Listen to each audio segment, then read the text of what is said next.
Chapter 1. He was 33, agreeable to look at, equipped with as much culture and intelligence as is tolerated east of Fifth Avenue and west of Madison. He had a couple of elaborate rooms at the Lenox Club, a larger income than seemed to be good for him, and no profession. It follows that he was a pessimist before breakfast. Besides, it's a bad thing for a man at 33 to come to the conclusion that he has seen all the most attractive girls in the world, and that they have been vastly overrated. So, when a club servant with gilt buttons on his coat tails knocked at the door, the invitation to enter was not very cordial. He of the buttons knocked again to take the edge off before he entered, then opened the door and unburdened himself as follows. Mr. Gatewood, sir, Mr. Kearns's compliments, and wishes to know if may ave is coffee served at your table, sir. Gatewood, before the mirror, gave a vicious twist to his tie, inserted a pearl scarf pin, and regarded the effect with gloomy approval. Say to Mr. Kearns that I am flattered, he replied morosely, and tell Henry I want him. Enry, sir, yes, sir. The servant left. One of the sleek club valets came in, softly sidling. Henry's. Sir. I will wear a white waistcoat, if you do not object. The valet laid out half a dozen. Which one do you usually wear when I am away, Henry? Which is your favorite? Sir. Pick it out and do not look injured, and do not roll up your eyes. I merely desire to borrow it for one day. Very good, sir. And Henry, hereafter always help yourself to my best cigars. Those I smoke may injure you. I have attempted to conceal the keys, but you will, of course, eventually discover them under that loose tile on the hearth. Yes, sir, thank you, sir, returned the valet gravely. And Henry. Sir, with martyred dignity. When you are tired of searching for my olivine and opal pin, just find it, for a change. I would like to wear that pin for a day or two if it would not inconvenience you. Very good, sir, I will und it up, sir. Gatewood put on his coat, took hat and gloves from the unabashed valet, and sauntered down to the sunny breakfast room, where he found Kearns inspecting a morning paper and leisurely consuming grapefruit with a cocktail on the side. Hullo, observed Kearns briefly. I am not on the telephone, snapped Gatewood. I beg your pardon, how are you, dear friend? I do not know how I am, retorted Gatewood irritably. How the devil should a man know how he is? Everything going to the bow-wows, as usual, dear friend. As usual? Oh, read your paper, Tommy. You know well enough I am not one of those tail-wagging imbeciles who wakes up in the morning singing like a half-witted lark. Why should I, with this taste in my mouth and the laundress using vitriol and Henry sneering at my cigars? He yawned and cast his eyes toward the ceiling. Besides, there's too much gilt all over this club. There's too much everywhere. Half the world is stucco, the rest rococo. Where's that martini I bid for?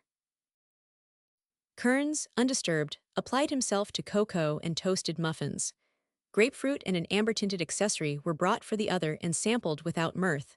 However, a little later Gatewood said, Well, are you going to read your paper all day? What you need, said Kearns, laying the paper aside, is a job any old kind would do, dear friend. I do not want to make any more money. I do not want you to. I mean a job where you would lose a lot and be scared into thanking heaven for carfare. You are a nice object for the breakfast table. Bridge, I will be amiable enough by noontime. Yes, you are endurable by noontime, as a rule. When you are 40, you may be tolerated after 5 o'clock. When you are 50, your wife and children might even venture to emerge from the cellar after dinner. Wife. I said wife, replied Kearns, as he calmly watched his man. He had managed it well, so far, and he was wise enough not to overdo it. An interval of silence was what the situation required. I wish I had a wife, muttered Gatewood after a long pause. Oh, have not you said that every day for 5 years? Wife, look at the willing assortment of dreams playing Sally Waters around town. Is not this burrow a bower of beauty, a flowery thicket, where the prettiest kind in all the world grow under glass or outdoors? And what do? You used to pretend to prowl about inspecting the yearly crop of posies, growling, cynical, dissatisfied, but you have even given that up. Now you only point your nose skyward and squall for a mate, and yawl mournfully that you never have seen your ideal. I know you. I never have seen my ideal, retorted Gatewood sulkily, but I know she exists somewhere between heaven and Hoboken. You are sure, are you? Oh, I am sure. And rich or poor, good or bad, she was fashioned for me alone. That's a theory of mine, you needn't accept it. In fact, it's none of your business, Tommy. All the same, insisted Kearns, did you ever consider that if your ideal does exist somewhere, it is morally up to you to find her? Have not I inspected every debutante for 10 years? You do not expect me to advertise for an ideal, do you object, matrimony? Kearns regarded him intently. Now, I am going to make a vivid suggestion, Jack. In fact, that's why I subjected myself to the ordeal of breakfasting with you. It's none of my business, as you so kindly put it, but shall I suggest something? Go ahead, replied Gatewood, tranquilly lighting a cigarette. I know what you will say. No, you do not. Firstly, you are having such a good time in this world that you do not really enjoy yourself, isn't that so? Ewell, let it go at that. Secondly, with all your crimes and felonies, you have one decent trait left. You really would like to fall in love, and I suspect you would even marry. There are grounds, said Gatewood guardedly, for your suspicions.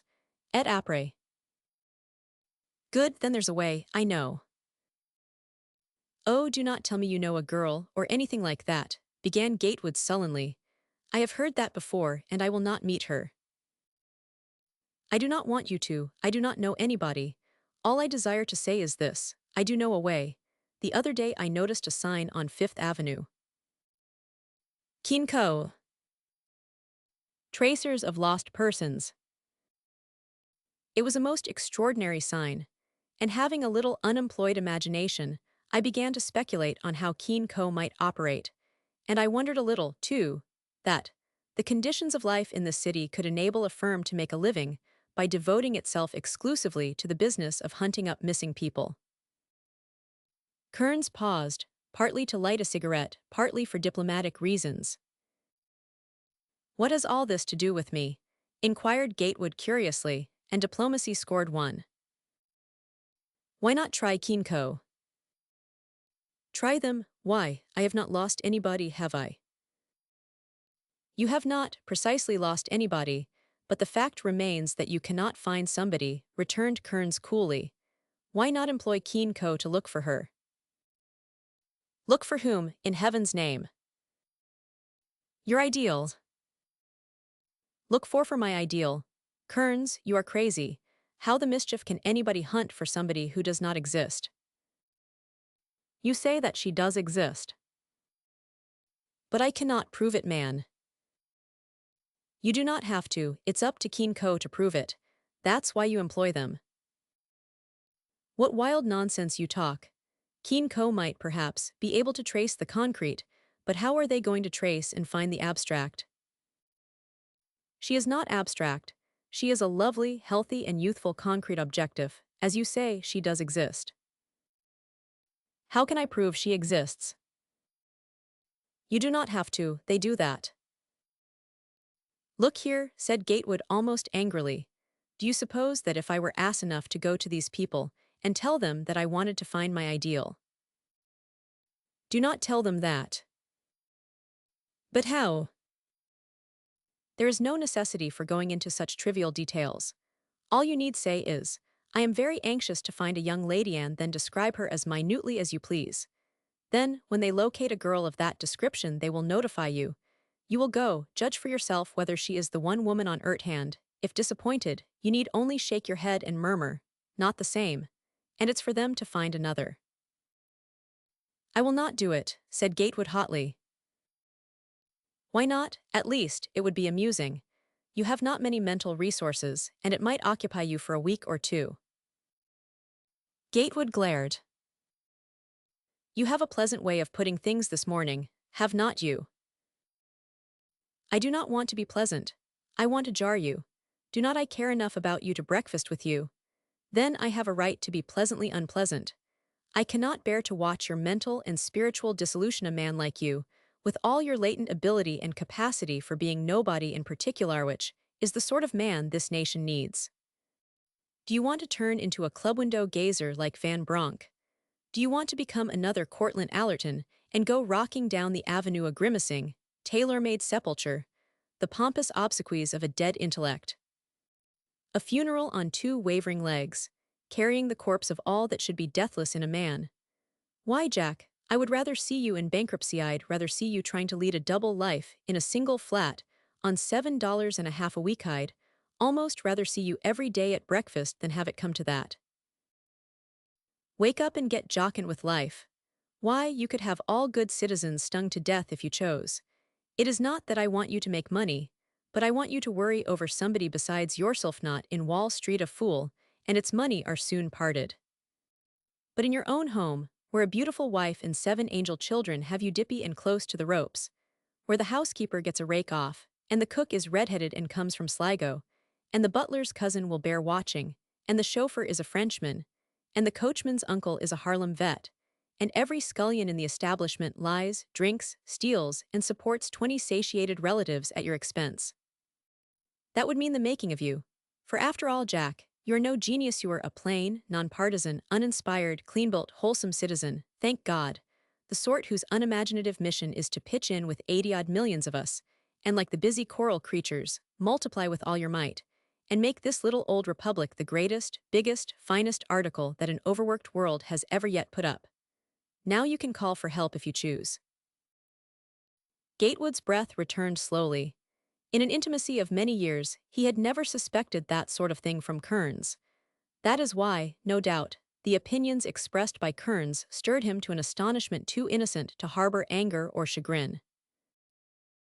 And when Kearns stood up with an unembarrassed laugh, saying, "I am going to the office.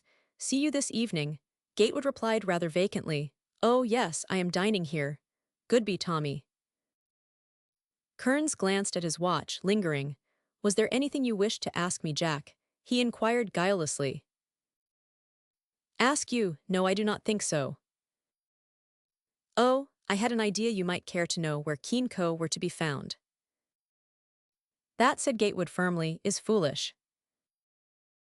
"I will write the address for you, anyway," rejoined Kearns, scribbling it and handing the card to his friend. Then he went down the stairs, several at a time, eased in conscience, satisfied that he had done his duty by a friend he cared enough for to breakfast with. Of course, he ruminated as he crawled into a hansom and lay back buried in meditation. Of course, there may be nothing in this Keene Co. business, but it will stir him up and set him thinking, and the longer Keene Co. take to hunt up an imaginary lady that does not exist, the more anxious and impatient poor old Jack Gatewood will become, until he will catch the fever and go cantering about with that one fixed idea in his head. And added Kearns softly, "No New Yorker in his right mind can go galloping through these 5 boroughs very long before he's roped, tied, and marked by the only girl in the world, only girl if you do not care to turn around and look at another million girls precisely like her. Oh Lord, precisely like her." Here was a nice exhorter to incite others to matrimony. Chapter 2. Meanwhile, Gatewood was walking along Fifth Avenue, more or less soothed by the May sunshine. First, he went to his hatter's, looked at straw hats, did not like them, protested, and bought one, wishing he had strength of mind enough to wear it home. But he had not. Then he entered the huge white marble palace of his jeweler, left his watch to be regulated, caught a glimpse of a girl whose hair and neck resembled the hair and neck of his ideal, sidled around until he discovered that she was chewing gum, and backed off, with a bitter smile, into the avenue once more. Every day for years he had had glimpses of girls whose hair, hands, figures, eyes, hats, carriage, resembled the features required by his ideal. There always was something wrong somewhere. And as he strolled moodily, a curious feeling of despair seized him, something that, even in his most sentimental moments, even amid the most unexpected disappointment, he had never before experienced. "I do want to love somebody," He found himself saying half aloud, "I want to marry." He turned to look after 3 pretty children with their maids. "I want several like those several. 7, I do not care how many. I want a house to worry me, just as Tommy described it. I want to see the same girl across the breakfast table. She can sip her cocoa in bed if she desires." A slow, modest blush stole over his features. It was one of the nicest things he ever 999. Glancing up, he beheld across the way a white sign, ornamented with strenuous crimson lettering. Kinko. Tracers of Lost Persons. The moment he discovered it, he realized he had been covertly hunting for it. He also realized that he was going to climb the stairs. He had not quite decided what he meant to do after that, nor was his mind clear on the matter when he found himself opening a door of opaque glass on which was printed in red, Kinko. He was neither embarrassed nor nervous when he found himself in a big carpeted anteroom where a Negro attendant bowed him to a seat and took his card, and he looked calmly around to see what was to be seen. Several people occupied easy chairs in various parts of the room. An old woman very neatly dressed, clutching in her withered hand a photograph which she studied and studied with tear-dimmed eyes. A young man wearing last year's most fashionable styles in everything except his features. And soap could have aided him there. 2 policemen, helmets resting on their knees. And last of all, a rather thin child of 12, staring open-mouthed at everybody, a bundle of soiled clothing under one arm. Through an open door he saw a dozen young women garbed in black, with white cuffs and collars, all rattling away steadily at typewriters. Every now and then, from some hidden office, a bell rang decisively, and one of the girls would rise from her machine and pass noiselessly out of sight to obey the summons. From time to time, too, the darky servant with marvelous manners would usher somebody through the room where the typewriters were rattling, into the unseen office. First the old woman wenchically, clutching her photograph, then the thin child with the bundle, staring at everything, then the 2 fat policemen in portentous single file, helmets in their white-gloved hands, oiled hair glistening. Gatewood's turn was approaching. He waited without any definite emotion, watching newcomers enter to take the places of those who had been summoned. He had not the slightest idea of what he was to say, nor did it worry him. A curious sense of impending good fortune left him pleasantly tranquil. He picked up, from the silver tray on the table at his elbow, one of the firm's business cards, and scanned it with interest. Kinko. Tracers of Lost Persons. Kinko are prepared to locate the whereabouts of anybody on Earth. No charges will be made unless the person searched for is found. Blanks on application. Westrel Keene, manager. "Mr. Keene will see you, sir," came a persuasive voice at his elbow, and he rose and followed the softly moving colored servant out of the room, through a labyrinth of demure young women at their typewriters, then sharply to the right and into a big, handsomely furnished office, where a sleepy-looking elderly gentleman rose from an armchair and bowed. There could not be the slightest doubt that he was a gentleman. Every movement, every sound he uttered, settled the fact. "Mr. Keene." Mr. Gatewood, with a quiet certainty which had its charm. "This is very good of you." Gatewood sat down and looked at his host. Then he said, "I am searching for somebody, Mr. Keene, whom you are not likely to find." "I doubt it," said Keene pleasantly. Gatewood smiled. "If," he said, "you will undertake to find the person I cannot find, I must ask you to accept a retainer." "We do not require retainers," replied Keene. "Unless we find the person sought for, we make no charges, Mr. Gatewood." "I must ask you to do so in my case. It is not fair that you should undertake it on other terms. I desire to make a special arrangement with you. Do you mind?" "What arrangement had you contemplated?" inquired Keene, amused. "Only this: charge me in advance exactly what you would charge if successful. And on the other hand, do not ask me for detailed information. Do not insist on any information that I decline to give. Do you mind taking up such an extraordinary and unbusinesslike proposition, Mr. Keene?" The tracer of lost persons looked up sharply. "About how much information do you decline to give, Mr. Gatewood?" About enough to incriminate and degrade, replied the young man, laughing. The elderly gentleman sat silent, apparently buried in meditation. Once or twice his pleasant steel-gray eyes wandered over Gatewood as an expert, a connoisseur, glances at a picture and assimilates its history, its value, its artistic merit, its every detail in one practiced glance.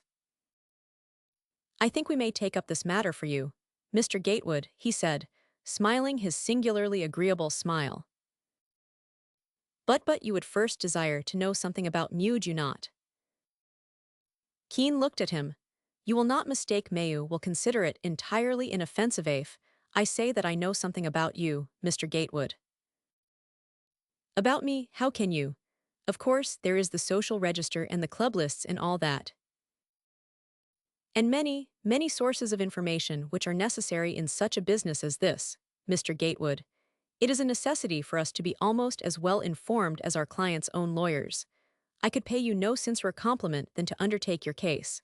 I am half inclined to do so even without a retainer. Mind, I have not yet said that I will take it.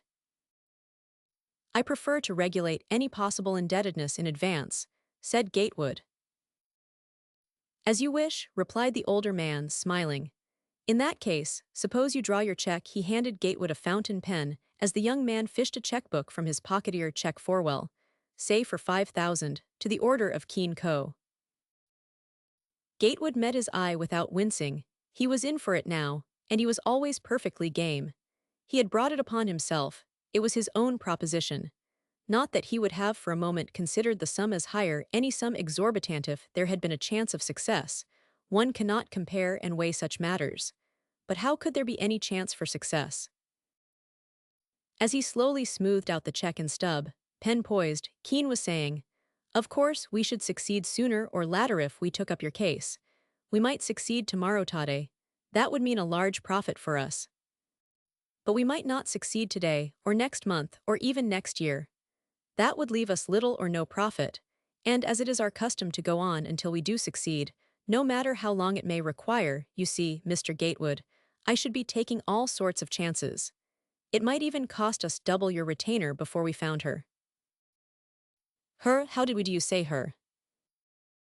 "Am I wrong?" asked Keene, smiling. "No, you are right." The tracer of lost persons sank into abstraction again.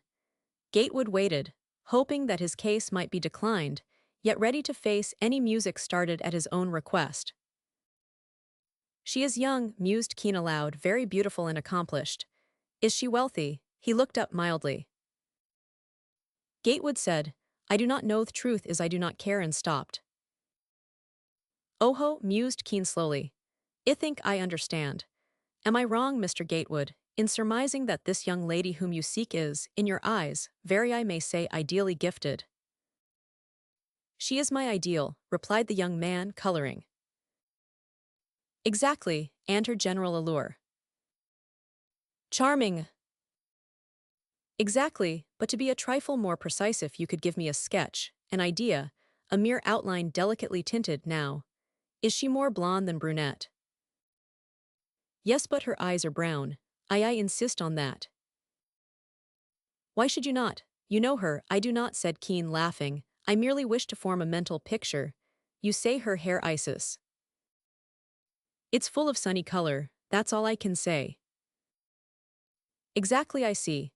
A rare and lovely combination with brown eyes and creamy skin, Mr. Gatewood. I fancy she might be, perhaps, an inch or two under your height."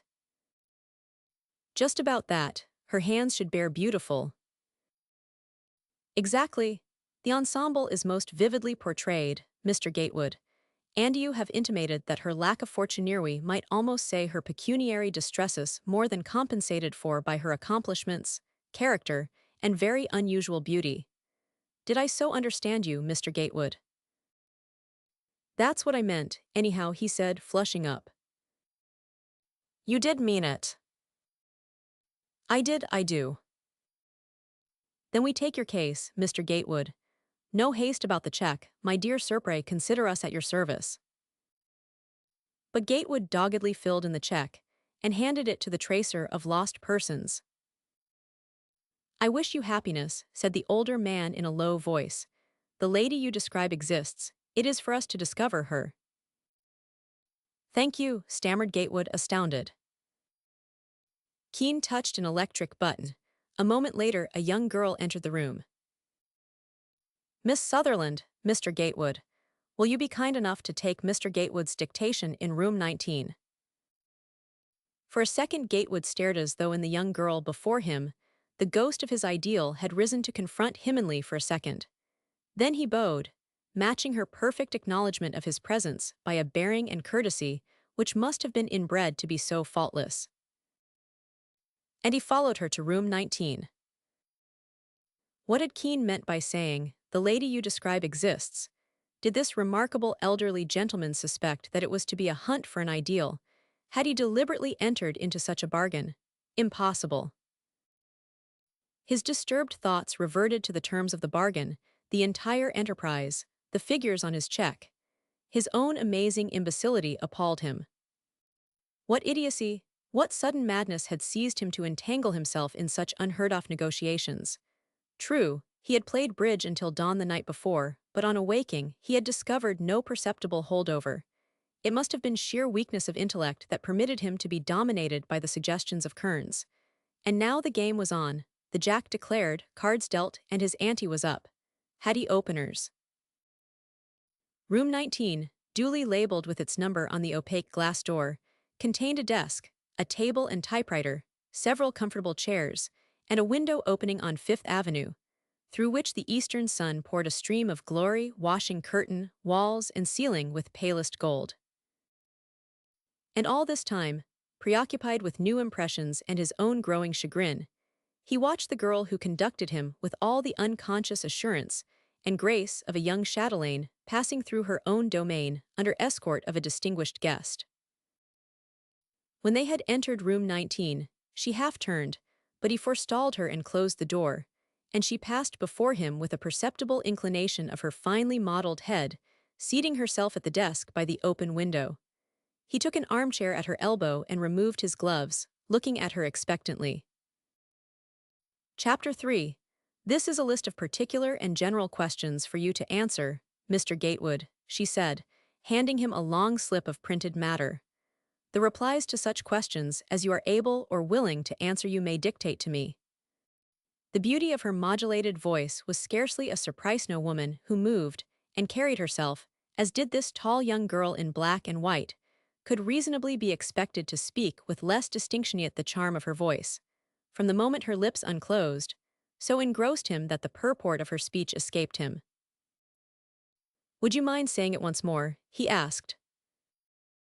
She did so. He attempted to concentrate his attention, and succeeded sufficiently to look as though some vestige of intellect remained in him.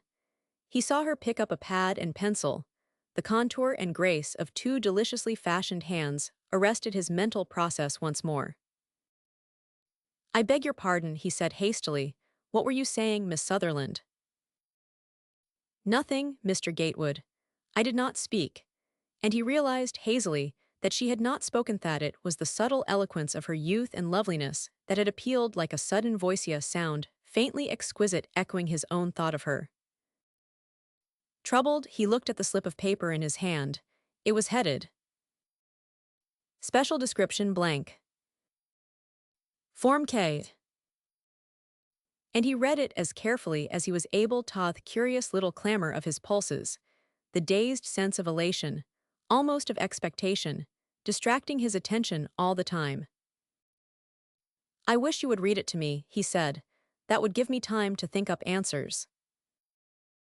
If you wish, she assented pleasantly, swinging around toward him in her desk chair.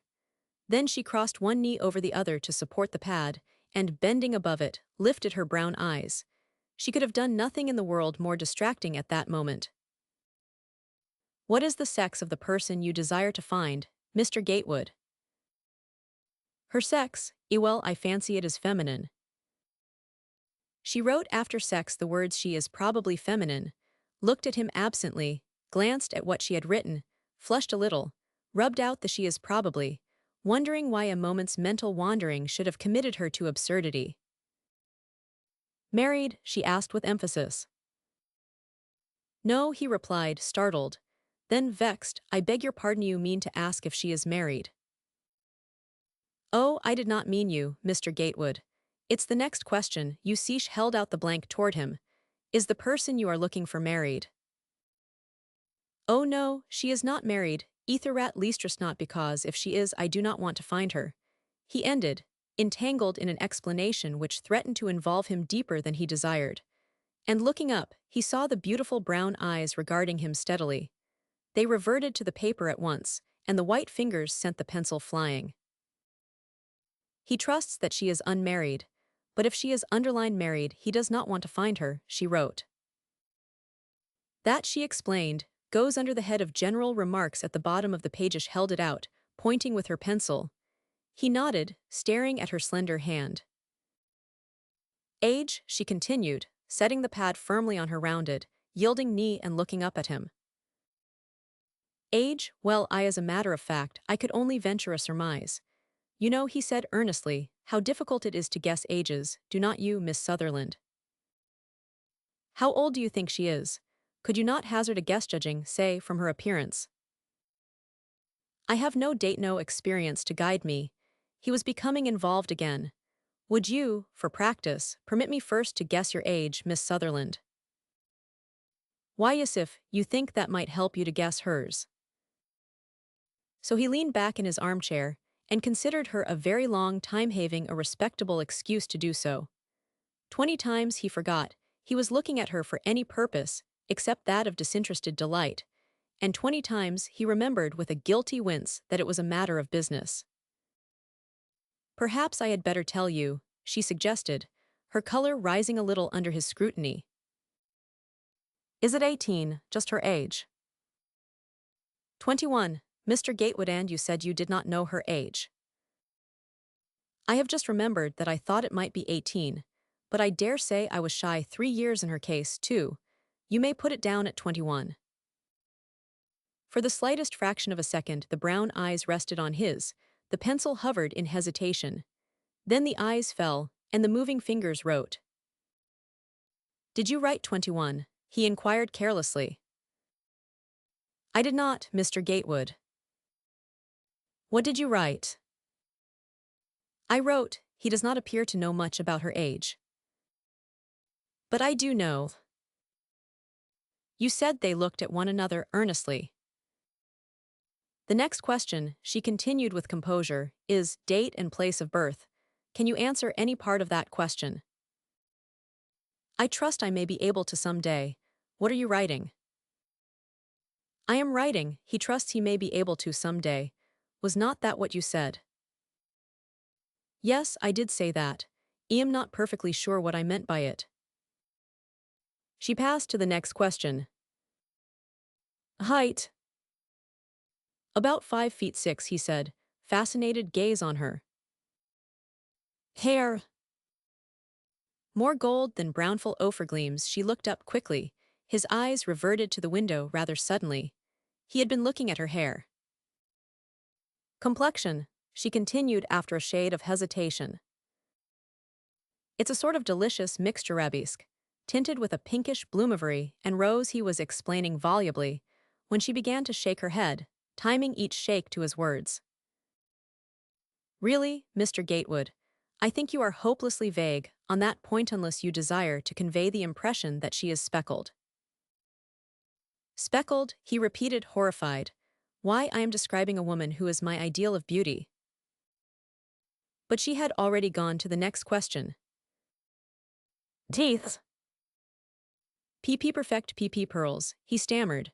The laughing red mouth closed like a flower at dusk, veiling the sparkle of her teeth. Was he trying to be impertinent? Was he deliberately describing her? He did not look like that sort of man. Yet why was he watching her so closely, so curiously at every question? Why did he look at her teeth when she laughed? Eyes, her own, dared him to continue what, coincidence or not, was plainly a description of herself. BBB, he grew suddenly timorous, hesitating, pretending to a perplexity which was really a healthy scare. For she was frowning. Curious, I cannot think of the color of her eyes, he said. Isn't it? She coldly inspected her pad and made a correction, but all she did was to rub out a comma and put another in its place. Meanwhile, Gatewood, chin in his hand, sat buried in profound thought. Were they blue, he murmured to himself aloud, or were they brown? Blue begins with a B and brown begins with a B. I am convinced that her eyes began with a B. They were not, therefore, gray or green, because, he added in a burst of confidence, it is utterly impossible to spell gray or green with a B. Miss Sutherland looked slightly astonished. All you can recollect, then, is that the color of her eyes began with the letter B. That is absolutely all I can remember, but I think they were brown. If they were brown, they must be brown now, she observed, looking out of the window. That's true, is not it curious? I never thought of that. What are you writing? Brown, she said, so briefly that it sounded something like a snub. Mouse, inquired the girl, turning a new leaf on her pad. Perfect, write it. There is no other term fit to describe its color, shape, its sensitive beauty. It's what did you write just then? I wrote mouth, ordinary.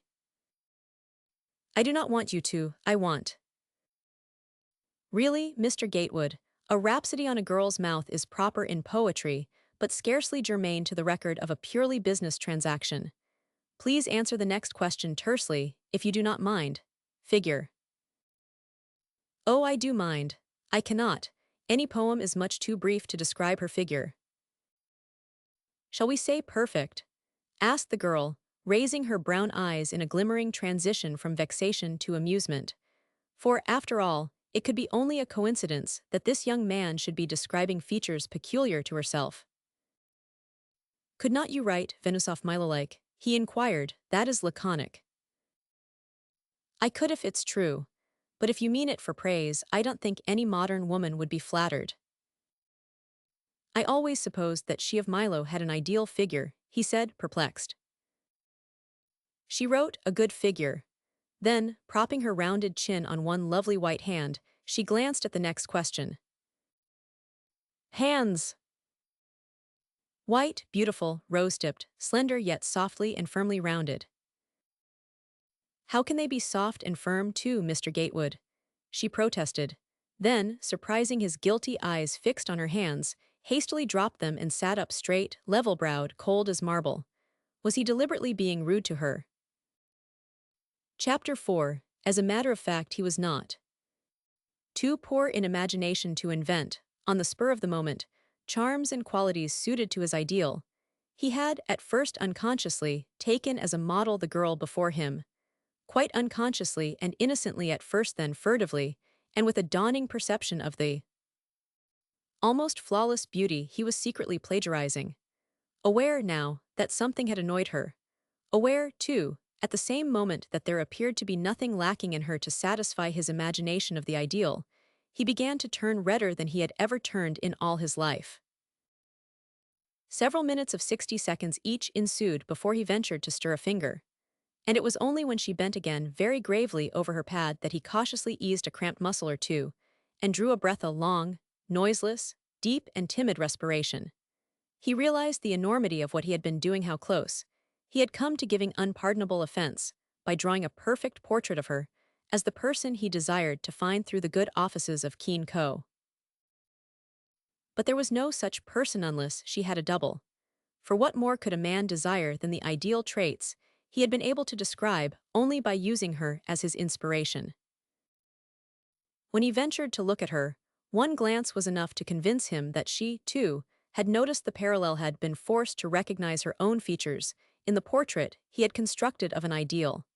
And she had caught him in absent-minded contemplation of the hands he had been describing. He knew that his face was the face of a guilty man. What is the next question? He stammered, eager to answer it in a manner calculated to allay her suspicions. The next question. She glanced at the list, then with a voice of velvet which belied the eyes, clear as frosty brown pools in November. The next question requires a description of her feet. Feet, Othathir rather large, her feet are enormous, I believe. She looked at him as though stunned. Suddenly a flood of pink spread, wave on wave, from the white nape of her neck to her hair. She bent low over her pad and wrote something, remaining in that attitude until her face cooled. Somehow or other I have done it again. He thought, horrified. The best thing I can do is to end it and go home. In his distress he began to hedge, saying, "Of course, she is rather tall and her feet are in some sort of proportion. In fact, they are perfectly symmetrical feet."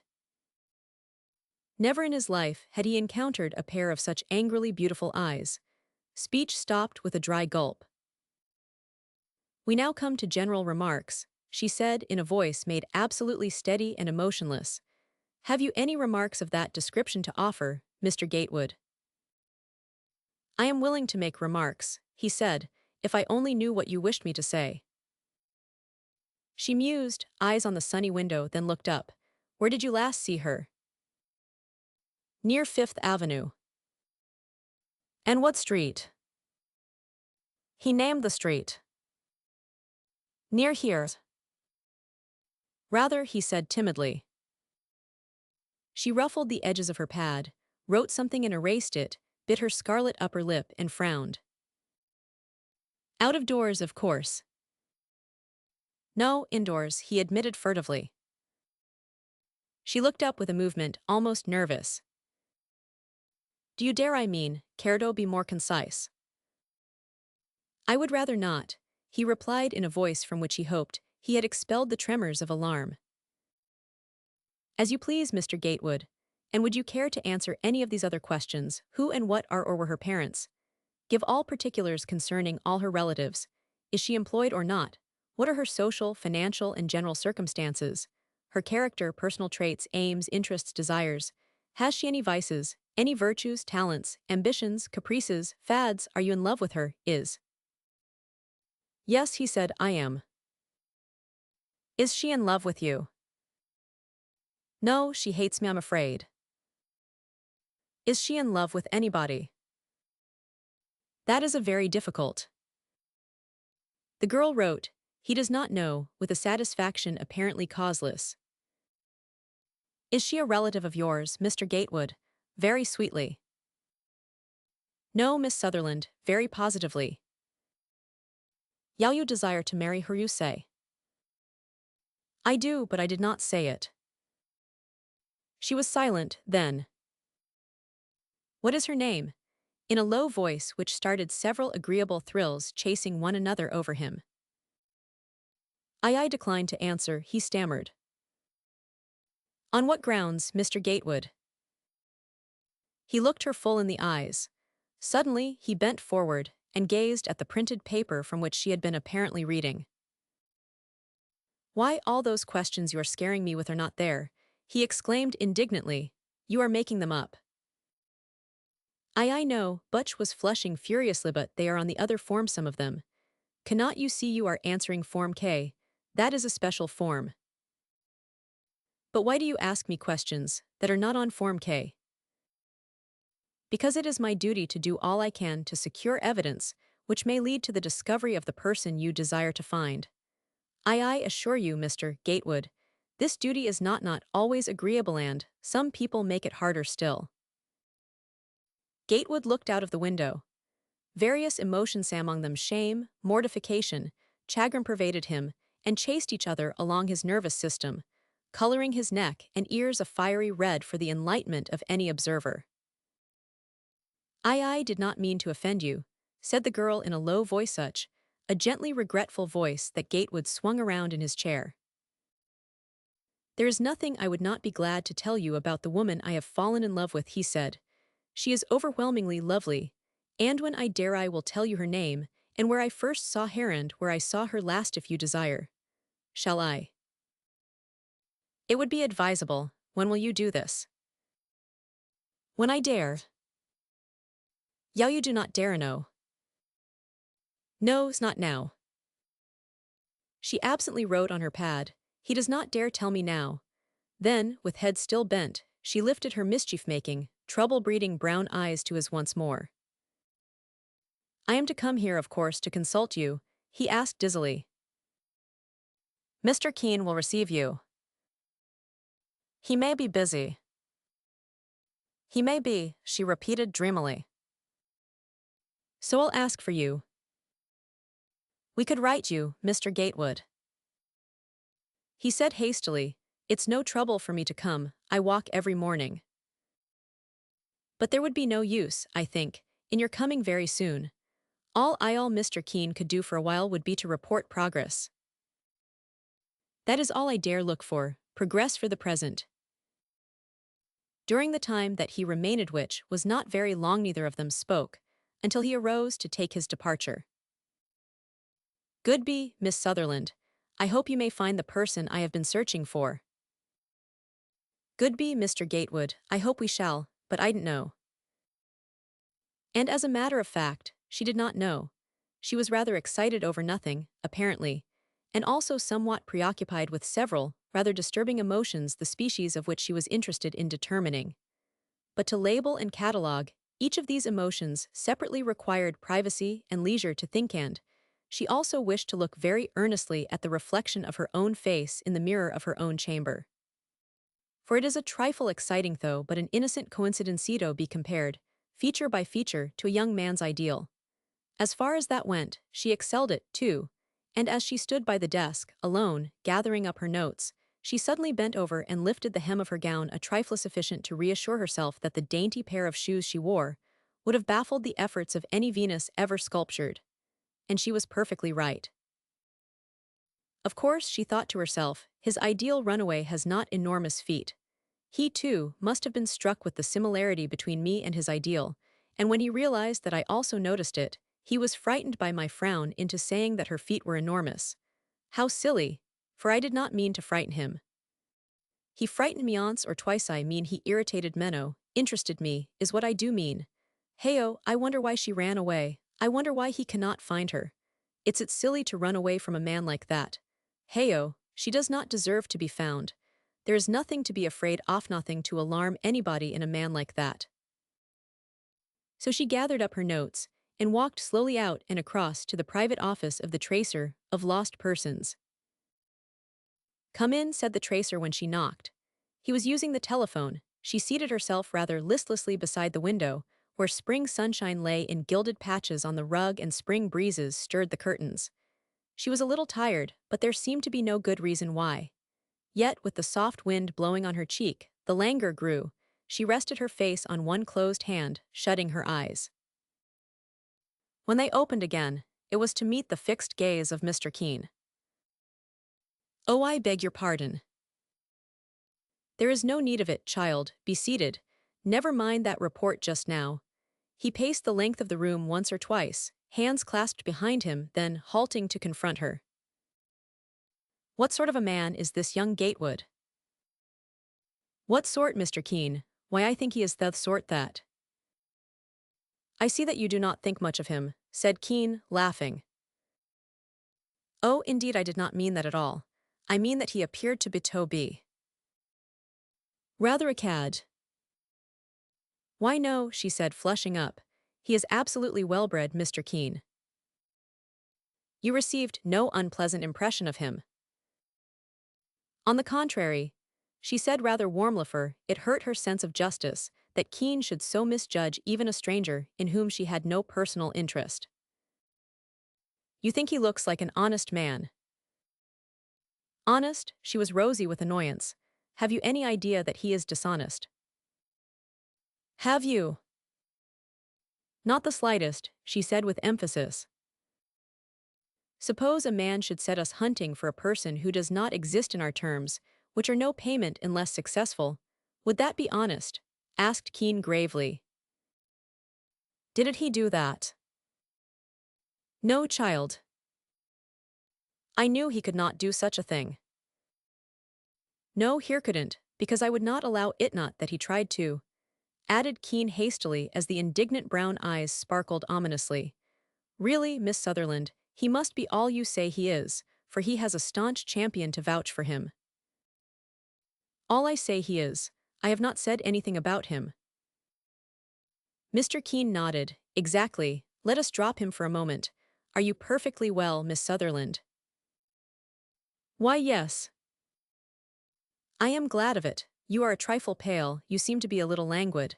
When do you take your vacation? You suggested May, I believe, she said wistfully. The tracer leaned back in his chair, joining the tips of his fingers reflectively. Miss Sutherland, he said, you have been with us a year. I thought it might interest you to know that I am exceedingly pleased with you. She colored charmingly. But he added, I am terribly afraid we are going to lose you. Why? She asked, startled.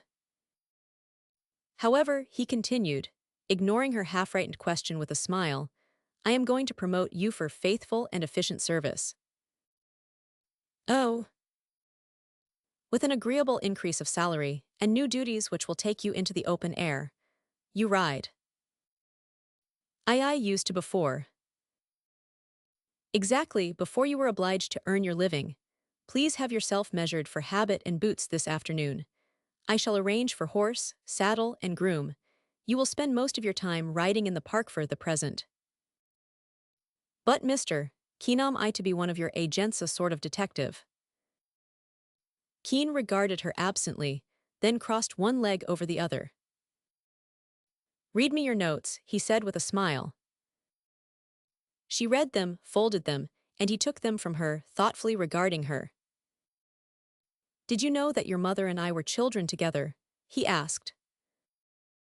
No, she stared. Is that why you sent for me that day at the School of Stenography? That is why. When I learned that my playmate your mother was dead, is it not reasonable to suppose that I should wish her daughter to have a chance? Miss Sutherland looked at him steadily. She was like you when she married. I never married. Do you wonder that I sent for you, child? Nothing but the clock ticking there in the sunny room, and an old man staring into two dimmed brown eyes, and the little breezes at the open window whispering of summers past. This young man, Gatewood, said the tracer, clearing his voice of its hoarseness. This young man ought to be all right, if I did not misjudge his father years ago, child, years ago. And he is all right. He half turned toward a big letter file. His record is clean so far. The trouble with him is idleness. He ought to marry. Is not he trying to? She asked. It looks like it. Miss Sutherland, we must find this woman. Yes, but I do not see how you are going to. Such slight information. Information? Child, I have all I want, all I could desire. He laughed, passing his hands over his gray hair. We are going to find the girl he is in love with before the week ends. Do you really think so? She exclaimed. Yes, but you must do a great deal in this case. I? Exactly. And what am I to do? Ride in the park, child.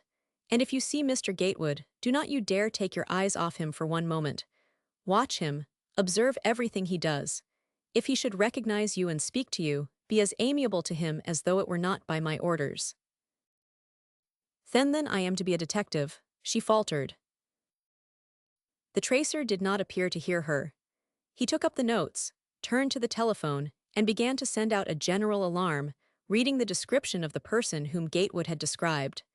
The vast, intricate, and delicate machinery under his control was being set in motion all over the Union. Not that I expect to find her outside the borough of Manhattan, he said, smiling, as he hung up the receiver and turned to her. But it's as well to know how many types of that species exist in this republic, and who they are in case any other young man comes here raving of brown eyes and gleams in the hair. Miss Sutherland, to her own intense consternation, blushed. I think you had better order that habit at once, said the tracer carelessly. Tell me, Mr. Keen, she asked tremulously, am I to spy upon Mr. Gatewood, and report to you? For I simply cannot bear to do it. Child, you need report nothing unless you desire to, and when there is something to report, it will be about the woman I am searching for. Do not you understand? I have already located her. You will find her in the park, and when you are sure she is the right one and if you care to report it to me, I shall be ready to listen. I am always ready to listen to you. But I warn you, Mr. Keen, that I have perfect faith in the honor of Mr. Gatewood. I know that I could have nothing unworthy to report. I am sure of it, said the tracer of lost persons, studying her with eyes that were not quite clear. Now, I think you had better order that habit. Your mother sat her saddle perfectly. We rode very often, me lost playmate and one. He turned, hands clasped behind his back, absently pacing the room, backward forward, there in the spring sunshine. Nor did he notice her lingering, nor mark her as she stole from the room, brown eyes saddened and thoughtful, wondering, too, that there should be in the world so much room for sorrow. I am sure of it, said the tracer of lost persons. Chapter 5. Gatewood, burdened with restlessness and gnawed by curiosity, consumed a week in prowling about the edifice where Keen Co. carried on an interesting profession. His first visit resulted merely in a brief interview with Mr. Keen, who smilingly reported progress and suavely bowed him out. He looked about for Miss Sutherland as he was leaving, but did not see her. On his second visit, he mustered the adequate courage to ask for her, and experienced a curiously sickly sensation when informed that Miss Sutherland was no longer employed in the Bureau of Statistics, having been promoted to an outside position of great responsibility. His third visit proved anything but satisfactory. He sidled and sidestepped for 10 minutes before he dared ask Mr. Keen where Miss Sutherland had gone, and when the tracer replied that, considering the business he had undertaken for Mr. Gatewood, he really could not see why Mr. Gatewood should interest himself concerning the whereabouts of Miss Sutherland, the young man had nothing to say, and escaped as soon as possible, enraged at himself, at Mr. Keen, and vaguely holding the entire world guilty of conspiracy. He had no definite idea of what he wanted, except that his desire to see Miss Sutherland again seemed out of all proportion to any reasonable motive for seeing her. Occasional fits of disgust with himself for what he had done were varied with moody hours of speculation. Suppose Mr. Keen did find his ideal, what of it? He no longer wanted to see her, he had no use for her. The savor of the enterprise had gone stale in his mouth, he was by turns worried, restless, melancholy, sulky, uneasy. A vast emptiness pervaded his life. He smoked more and more and ate less and less. He even disliked to see others eat, particularly Kearns. And one exquisite May morning, he came down to breakfast and found the unspeakable Kearns immersed in grapefruit, calm, well-balanced, and bland. "Howdy, dear friend," said that gentleman affably. "Any news from Cupid this beautiful May morning?" "No, and I do not want any," returned Gatewood, sorting his mail with a scowl and waving away his fruit. "Tut tut, lovers must be patient. Dearie will be found some day." "Some day," snarled Gatewood, "I shall destroy you, Tommy."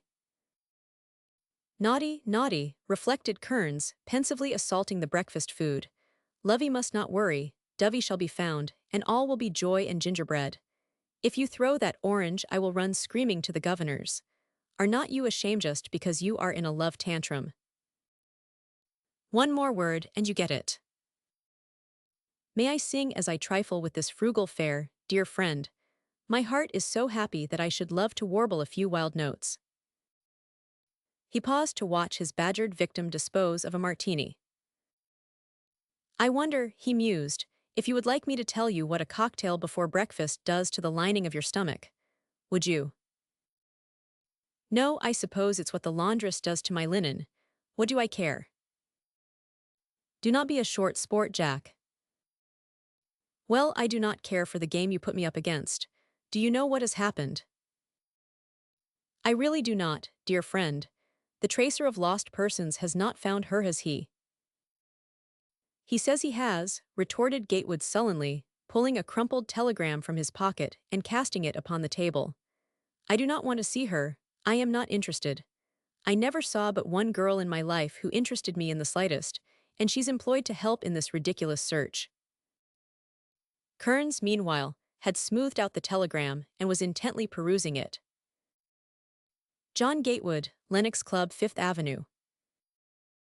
Person probably discovered. Call here as soon as possible. W. Keen. What do you make of that? Demanded Gatewood hoarsely. Make of it? Why, it's true enough, I fancy. Go and see, and if it's she, be hers. I will not. I do not want to see any ideal. I do not want to marry. Why do you try to make me marry somebody? Because it's good for you, dear friend. Otherwise you will go to the dogadogs. You do not realize how much worry you are to me. Confound it, why do not you marry? Why did not I ask you that when you put me up to all this foolishness? What right have you to? Tut friend, I know there's no woman alive fit to wed me and spend her life in stealing kisses from me. I have no ideal, you have an ideal. I have not. Oh yes, dear friend, there's a stub in your checkbook to prove it. You simply bet 5,000 that your ideal existed. You have one. Go and be her joy and sunshine. I will put an end to this whole business, said Gatewood wrathfully, and I will do it now. Bet you that you are engaged within the week, said Kearns with a placid smile. The other swung around savagely. What will you bet, Tommy? You may have what odds you please. I will make you sit up for this. I will bet you, answered Kearns, deliberately, an entire silver dinner service against a saddle horse for the bride. That's a fool bet, snapped Gatewood. What do you mean? Oh, if you do not care to. What do I want of a silver service? But all right, I will bet you anything. She will want it, replied Kearns significantly, booking the bet. I may as well canter out to Tiffany's this morning, I fancy. Where are you going, Jack? To see Keene and confess what an ass I have been, returned Gatewood sullenly, striding across the breakfast room to take his hat and gloves from the rack. And out he went, mad all over. On his way up the avenue he attempted to formulate the humiliating confession which already he shrank from. But it had to be done. He simply could not stand the prospect of being notified month after month that a lady would be on view somewhere. It was like going for a fitting, it was horrible. Besides, what use was it? Within a week or two, an enormous and utterly inexplicable emptiness had yawned before him, revealing life as a hollow delusion. He no longer cared. Immersed in bitter reflection, he climbed the familiar stairway and sent his card to Mr. Keene, and in due time he was ushered into the presence of the tracer of lost persons. Mr. Keene, he began, with a headlong desire to get it over and be done with it, I may as well tell you how impossible it is for you, or anybody, to find that person I described. Mr. Keene raised an expostulatory hand, smiling indulgence. It is more than possible, Mr. Gatewood, more than probable. It is almost an accomplished fact. In other words, I think I may venture to congratulate you and say that she is found. Now how can she be found when there is not? Mr. Gatewood, the magician will always wave his magic wand for you and show you his miracles for the price of admission.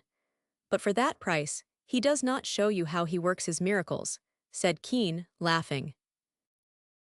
But I ought to tell you, persisted Gatewood, that it is utterly impossible you should find the person I wish to discover because she.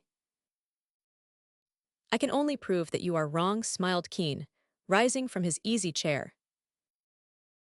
Mr. Keene, said the young man earnestly, I have been more or less of a chump at times. One of those times was when I came here on this errand. All I desire now is to let the matter rest as it is. I am satisfied, and you have lost nothing. Nor have you found anything or anybody. You think you have, but you have not. I do not wish you to continue the search, or to send me any further reports. I want to forget the whole miserable matterto, be free to feel myself freed from any obligations to that irritating person I asked you to find. The tracer regarded him very gravely. Is that your wish, Mr. Gatewood? I can scarcely credit it. It is. I have been a fool. I simply want to stop being one if anybody will permit it. And you decline to attempt to identify the very beautiful person we have discovered to be the individual for whom you asked us to search. I do, she may be beautiful, but I know well enough she cannot compare with someone. I am sorry, said Keene thoughtfully. We take so much pride in these matters. When one of my agents discovered where this person was, I was rather happy, for I have taken a peculiar personal interest in your case. However, Mr. Keene, said Gatewood, if you could understand how ashamed and mortified I am at my own conduct. Keene gazed pensively out of the window. I also am sorry. Miss Sutherland was to have received a handsome bonus for her discovery. Miss SSS Sutherland. Exactly, without quite so many S's, said Keene, smiling. Did she discover that person? Exclaimed the young man, startled. She thinks she has. I am not sure she is correct, but I am absolutely certain that Miss Sutherland could eventually discover the person you were in search of. It seems a little hard on her just on the eve of success to lose. But that cannot be helped now. Gatewood, more excited and uncomfortable than he had ever been in all his life, watched Keene intently. Too bad, muttered the tracer to himself. The child needs the encouragement. It meant $1,000 to her. He shrugged his shoulders, looked up, and as though rather surprised to see Gatewood still there, smiled an impersonal smile and offered his hand in adieu. Gatewood winced.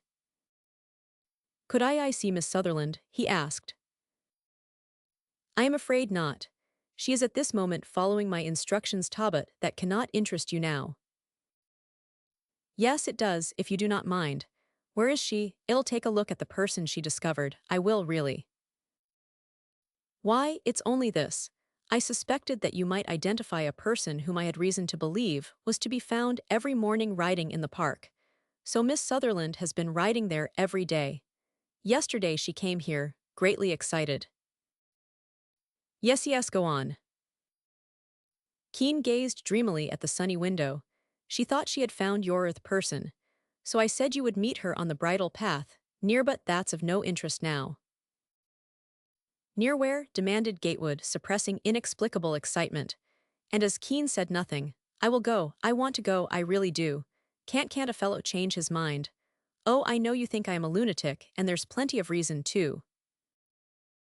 Keene studied him calmly. Yes, plenty of reason, Mr. Gatewood. But do you suppose you are the only one?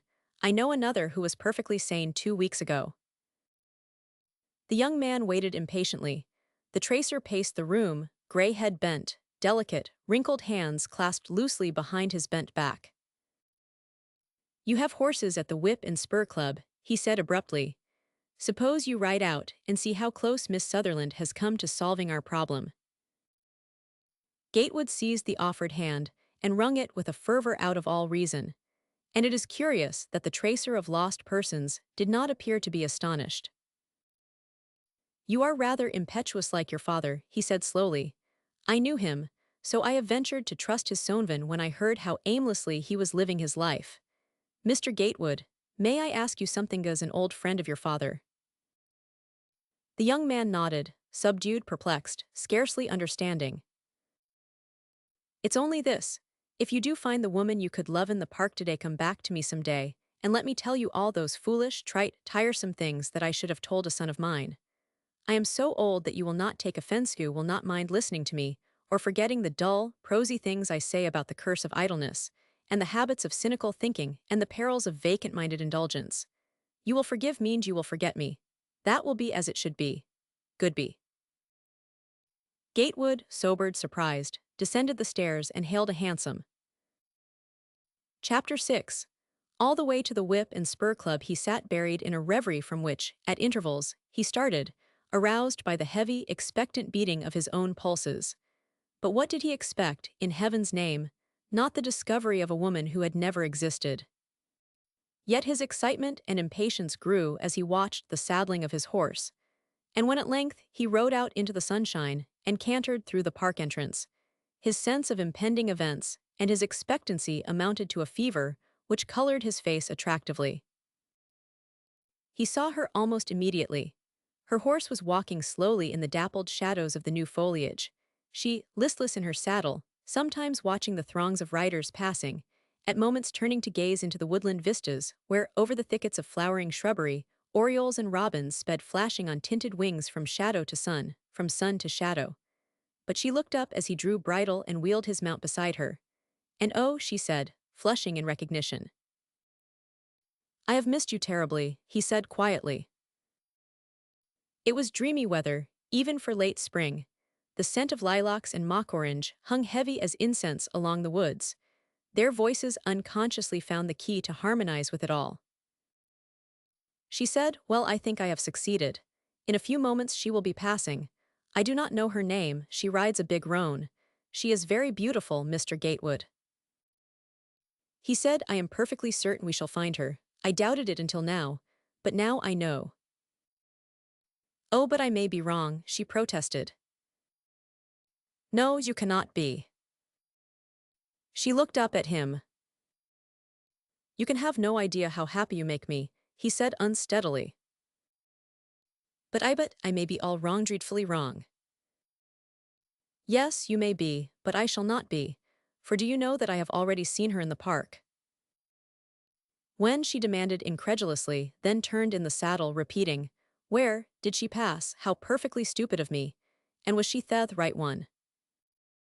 She is the right one, do not turn, I have seen her. Ride on, I want to say something if I can. No, no, she insisted. I must know whether I was right. You are right, but you do not know it yet. Oh, very well then, we will turn if you insist. And he wheeled his mount as she did, riding at her bridle again. How can you take it so coolly, so indifferently, she said. Where has she gone? Never mind, she must turn and pass us sooner or later, for she lives uptown. What are you laughing at, Mr. Gatewood, in annoyed surprise? I am laughing at myself. Oh, I am so many kinds of a fool, you cannot think how many, and it's no use. She stared astonished, he shook his head. No, you do not understand yet. But you will. Listen to me, this very beautiful lady you have discovered is nothing to me. Nothing to you, she faltered.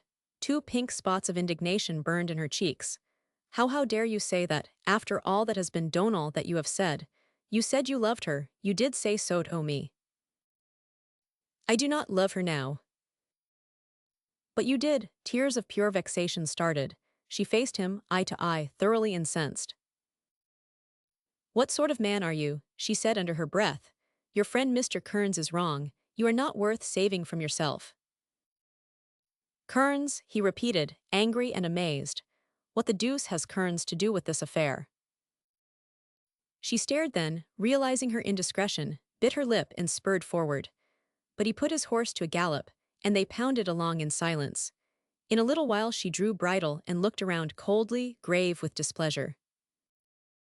Mr. Kearns came to us before you 999. He said you would probably come, and he begged us to strain every effort in your behalf, because, he said, your happiness absolutely depended upon our finding for you the woman you were seeking. And I tried very hard, and now she's found. You admit that, and now you say. I say that one of these balmy summer days I will assassinate Tommy Kearns.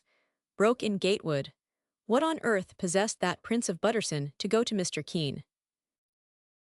To save you from yourself, retorted the girl in a low, exasperated voice. He did not say what threatened you, he is a good friend for a man to have.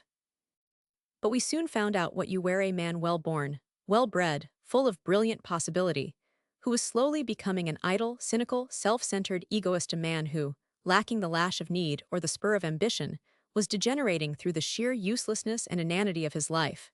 And oh, the pity of it! For Mr. Keene and I have taken a curiously personal interest in you and your case. I say, the pity of it. Astounded, dumb under her stinging words, he rode beside her through the brilliant sunshine, wheeled mechanically as she turned her horse, and rode north again. And no, no, she said passionately, you turn on the woman you loved. Oh, you are not worth it. You are quite right, he said, turning very white under her scorn. Almost all you have said is true enough, I fancy. I amount to nothing, I am idle, cynical, selfish. The emptiness of such a life requires a stimulant, even a fool abhors a vacuum. So I drin not so very much yet, but more than I realize, and it is close enough to a habit to worry me. Yes, almost all you say is true, Kearns knows it, I know that you have told me. You see, he could not tell me because I should not have believed him, but I believe you all you say, except one thing. And that is only a glimmer of decency left in me, not that I make any merit of it. No, it is merely instinctive, for I have not turned on the woman I loved. Her face was pale, as her level eyes met him. You said she was nothing to you. Look there, do you see her, do you see? Her voice broke nervously as he swung around to stare at a rider bearing down at a galopa woman on a big roan, tearing along through the spring sunshine, passing them with wind-flushed cheeks and dark, incurious eyes, while her powerful horse carried her on, away through the quivering light and shadow of the woodland vista. "Is that the person?" "Yes," she faltered. "Was I wrong?" "Quite wrong, Miss Sutherland." But you said you had seen her here this morning." "Yes, I have." "Did you speak to her before you met me?" "No, not before I met you." "Then you have not spoken to her. Is she still here in the park?" "Yes, she is still here." The girl turned on him excitedly. "Do you mean to say that you will not speak to her?" "I had rather not." "And your happiness depends on your speaking." "Yes." "Then it is cowardly not to speak." "Oh yes, it is cowardly. If you wish me to speak to her I will, shall I?" "Yes, show her to me." "And you think that such a man as I am has a right to speak of love to her?" "I'll believe it will be your salvation. Mr. Kearns says you must marry her to be happy. Mr. Keene told me yesterday that it only needed a word from the right woman to put you on your mettle. And that is my opinion." "Then in charity say that word," he breathed, bending toward her. "Cannot you see, cannot you understand, do not you know that from the moment I looked into your eyes I loved you?" How dare you?" she stammered, crimsoning. "God knows," he said wistfully, "I am a coward. I do not know how I dared, Goodby." He walked his horse a little way, then launched him into a gallop, tearing on and on, sun, wind, trees swimming, whirling like a vision, hearing nothing, feeling nothing, save the leaden pounding of his pulse and the breathless, terrible tightening in his throat. When he cleared his eyes and looked around he was quite alone, his horse walking under the trees and breathing heavily. At first he laughed, and the laugh was not pleasant. Then he said aloud, "It is worth having lived for after all," and was silent. And again, "I could expect nothing. She was perfectly right to sidestep a fool. And such a fool." The distant gallop of a horse, dulled on the soft soil, but coming nearer, could not arouse him from the bitter depths he had sunk in, not even when the sound ceased beside him, and horse snorted recognition to horse. It was only when a light touch rested on his arm that he looked up heavily, caught his breath. "Where is the other woman?" she gasped. "There never was any other." "You said—" "I said I loved my ideal. I did not know she existed until I saw you. Then we were searching for a vision, but it was your face that haunted me, and I am not worth it, as you say, and I know it, for you have opened my eyes." He drew bridle, forcing a laugh. "I cut a sorry figure in your life, be patient, I am going out of it now." And he swung his horse. At the same moment she did the same, making a detour and meeting him halfway, confronting him. "Do you mean to ride out of my life without a word?" she asked unsteadily. "Goodby?" He offered his hand, stirring his horse forward. She leaned lightly over and laid both hands in his. Then, her face surging in color, she lifted her beautiful dark eyes to his as the horses approached, nearer, nearer, until as they passed, flank brushing flank, her eyes fell, then closed as she swayed toward him, and clung, her young lips crushed to his.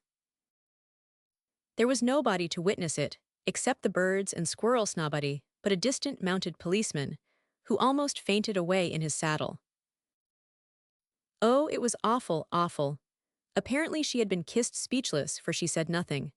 The man-fool did all the talking, incoherently enough, but evidently satisfactory to her, judging from the way she looked at him, and blushed, and touched her eyes with a bit of cambric at intervals.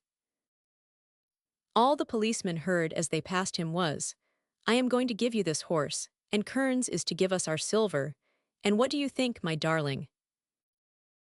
What? But they had already passed out of earshot, and in a few moments the shady, sun-flecked bridle path was deserted again save for the birds and squirrels, and a single mounted policeman, rigid, wild-eyed, twisting his mustache and breathing hard. Chapter 7. The news of Gatewood's fate filled Kearns with a pleasure bordering upon melancholy. It was his work. He had done it. It was good for Gatewood time for him to stop his irresponsible cruise through life, lower sail, heave to, set his signals, and turn over matters to this charming pilot. And now they would come into port together and anchor somewhere east of Fifth Avenue which, Kearns reflected, was far more proper a place for Gatewood than somewhere east of Suez, where young men so often sail. And yet there was something melancholy in the pleasure he experienced. Gatewood was practically lost to him. He knew what might be expected from engaged men and newly married men. Gatewood's club life was in dead for a while, and there was no other man with whom he cared to embark for those brightly lighted harbors twinkling east of Suez across the metropolitan wastes. "It's very generous of me to get him married," he said frequently to himself, rather sadly. "I did it pretty well, too. It only shows that women have no particular monopoly in the realms of diplomacy and finesse. In fact, if a man really chooses to put his mind to such matters, he can make it no trumps and win out behind a bum ace and a guarded knave." He was pleased with himself. He followed Gatewood about explaining how good he had been to him. An enthusiasm for marrying off his friends began to germinate within him. He tried it on Darrell, on Barnes, on Yates, but was turned down and severely stung. Then one day Heron of the Philippine Scouts turned up at the club, and they held a determined reunion until daylight, and they told each other all about it all, and what uppercuts life had handed out to them since the troopship sailed. And after the rosy glow had deepened to a more gorgeous hue in the room, and the electric lights had turned into silver pinwheels, and after they had told each other the story of their lives, and the last siphon fizzed impotently when urged beyond its capacity, Kearns arose and extended his hand, and Heron took it, and they executed a song resembling Auld Lang Syne. "Ol' man," said Kearns reproachfully, "there's one thing you have been deuced careful not to mention, and that is about what happened to you 3 years ago." "Steady," said Heron, "there is nothing to tell Tommy." "Nothing." "Nothing. I never saw her again. I never shall." Kearns looked long and unsteadily upon his friend, then very gravely fumbled in his pocket and drew forth the business card of Westrel Keene, tracer of lost persons. "That," he said, "will be about all," and he bestowed the card upon Heron with magnificent condescension. And about 5 o'clock the following afternoon Heron found the card among various effects of his, scattered over his dresser. It took him several days to make up his mind to pay any attention to the card or the suggestion it contained. He scarcely considered it seriously even when, passing along Fifth Avenue one sunny afternoon, he chanced to glance up and see the sign. Keene Co. Tracers of Lost Persons. Staring him in the face. He continued his stroll, but that evening, upon mere impulse, he sat down and wrote a letter to Mr. Keene. The next morning's mail brought a reply and an appointment for an interview on Wednesday week. Heron tossed the letter aside, satisfied to let the matter go, because his leave expired on Tuesday and the appointment was impossible. On Sunday, however, the melancholy of the deserted club affected his spirits. A curious desire to see this tracer of lost persons seized him with a persistence unaccountable. He slept poorly, haunted with visions. On Monday he went to see Mr. Keene. It could do no harm. It was too late to do either harm or good, for his leave expired the next day at noon. The business of Keene Co., Tracers of Lost Persons, had grown to enormous proportions. Appointments for a personal interview with Mr. Keene were now made a week in advance, so when young Heron sent in his card, the gaily liveried Negro servant came back presently, threading his way through the waiting throng with pomp and circumstance, and returned the card to Heron with the date of appointment rewritten in ink across the top. The day named was Wednesday. On Tuesday Heron's leave expired. "That will not do," said the young man brusquely. "I must see Mr. Keene today. I wrote last week for an appointment." The liveried darky was polite but obdurate. "Dis here appointment, sah," he explained persuasively. "But I want to see Mr. Keene at once," insisted Heron. Hit ain't no use, said the darky respectfully. Days millions and millions ob gemin jess acetin round and waden fo mistaqeen. In dis here profession, de fustest jaman dat has appointment is de fustest jaman dat kin see mistaqeen. You is a military jaman Yosef, Cap Heron, and you is aware dat precedence de rigor.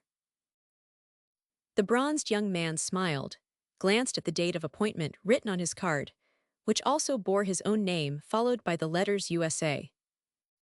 Then his amused gray eyes darkened and he glanced leisurely around the room, where a dozen or more assorted people sat waiting their turns to interview Mr. Keene. All sorts and conditions of people, smartly gowned women, an anxious-browed businessman or two, a fat German truck driver, his greasy cap on his knees, a surly policeman, and an old Irishwoman, wearing a shawl and an ancient straw bonnet. Heron's eyes reverted to the darky. You will explain to Mr. Keene, he said, that I am an army officer on leave, and that I am obliged to start for Manila tomorrow. This is my excuse for asking an immediate interview, and if it's not a good enough excuse, I must cancel this appointment, that is all. The darky stood, irresolute, inclined to argue, but something in the steel-gray eyes of the man set him in involuntary motion, and he went away once more with the young man's message. Heron turned and walked back to his seat. The old woman with the faded shawl was explaining volubly to a handsomely gowned woman beside her that she was looking for her boy, Danny, that her name was Mrs. Regan, and that she washed for the aristocracy of Hunter's Point at a liberal price per dozen, using no deleterious substances in the suds, as heaven was her witness. The German truck driver, moved by this confidence, was stirred to begin an endless account of his domestic misfortunes, and old Mrs. Regan, becoming impatient, had already begun to interrupt with an account of Regan's recent hoisting on the wings of a premature petard, when the dark servant reappeared. Mr. Keene will receive you, he whispered, leading the way into a large room where dozens of attractive young girls sat very busily engaged at typewriting machines. Door after door they passed, all numbered on the groundless panes, then swung to the right, where the darky bowed him into a big, handsomely furnished room flooded with the morning sun. A tall gray man, faultlessly dressed in a gray frock suit and wearing white spats, turned from the breezy, open window to inspect him, the lean, well-groomed, rather lank type of gentleman suggesting a retired colonel of cavalry, unmistakably well-bred from the ends of his drooping, gray mustache to the last button on his immaculate spats. Captain Heron, he said pleasantly. Mr. Keene. They bowed. Young Heron drew from his pocket a card. It was the business card of Keene Co., and glancing up at Mr. Keene, he read it aloud carefully. Keene Co. Tracers of lost persons. Keene Co. are prepared to locate the whereabouts of anybody on Earth. No charges will be made unless the person searched for is found. Blanks on application. Westrel Keene, manager. Heron raised his clear gray eyes. I assume this statement to be correct, Mr. Keene. You may safely assume so, said Mr. Keene, smiling. Does this statement include all that you are prepared to undertake? The tracer of lost persons inspected him coolly. What more is there, Captain Heron? I undertake to find lost people. I even undertake to find the undiscovered ideals of young people who have failed to meet them. What further field would you suggest? Heron glanced at the card which he held in his gloved hand.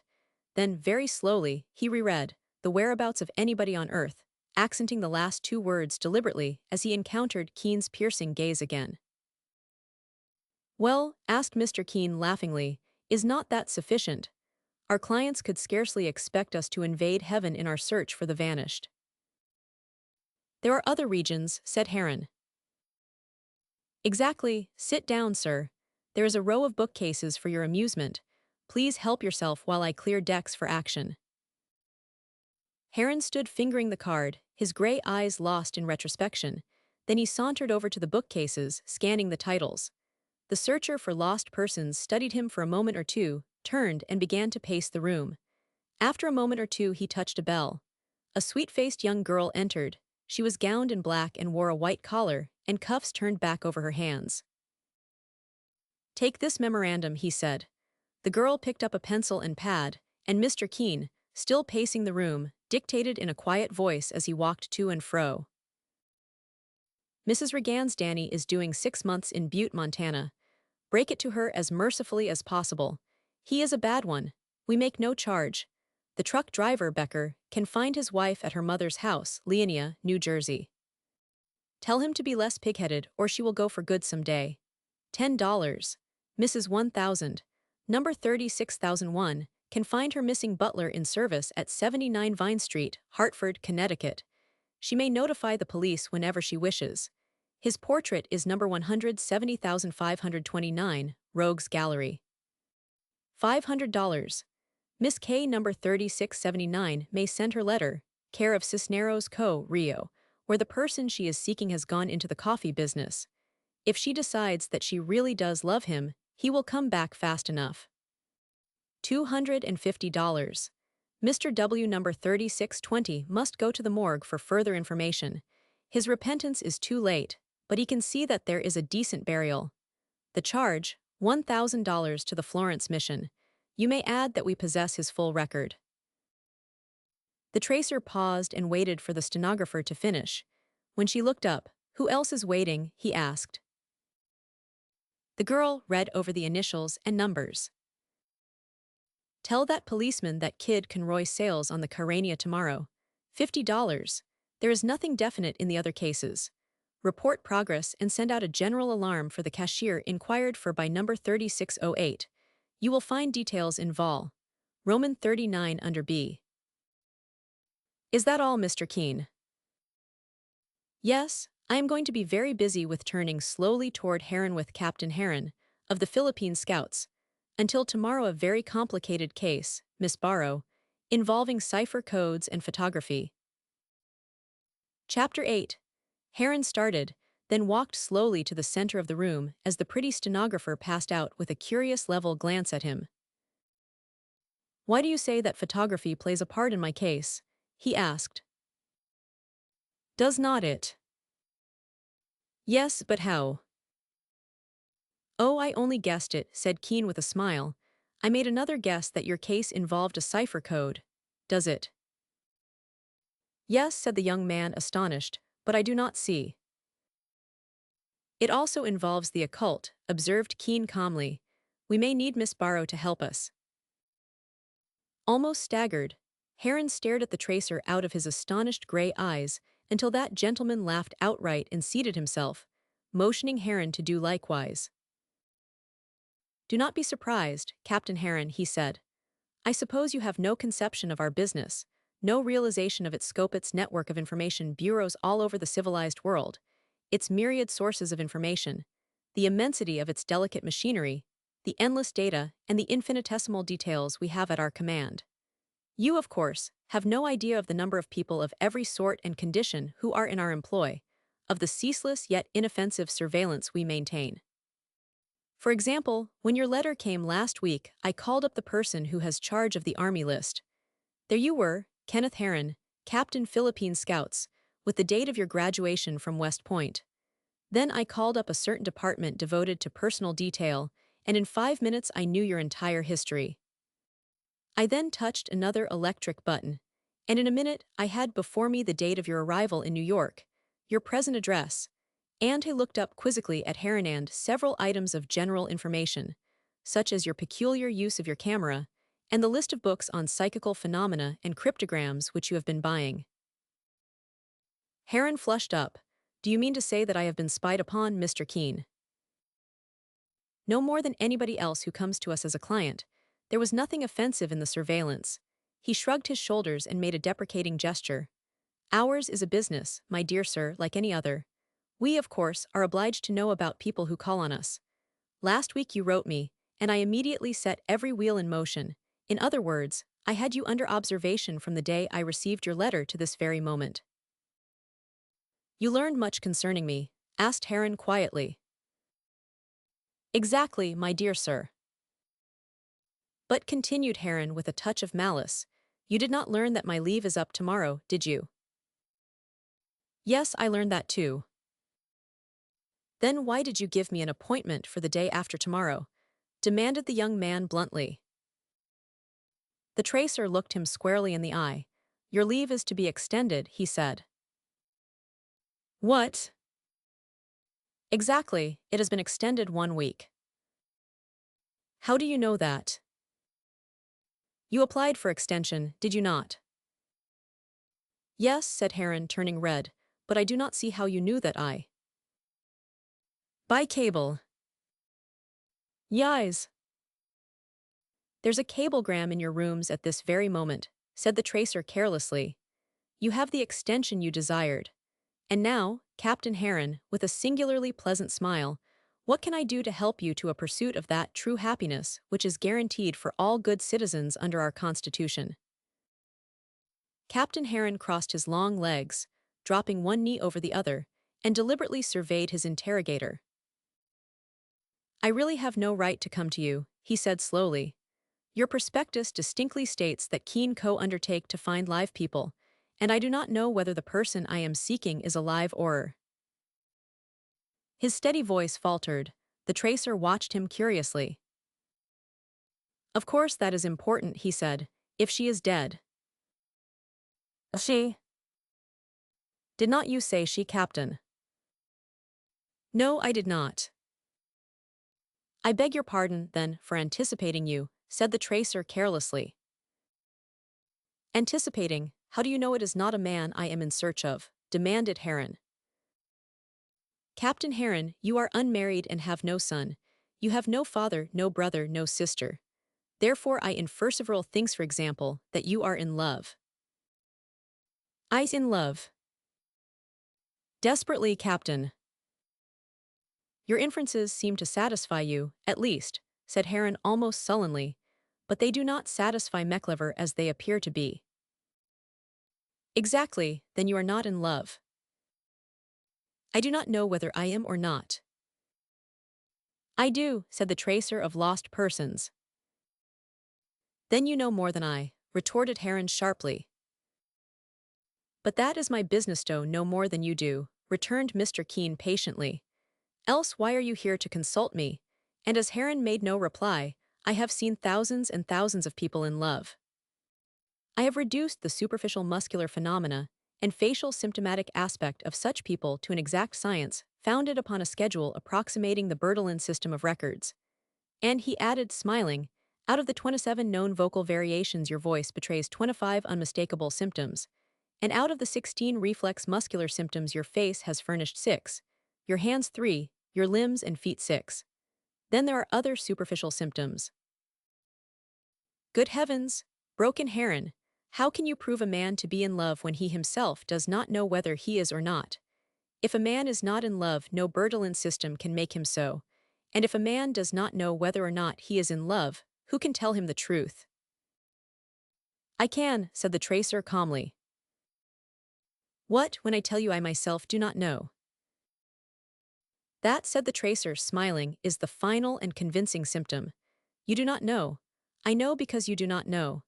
That is the easiest way to be sure that you are in love, Captain Heron, because you always are when you are not sure. You would know if you were not in love. Now, my dear sir, you may lay your case confidently before me. Heron, unconvinced, sat frowning and biting his lip and twisting his short, crisp mustache which the tropical sun had turned straw color and curly. I feel like a fool to tell you, he said. I am not an imaginative man, Mr. Keen. I am not fanciful, not sentimental. I am perfectly healthy, perfectly normal, a very busy man in my profession, with no time and no inclination to fall in love. Just the sort of man who does it, commented Keen. Continue. Heron fidgeted about in his chair, looked out of the window, squinted at the ceiling, then straightened up, folding his arms with sudden determination. I would rather be boloed than tell you, he said. Perhaps, after all, I am a lunatic. Perhaps I have had a touch of the Luzon sun and do not know it. I will be the judge, said the tracer, smiling. Very well, sir. Then I will begin by telling you that I have seen a ghost. There are such things, observed Keen quietly. Oh, I do not mean one of those fabled sheeted creatures that float about at night. I mean a phantoma real phantomin, the sunlight standing before my very eyes in broad day. Now do you feel inclined to go on with my case, Mr. Keene? Certainly, replied the tracer gravely. Please continue, Captain Heron. All right then. Here's the beginning of it. 3 years ago, here in New York, drifting along Fifth Avenue with the crowd, I looked up to encounter the most wonderful pair of eyes that I ever beheld, that any living man ever beheld. The most wonderfully beautiful. He sat so long immersed in retrospection that the tracer said, I am listening, Captain, and the captain woke up with a start. What was I saying? How far had I proceeded? Only to the eyes. Oh, I see. The eyes were dark, sir, dark and lovely beyond any power of description. The hair was also dark, very soft and thick, wavy and dark. The face was extremely youthful, and ornamental to the uttermost verges of a beauty so exquisite that, were I to attempt to formulate for you its individual attractions, I should, I fear, transgress the strictly rigid bounds of that reticence which becomes a gentleman in complete possession of his senses. Exactly, mused the tracer. Also, continued Captain Heron with growing animation, to attempt to describe her figure would be utterly useless, because I am a practical man and not a poet, nor do I read poetry or indulge in feudal novels or romances of any description. Therefore I can only add that it was a figure, a poise, absolutely faultless, youthful, beautiful, erect, wholesome, gracious, graceful, charmingly buoyant and well. I cannot describe her figure, and I shall not try. Exactly, do not try. No, said Heron mournfully, it is useless, and he relapsed into enchanted retrospection. Who was she? Asked Mr. Keene softly. I do not know. You never again saw her. Mr. Keene, I am not ill-bred, but I simply could not help following her. She was so beautiful that it hurt, and I only wanted to look at her. I did not mind being hurt. So I walked on, and sometimes I would pass her, and sometimes I would let her pass me, and when she was not looking I would look not offensively, but just because I could not help it. And all the time my senses were humming like a top, and my heart kept jumping to get into my throat, and I had not a notion where I was going or what time it was, or what day of the week. She did not see me, she did not dream that I was looking at her, she did not know me from any of the thousand silk-hatted, frock-coated men who passed and repassed her on Fifth Avenue, and when she went into St. Berold's church, I went too, and I stood where I could see her and where she could not see me. It was like a touch of the Luzon sun, Mr. Keene. And then she came out and got into a Fifth Avenue stage, and I got in too. And whenever she looked away I looked at her without the slightest offense, Mr. Keene, until once she caught my eye. He passed an unsteady hand over his forehead. For a moment we looked full at one another, he continued. I got red, sir, I felt it, and I could not look away. And when I turned color like a blooming beet, she began to turn pink like a rosebud, and she looked full into my eyes with such a wonderful purity, such exquisite innocence, that I never felt so nearer heaven in my life. No, sir, not even when they ambushed us at Manoa Wells, but that's another thing only, it is part of this business. He tightened his clasped hands over his knee, until the knuckles whitened. That's my story, Mr. Keene, he said crisply. All of it. Heron looked at the floor, then at Keene. No, not all.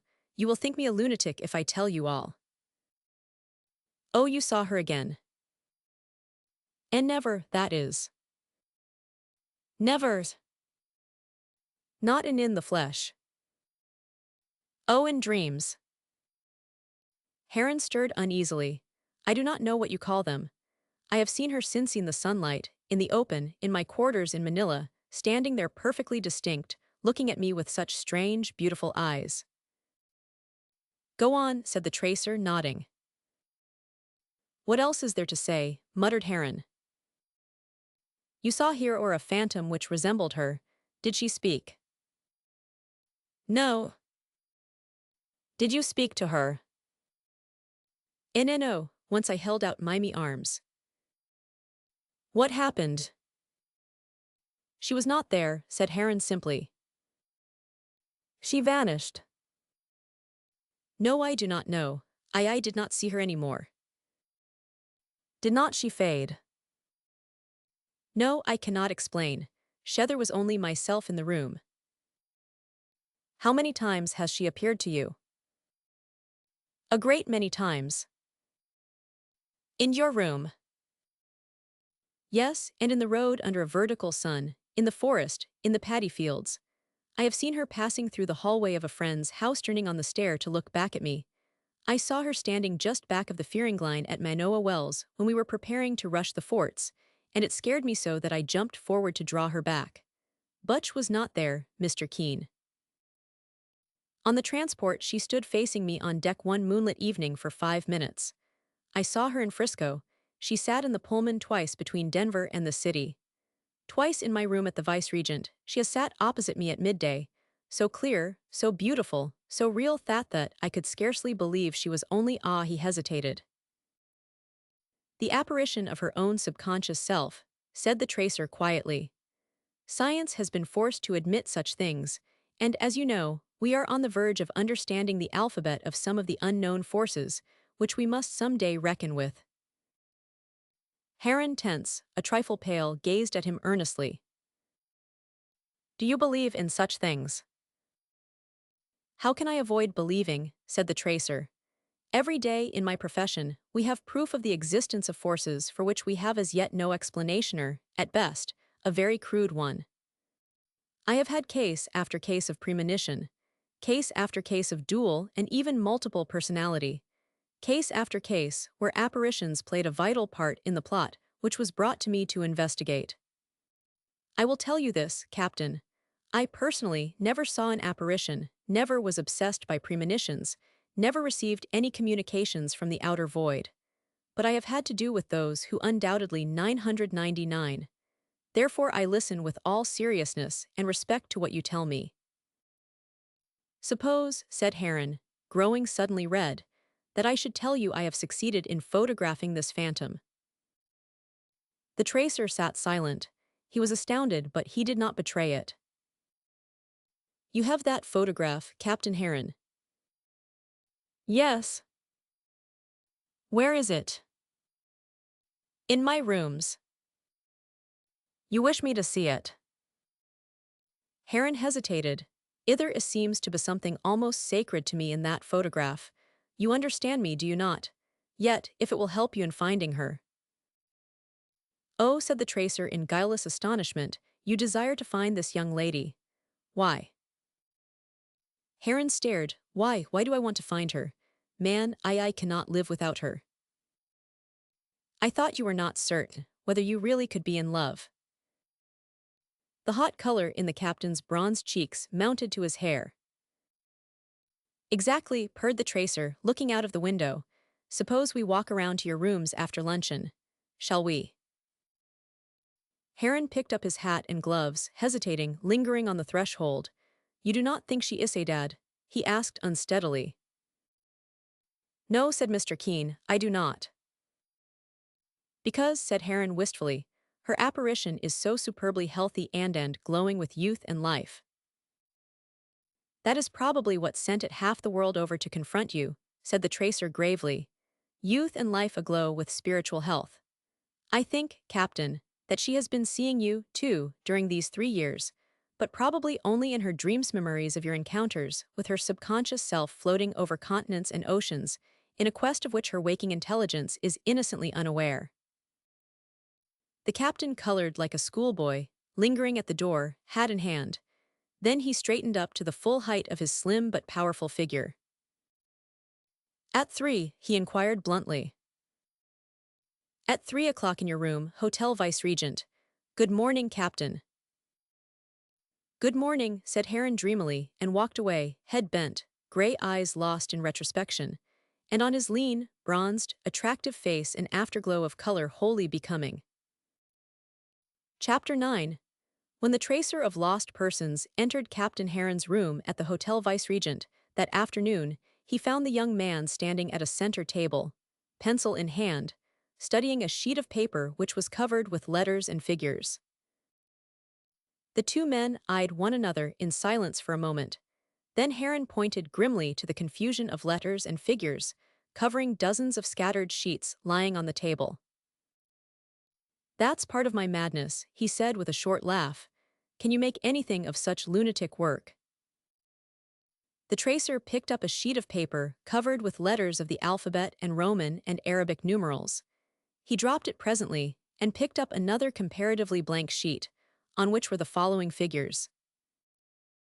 Cryptographic symbols. He studied it for a while, then glanced interrogatively at Heron. It's nothing, said Heron. I have been groping for 3 years, but it's no use. That's lunatic's work. He wheeled squarely on his heels, looking straight at the tracer. Do you think I have had a touch of the sun? No, said Mr. Keene, drawing a chair to the table. Saner men than you or I have spent a lifetime over this so-called seal of Solomon. He laid his finger on the two symbols. Cryptographic symbols. Then, looking across the table at Heron, what, he asked, has the seal of Solomon to do with your case? She muttered Heron and fell silent. The tracer waited. Heron said nothing. Where is the photograph? Heron unlocked a drawer in the table, hesitated, looked strangely at the tracer. Mr. Keene, he said, there is nothing on earth I hold more sacred than this. There is only one thing in the world that could justify me in showing it to a living soul me desire to find her. No, said Keene coolly, that is not enough to justify youth mere desire to find the living original of this apparition. Nothing could justify your showing it unless you love her. Heron held the picture tightly, staring full at the tracer. A dull flush mounted to his forehead, and very slowly he laid the picture before the tracer of lost persons. Minute after minute sped while the tracer bent above the photograph, his finely modeled features absolutely devoid of expression. Heron had drawn his chair beside him, and now sat leaning forward, bronzed cheek resting in his hand, staring fixedly at the picture. When was this thy's photograph taken? Asked the tracer quietly. The day after I arrived in New York. I was here, alone, smoking my pipe and glancing over the evening paper just before dressing for dinner. It was growing rather dark in the room. I had not turned on the electric light. My camera lay on the table. There it is, that Kodak. I had taken a few snapshots on shipboard. There was one film left. He leaned more heavily on his elbow, eyes fixed upon the picture. It was almost dark, he repeated. I laid aside the evening paper and stood up, thinking about dressing for dinner, when my eyes happened to fall on the camera. It occurred to me that I might as well unload it, let the unused film go, and send the roll to be developed and printed, and I picked up the camera. Yes, said the tracer softly. I picked it up and was starting toward the window, where there remained enough daylight to see by. The tracer nodded gently. Then I saw her, said Heron under his breath. Where? They're standing by that window. You can see the window and curtain in the photograph. The tracer gazed intently at the picture. She looked at me, said Heron, steadying his voice. She was as real as you are, and she stood there, smiling faintly, her dark, lovely eyes meeting mine. Did you speak? No. How long did she remain there? I do not know. Time seemed to stop, the world, everything grew still. Then, little by little, something began to stir under my stunned senses, that germ of misgiving, that dreadful doubt of my own sanity. I scarcely knew what I was doing when I took the photograph. Besides, it had grown quite dark, and I could scarcely see her. He drew himself erect with a nervous movement. How on earth could I have obtained that photograph of her in the darkness? He demanded. "Enrays," said the tracer coolly. "It has been done in France." Yes, from living people, but what the N-ray is in living organisms, we must call, for lack of a better term, the subaura in the phantom. They bent over the photograph together. Presently the tracer said, "She is very, very beautiful." Heron's dry lips unclosed, but he uttered no sound. "She is beautiful, is she not?" repeated the tracer, turning to look at the young man.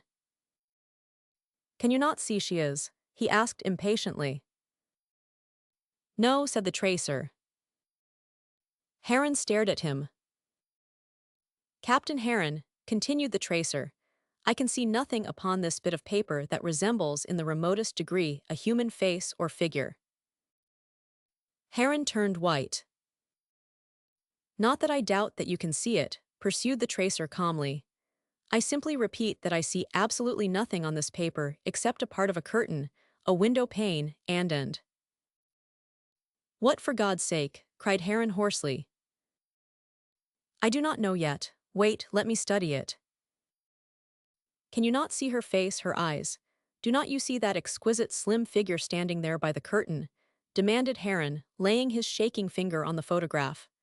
Why, man, it is as clear, as clean-cut, as distinct as though the picture had been taken in sunlight. Do you mean to say that there is nothing there that I am crazy? No, wait. Wait, how can I wait when you sit staring at her picture and telling me that you cannot see it, but that it is doubtless there? Are you deceiving me, Mr. Keene?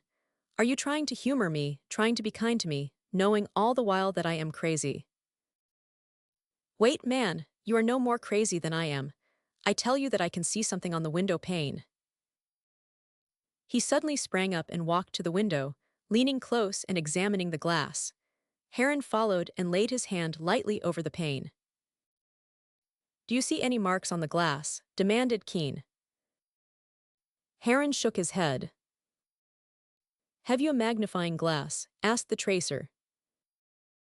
Heron pointed back to the table, and they returned to the photograph, the tracer bending over it and examining it through the glass. All I see, he said, still studying the photograph, is a corner of a curtain and a window on which certain figures seem to have been cut. Look, Captain Heron, can you see them? I see some marks, some squares. You cannot see anything written on that paneas though cut by a diamond. Nothing distinct. But you see her. Perfectly. In minute detail. Yes. The tracer thought a moment. Does she wear a ring? Yes, cannot you see? Draw it for me.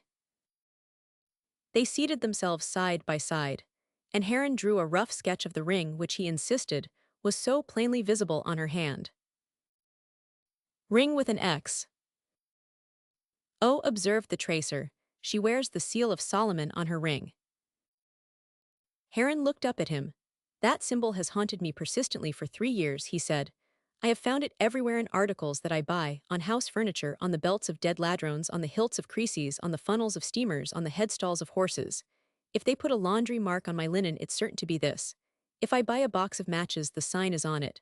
Why, I have even seen it on the brilliant wings of tropical insects. It's got on my nerves. I dream about it. Ring with an X. And you buy books about it and try to work out its mystical meaning, suggested the tracer, smiling. But Heron's gray eyes were serious. He said, she never comes to me without that symbol somewhere about her. I told you she never spoke to me. That is true, yet once, in a vivid dream of her, she did speak. I was almost ashamed to tell you of that. Tell me. Ah, dream, do you wish to know what I dreamed? Yes, if it was a dream. It was. I was asleep on the deck of the mine Dino, dead tired after a fruitless hike. I dreamed she came toward me through a young woodland all lighted by the sun, and in her hands she held masses of that wild flower we call Solomon's seal. And she said in the voice I know must be like hers, if you could only read. If you would only understand the message I send you. It is everywhere on earth for you to read, if you only would. I said, is the message in the seal? Is that the key to it? She nodded, laughing, burying her face in the flowers, and said, perhaps I can write it more plainly for you some day. I will try very, very hard. And after that she went away not swiftlifer. I saw her at moments far away in the woods. But I must have confused her with the glimmering shafts of sunlight. And in a little while, the woodland grew dark and I woke with the racket of a Colt's automatic in my ears. He passed his sun-bronzed hand over his face, hesitated, then leaned over the photograph once more, which the tracer was studying intently through the magnifying glass. There is something on that window in the photograph which I am going to copy, he said. Please shove a pad and pencil toward me. Still examining the photograph through the glass which he held in his right hand, Mr. Keene picked up the pencil and, feeling for the pad, began very slowly to form the following series of symbols. Cryptographic symbol. What on earth are you doing? Muttered Captain Heron, twisting his short mustache in perplexity. I am copying what I see through this magnifying glass written on the window pane in the photograph, said the tracer calmly. Cannot you see those marks? I do now. I never noticed them before, particularly that there were scratches there. When at length the tracer had finished his work, he sat, chin on hand, examining it in silence. Presently he turned toward Heron, smiling. Well, inquired the younger man impatiently, do those scratches representing Solomon's seal mean anything? It's the strangest cipher I ever encountered, said Mr. Keene, the strangest I ever heard of. I have seen hundreds of cipher-shundered secret codes of the State Department, secret military codes, elaborate Oriental ciphers, symbols used in commercial transactions, symbols used by criminals and every species of malefactor. And every one of them can be solved with time and patience and a little knowledge of the subject. But Thiesh sat looking at it with eyes half closed. Thighs is too simple. Simple. Very, it's so simple that it's baffling. Do you mean to say you are going to be able to find a meaning in squares and crosses? I do not believe it is going to be so very difficult to translate them. Great guns, said the captain. Do you mean to say that you can ultimately translate that cipher? The tracer smiled. Let's examine it for repetitions first. Here we have the symbol. Cryptographic symbols. Repeated 5 times. It's likely to be the letter E. I think his voice ceased. For a quarter of an hour he pored over the symbols, pencil in hand, checking off some, substituting a letter here and there. No, he said. The usual does not work in this case. It's an absurdly simple cipher. I have a notion that numbers play a part in idiocy where these crossed squares are bracketed. Those must be numbers requiring 2 figures. He fell silent again, and for another quarter of an hour he remained motionless, immersed in the problem before him, Heron frowning at the paper over his shoulder. Chapter 10. Come, said the tracer suddenly, this will not do. There are too few symbols to give us a key, too few repetitions to furnish us with any key basis. Come, Captain, let us use our intellects, let us talk it over with that paper lying there between us. It's a simple cipher, a childishly simple one if we use our wits. Now, sir, what I see repeated before us on this sheet of paper is merely one of the forms of a symbol known as Solomon's seal. The symbol is, as we see, repeated a great many times. Every seal has been dotted or crossed on some one of the lines composing it. Some seals are coupled with brackets and armatures. Cryptographic symbol. What of it? Inquired Heron vacantly. Well, sir, in the first place, that symbol is supposed to represent the spiritual and material, as you know. What else do you know about it? Cryptographic symbol. Nothing. I bought a book about it but made nothing of it. Is not it supposed, asked Mr. Keene, to contain within itself the 9 numerals, 1, 2, 3, 4, 5, 6, 7, 8, 9, and even the 0 symbol? I believe so. Exactly, here's the seal. Cryptographic symbol. Now I will mark the 1, 2, and 3 by crossing the lines like this. 1. Cryptographic symbol. 2. Cryptographic symbol. 3. Cryptographic symbol. Now, eliminating all lines not crossed, there remains the 1. Cryptographic symbol. The 2. Cryptographic symbol. The 3. Cryptographic symbol. And here is the entire series. Cryptographic symbol. And the 0. Cryptographic symbols. A sudden excitement stirred Heron. He leaned over the paper, gazing earnestly at the cipher. The tracer rose and glanced around the room as though in search of something. "Is there a telephone here?" he asked. "For heaven's sake, do not give this up just yet," exclaimed Heron. "These things mean numbers, do not you see? Look at that," pointing to a linked pair of seals. Cryptographic symbol. That means the number 19. You can form it by using only the crossed lines of the seal. Cryptographic symbol. "Do not you see, Mr. Keene?" "Yes, Captain Heron, the cipher is, as you say, very plain, quite as easy to read as so much handwriting. That is why I wish to use your telephone at once, if you please." "It's in my bedroom. You do not mind if I go on working out this cipher while you are telephoning?" "Not in the least," said the tracer blandly. He walked into the captain's bedroom, closing the door behind him. Then he stepped over to the telephone, unhooked the receiver, and called up his own headquarters. "Hello, this is Mr. Keene. I want to speak to Miss Barrow." In a few moments, Miss Barrow answered, "I am here, Mr. Keene." "Good, look up the name in Wood. Try New York first. Edith in Wood is the name. Look sharp, please, I am holding the wire." He held it for 10 full minutes. Then Miss Barrow's low voice called him over the wire. "Go ahead," said the tracer quietly. "There is only one Edith in Wood in New York. Mr. Keene. Miss Edith in Wood, graduate of Barnard, 1902, left an orphan 1903, and obliged to support herself, became an assistant to Professor Boggs of the Museum of Inscriptions. Is considered an authority upon Arabian cryptograms. Has written a monograph on the Harati Symbola, short treatise on the swastika. She is 24 years of age. Do you require further details?" "No," said the tracer, "please ring off." Then he called up general information. "I want the Museum of Inscriptions. Get me their number, please." After a moment, "Is this the Museum of Inscriptions? Is Professor Boggs there? Is this Professor Boggs? Could you find time to decipher an inscription for me at once? Of course, I know you are extremely busy, but have you no assistant who could do it? What did you say her name is? Miss in Wood.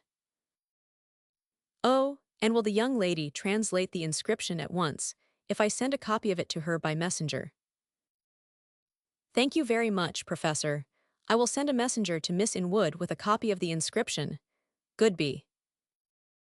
He hung up the receiver, turned thoughtfully, opened the door again, and walked into the sunlit living room.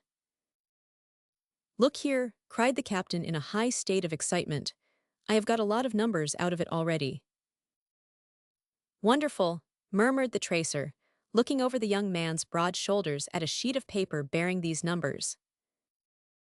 9 nonillion, 145 octillion 225 septillion, 180, 1 sextillion 912 quintillion 325, quadrillion 152, trillion 122, billion 120 million, 151,435.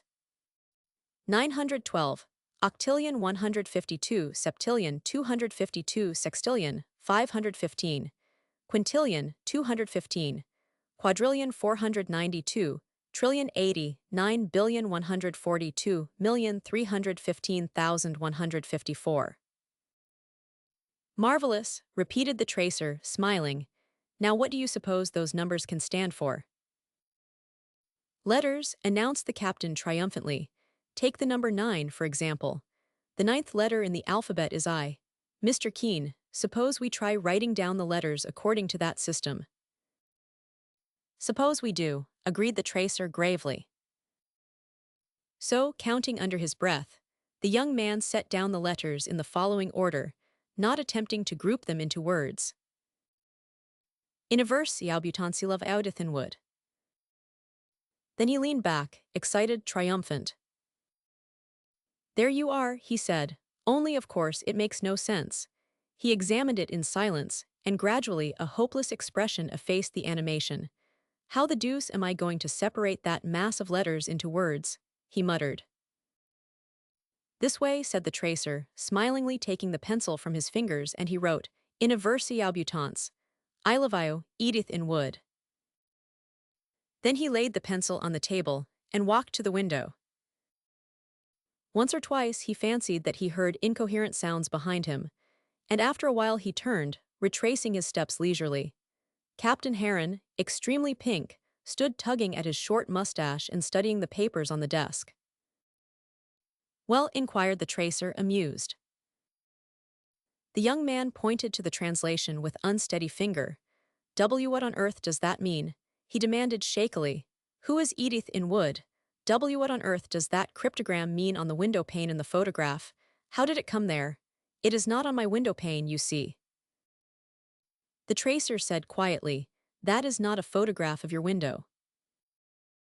What? No, Captain, here, look at it closely through this glass. There are 16 small panes in that sash. Now count the panes in your window 8. Besides, look at that curtain. It is made of some figured stuff like chintz. Now look at your own curtain yonder. It is of plain velour.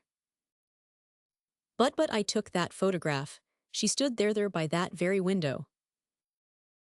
The tracer leaned over the photograph, examining it through the glass. And studying it, he said, Do you still see her in this photograph, Captain Heron? Certainly, can you not see her? No, murmured the tracer, but I see the window which she really stood by when her phantom came here seeking you. And that is sufficient. Come, Captain Heron, we are going out together. The captain looked at him earnestly. Something in Mr. Keen's eyes seemed to fascinate him. You think that it's likely we are going to see her? He faltered. If I were you, mused the tracer of lost persons, joining the tips of his lean fingers meditatively, if I were you I should wear a silk hat and a frock coat. It's afternoon anyhow, he added deprecatingly, and we are liable to make a call. Captain Heron turned like a man in a dream and entered his bedroom, and when he emerged, he was dressed and groomed with pathetic precision. Mr. Keen, he said, I do not know why I am daring to hope for all sorts of things. Nothing you have said really warrants it. But somehow I am venturing to cherish an absurd notion that I may see her. Perhaps, said the tracer, smiling. Mr. Keen, you would not say that if there was no chance, would you? You would not dash a fellow's hopes. No, I would not, said Mr. Keen. I tell you frankly that I expect to find her. Today. We will see, said Mr. Keen guardedly. Come, Captain, do not look that way. Courage, sir. We are about to execute a turning movement, but you look like a Russian general on his way to the south front. Heron managed to laugh. They went out, side by side, descended the elevator, and found a cab at the porticocher. Mr. Keen gave the directions and followed the captain into the cab. Now, he said, as they wheeled south, we are first going to visit the Museum of Inscriptions and have this cipher translation verified. Here is the cipher as I copied it. Hold it tightly, Captain. We have only a few blocks to drive. Indeed, they were already nearly there. The hansom drew up in front of a plain granite building, wedged in between some rather elaborate private dwelling houses. Over the door were letters of dull bronze. American Museum of Inscriptions. And the two men descended and entered a wide marble hall lined with glass-covered cabinets, containing plaster casts of various ancient inscriptions and a few bronze and marble originals. Several female frumps were nosing the exhibits. An attendant in livery stood in the middle distance. The tracer walked over to him.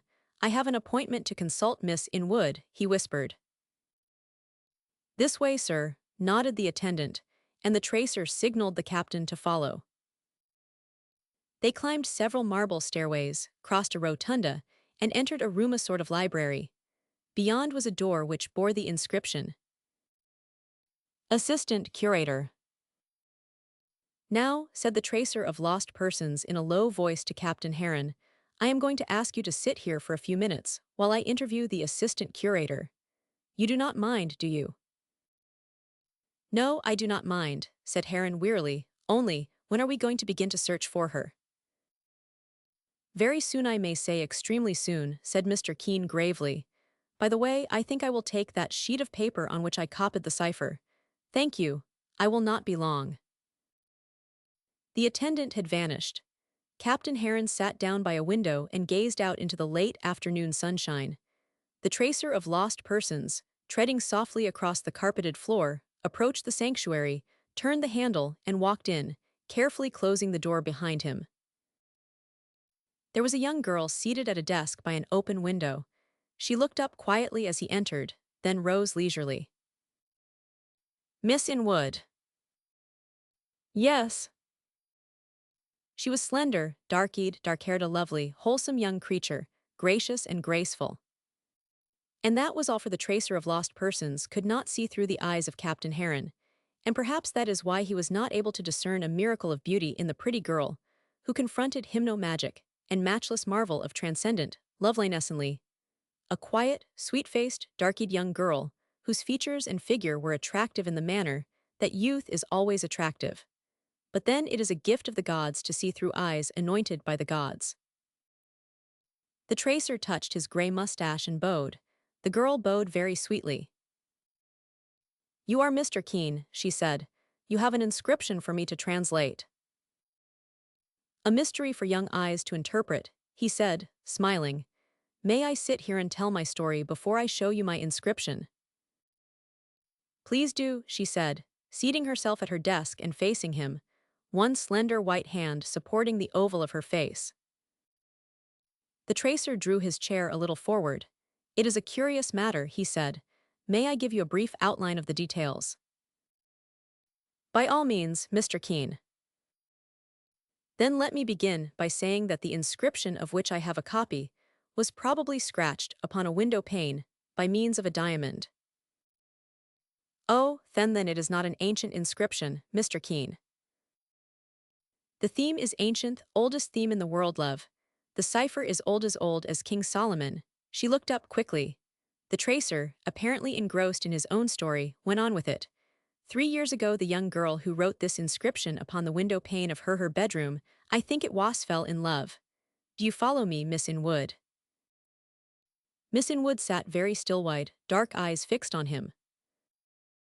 Fell in love, repeated the tracer musingly, not in the ordinary way. That is the point, you see. No, she fell in love at first sight, fell in love with a young man whom she never before had seen, never again beheld, and never forgot. Do you still follow me, Miss Inwood? She made the slightest motion with her lips. No, mused the tracer of lost persons, she never forgot him. I am not sure, but I think she sometimes dreamed of him. She dreamed of him awake, too. Once she inscribed a message to him, cutting it with the diamond in her ring on the window pane. A slight sound escaped from Miss Inwood's lips. I beg your pardon, said the tracer, did you say something? The girl had risen, pale, astounded, incredulous. Who are you? She faltered.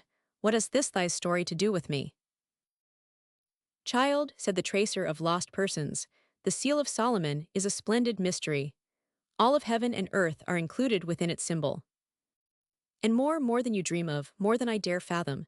And I am an old man, my child, old, alone, with nobody to fear for, nothing to dread, not even the end of all, because I am ready for that too. Yet I, having nothing on earth to dread, dare not fathom what that symbol may mean, nor what vast powers it may exert on life. God knows. It may be the very signet of fate itself, the sign manual of destiny. He drew the paper from his pocket, unrolled it, and spread it out under her frightened eyes. That, she whispered, steadying herself blindly against the arm he offered. She stood a moment, so then, shuddering, covered her eyes with both hands. The tracer of lost persons looked at her, turned and opened the door. Captain Heron, he called quietly. Heron, pacing the anteroom, turned and came forward. As he entered the door, he caught sight of the girl crouching by the window, her face hidden in her hands, and at the same moment she dropped her hands and looked straight at him. You, she gasped. The tracer of lost persons stepped out, closing the door. For a moment he stood there, tall, gaunt, gray, staring vacantly into space. She was beautiful when she looked at him, he muttered. For another minute he stood there, hesitating, glancing backward at the closed door. Then he went away, stooping slightly, his top hat held close against the breast of his tightly buttoned frock coat. Chapter 11. During his first year of wedded bliss, Gatewood cut the club. When Kearns wanted to see him, he had to call like other people, or like other people, accept young Mrs. Gatewood's invitations. Why, said Gatewood scornfully, should I, 34 years of age and safely married, go to a club? Why should I, at my age, idle with a lot of idlers and listen to stuffy stories from stuffier individuals?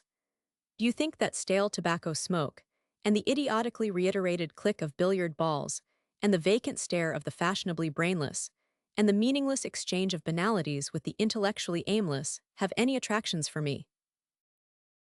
Mrs. Gatewood raised her pretty eyes in silence. Kearns returned her amused gaze rather blankly. Clubs, sniffed Gatewood. What are clubs but pretexts for wasting time? What mental, what spiritual stimulus can a man expect to find in a club? Why, Kearns, when I look back a year and think what I was, and when I look at you and think what you still are? John, said Mrs. Gatewood softly. Oh, he knows it, insisted her husband, do not you, Tommy? You know the sort of life you are leading, do not you? You know what a miserable, aimless, selfish, unambitious, pitiable existence an unmarried man leads who lives at his club, do not you? Certainly, said Kearns, blinking into the smiling gaze of Mrs. Gatewood. Then why do not you marry?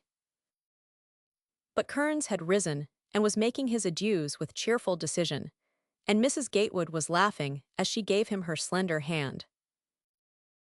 Now I know a girl, began Gatewood, but his wife was still speaking to Kearns, so he circled around them, politely suppressing the excitement of a sudden idea struggling for utterance. Mrs. Gatewood was saying, I do wish John would go to his clubs occasionally, because a man is married is no reason for his losing touch with his clubs. I know a girl, broke in Gatewood excitedly, laying his arm on Kearns's to detain him. But Kearns slid sideways through the door with a smile so noncommittal that Mrs. Gatewood laughed again, and linking her arm in her husband's, faced partly toward him. This maneuver, and the slightest pressure of her shoulder, obliged her husband to begin a turning movement, so that Kearns might reasonably make his escape in the middle of Gatewood's sentence, which he did with nimble and circumspect agility. I know, began Gatewood desperately, twisting his head over his shoulder, only to hear the deadened patter of his friend's feet over the velvet stair carpet and the subdued clang of the front door. Is not it extraordinary, he said to his wife. I have been trying to tell Tommy, every time he comes here, about a girl I know just the very girl he ought to marry, and something prevents him from listening every time. The attractive young matron beside him turned her face so that her eyes were directly in line with his. Did you ever know any people named Manners? She asked. No, why? You never knew a girl named Marjorie Manners, did you, John? No, what about her? You never heard Mr. Kearns speak of her, did you, dear? No, never. Tommy does not talk about girls. You never heard him speak of a Mrs. Stanley? Never. Who are these two women? One and the same, dear. Marjorie Manners married an Englishman named Stanley 6 years ago. Do you happen to recollect that Mr. Kearns took his vacation in England 6 years ago? Yes, what of it? He crossed to Southampton with Marjorie and her mother. He did not know she was going over to be married, and she did not tell him. She wrote to me about it, though. I was in school at Farmington. She left school to marry a mere child of 18, undeveloped for her age, thin, almost scrawny, with pipestem arms and neck, red hair, a very sweet, full-lipped mouth, and gray eyes that were too big for her face. Well, said Gatewood with a short laugh, what about it? You do not think Kearns fell in love with an insect of that genus, do you? Yes, I do, smiled Mrs. Gatewood. Nonsense, besides, what of it? She's married, you say. Her husband died of enteric at Ladysmith. She wrote me, she has never remarried. Think of it, John, in all these years she has never remarried. Oh, said Gatewood pityingly, do you really suppose that Tommy Kearns has been nursing a blighted affection all these years without ever giving me an inkling? Besides, men do not do that. Men do not curl up and blight. Besides, men do not take any stock in big-eyed, flat-chested, red-headed pipe stems. Why do you think that Kearns ever cared for her? I know he 999. How do you know it? From Marjorie's letters. The conceited kid. Well, of all insufferable nerve. A man like Kearns, a man of the finest, noblest character spiritually, intellectually, physically a practically faultless specimen of manhood. And a red-headed, spindle-legged oh my. Oh fizz, dearest, men do not worship a cage of bones with an 18-year-old soul in it like a nervous canary pecking out at the world. She created a furor in England, observed his wife, smiling. Oh, I dare say she might over there. Besides, she's doubtless fattened up since then. But if you suppose for one moment that Tommy could even remember a girl like that. Mrs. Gatewood smiled against-wise, sweet smile of a young matron in whom her husband's closest friend had confided. And after a moment or two, the wise smile became more thoughtful and less assured. For that very day, the tracer of lost persons had called on her to inquire about a Mrs. Stanley, a new client of his, who had recently bought a townhouse in East 83rd Street and a country house on Long Island, and who had applied to him to find her fugitive butler and a pint or two of family jewels. And after her talk with the tracer of lost persons, Mrs. Gatewood knew that her favorite among all her husband's friends, Mr. Kearns, would never of his own volition go near that same Marjorie Manners, who had flirted with him to the very perilous verge, before she told him why she was going to England and who, now a widow, had returned with her 5-year-old daughter to dwell once more in the city of her ancestors. Kearns had said very simply, "She has spoiled women for meal except you, Mrs. Gatewood, and if Jack had not married you—" "I understand, Mr. Kearns. I am awfully sorry." "Do not feel sorry. Only, if you can, call Jack off. He's been perfectly possessed to marry me to somebody ever since he married you. And if I told him why I do not care to consider the matter, he would not believe me spent his life in trying to bring me around. Besides, I could not ever tell him about Marjorie Manners. Anyhow, nothing on earth could ever induce me to look at her again. You say she is now a widow." "Yes, Mr. Kearns, and very beautiful." "Never again," muttered Kearns. "Never. She was homely enough when I asked her to marry me. I do not want to see her. I do not want to know what she looks like. I am glad she has changed so I would not recognize her, for that means the end of it all, the final elimination of the girl I remember on the ship." It was probably a sort of diseased infatuation, was not it, Mrs. Gatewood? Think of it. A few days on shipboard and I asked her to marry me. I do not blame her, after all, for letting me dangle. It was an excellent opportunity for her to study a rare species of idiot. She was justified and I am satisfied. Only, do call Jack off with a hint or two. "I shall try," said young Mrs. Gatewood thoughtfully, very thoughtfully, for already every atom and fiber of her femininity was aroused in behalf of these two estranged young people, whom Providence, certainly, had not meant to put asunder. Chapter 12. "Nothing," said Gatewood firmly, "can make me believe that Kearns ought not to marry somebody, and I am never going to let up on him until he does. I will bet I could fix him for life if I called in the tracer to help me. Is not it extraordinary how Kearns has kept out of it all these years?" The attractive girl beside him turned her face once more so that her clear, sweet eyes were directly in line with his. "It is extraordinary," she said seriously. "I think you ought to drop in at the club some day when you can corner him and bully him." "I do not want to go to the club," said the infatuated man. "Why, dear?" He looked straight at her and she flushed prettily, while a tint of color touched his own face, which was very nice of him, so she did not say what she was going to say, that it would be perhaps better for them both if he practiced on her an artistic absence now and then. Younger in years, she was more mature than he. She knew, but she was too much in love with him to salt their ambrosia with common sense or suggest economy in their use of the nectar bottle. However, the gods attend to that, and she knew they would, and she let them. So one balmy evening late in May, when the new moon's ghost floated through the upper haze, and the golden Diana above Manhattan turned flame color, and the electric lights began to glimmer along Fifth Avenue, and the first faint scent of the young summer freshened the foliage in square and park. Kearns, stopping at the club for a moment, found Gatewood seated at the same window they both were wont to haunt in earlier and more flippant days. "Are you dining here?" inquired Kearns, pushing the electric button with enthusiasm. "Well, that's the first glimmer of common sense you have betrayed since you have been married." "Dining here," repeated Gatewood. "I should hope not. I am just going home." "He's thoroughly cowed," commented Kearns. "Every married man you meet at the club is just going home." But he continued to push the button, nevertheless. Gatewood leaned back in his chair and gazed about him, nose in the air. "What a life," he observed virtuously. "It's all I can do to stand it for 10 minutes. You are here for the evening, I suppose?" he added pityingly. "No," said Kearns. "I am going uptown to Billy Lee's house to get my suitcase. His family are out of town, and he is at Seabright, so he let me camp there until the workmen finish papering my rooms upstairs. I am to lock up the house and send the key to the burglar alarm company tonight. Then I go to Boston on the 12. Want to come?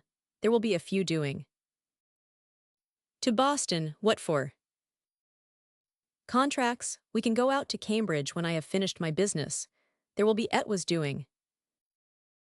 "Cannot you ever recover from being an undergraduate?" asked Gatewood, disgusted. "Well, is there anything the matter with a man getting next to a little amusement in life?" asked Kearns. "Do you object to my being happy?" "Amusement? You do not know how to amuse yourself. You do not know how to be happy.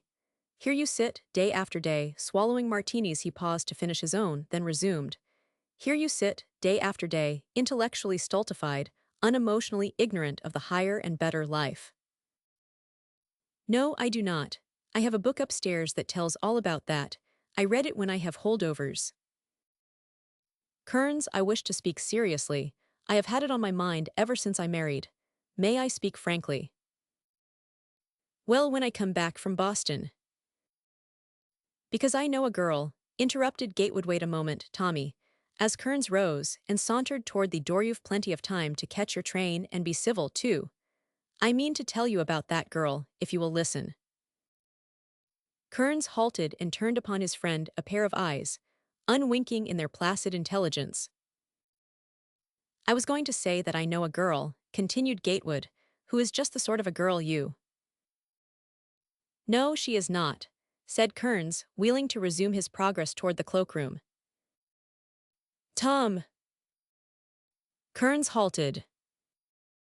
"You are a fine specimen," commented Gatewood scornfully.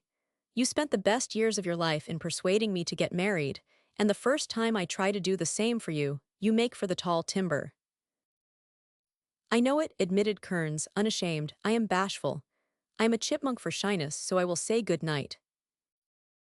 "Come back," said Gatewood coldly. "But my suitcase."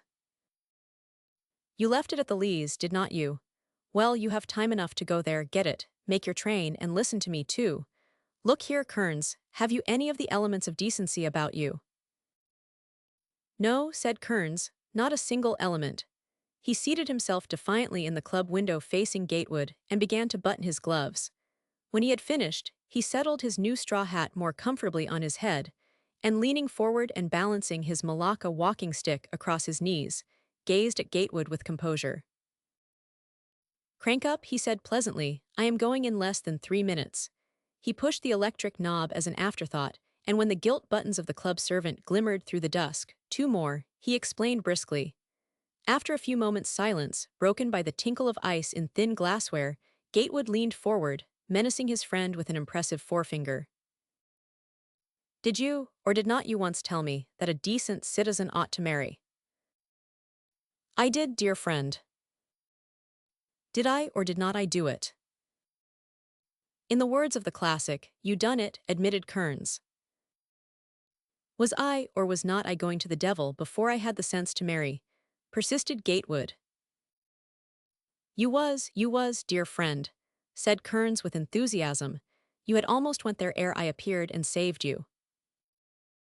"Then why should not you marry, and let me save you?"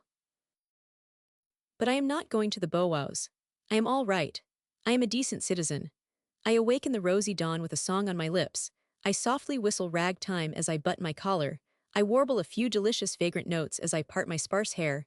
I am not murderous before breakfast. I go downtown, singing to my daily toil. I fish for fat contracts in Georgia marble. I return uptown immersed in a holy calm and the evening paper. I offer myself a cocktail. I bow and accept. I dress for dinner with the aid of a rascally valet, but do I swear at him? No, dear friend, I say, Henry, I have known far, far worse scoundrels than you.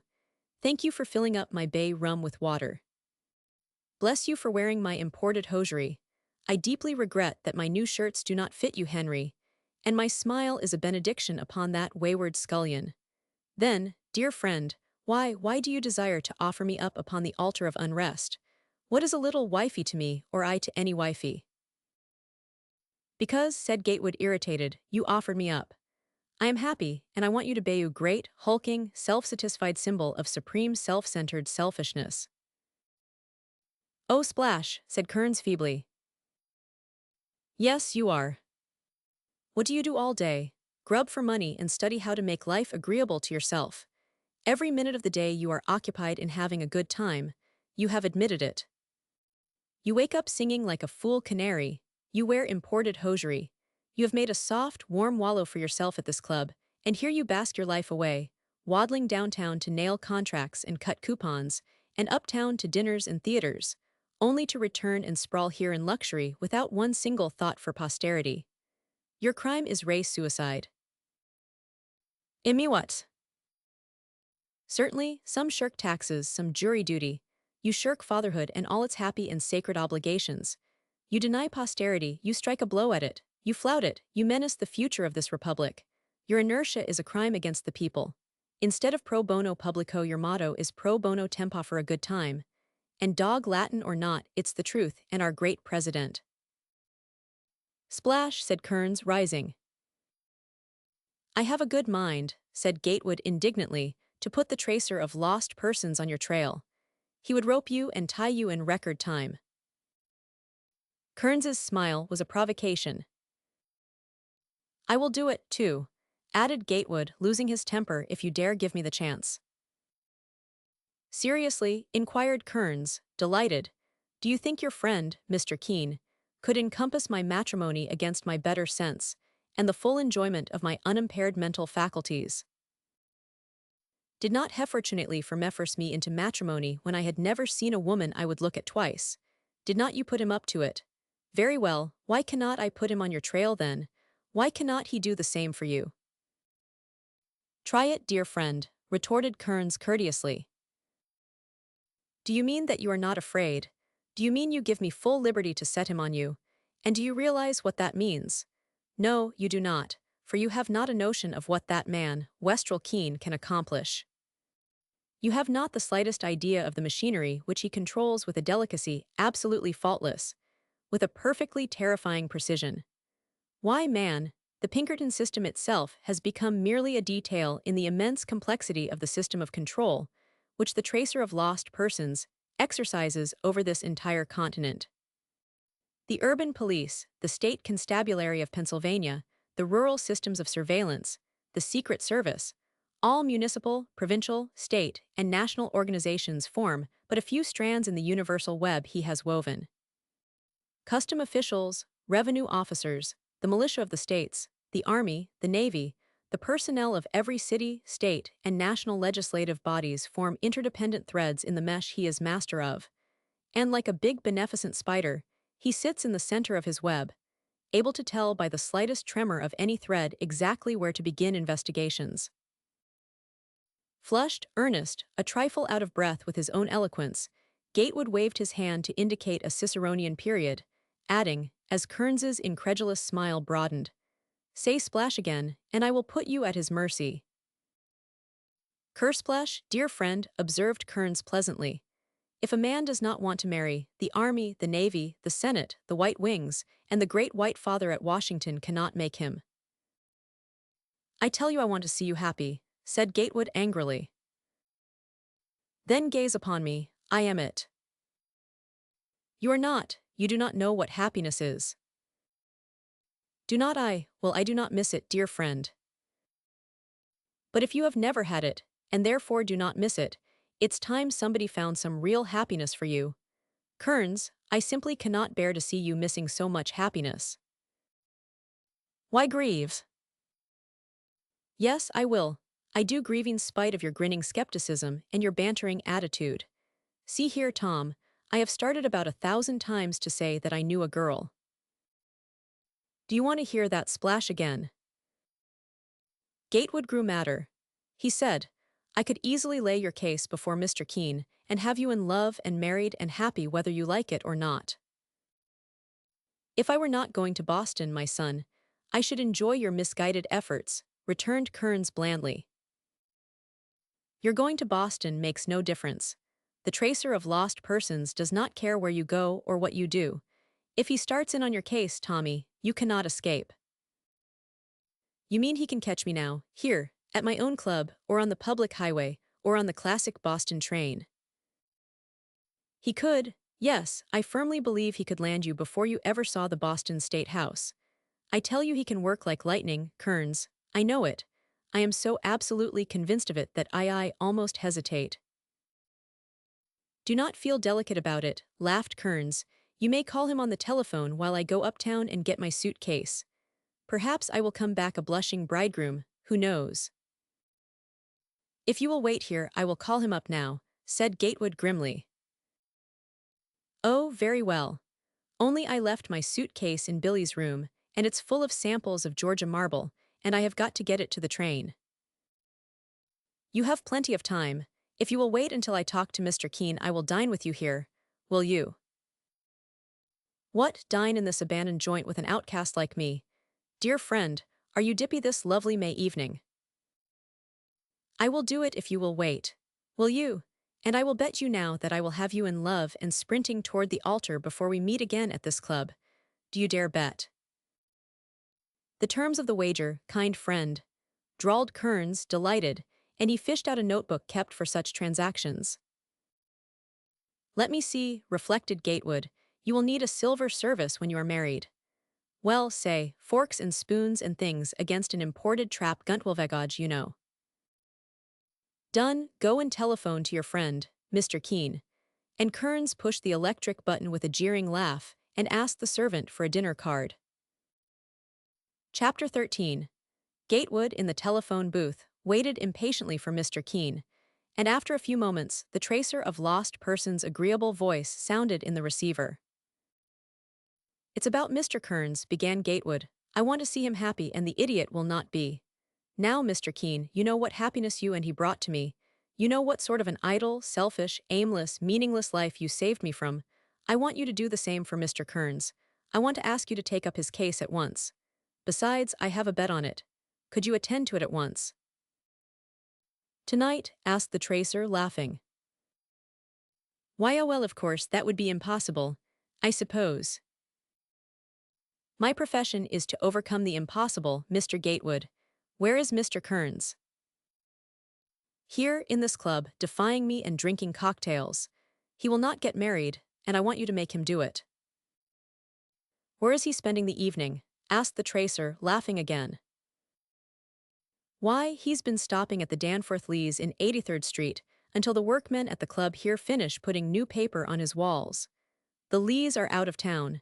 He left his suitcase at their house and he's going up to get it and catch the 12 train for Boston. He goes from the Lenox Club to the residence of Mr. W. Danforth Lee, East 83rd Street, to get a suitcase, repeated the tracer. Is that correct? Yes. What is in the suitcase? Samples of that new marble he's quarrying in Georgia. Is it an old suitcase?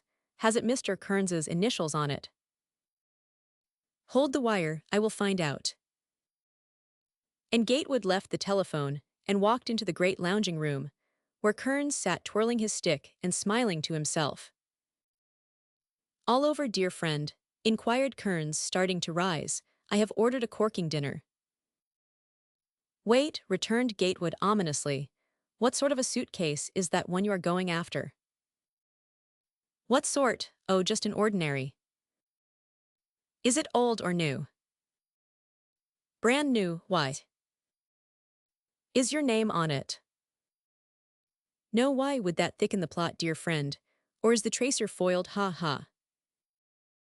Gatewood turned on his heel, went back to the telephone, and carefully shutting the door of the booth, took up the receiver. It's a new suitcase, Mr. Keene, he said. No initials on it, just an ordinary case. Mr. Lee's residence is 38 East 83rd Street, between Madison and 5th, I believe. Yes, replied Gatewood. And the family are out of town. Yes. Is there a caretaker there? No, Mr. Kearns camped there. When he leaves tonight, he will send the key to the burglar alarm company. Very well, please hold the wire for a while. For 10 full minutes Gatewood sat gleefully cuddling the receiver against his ear. His faith in Mr. Keene was naturally boundless.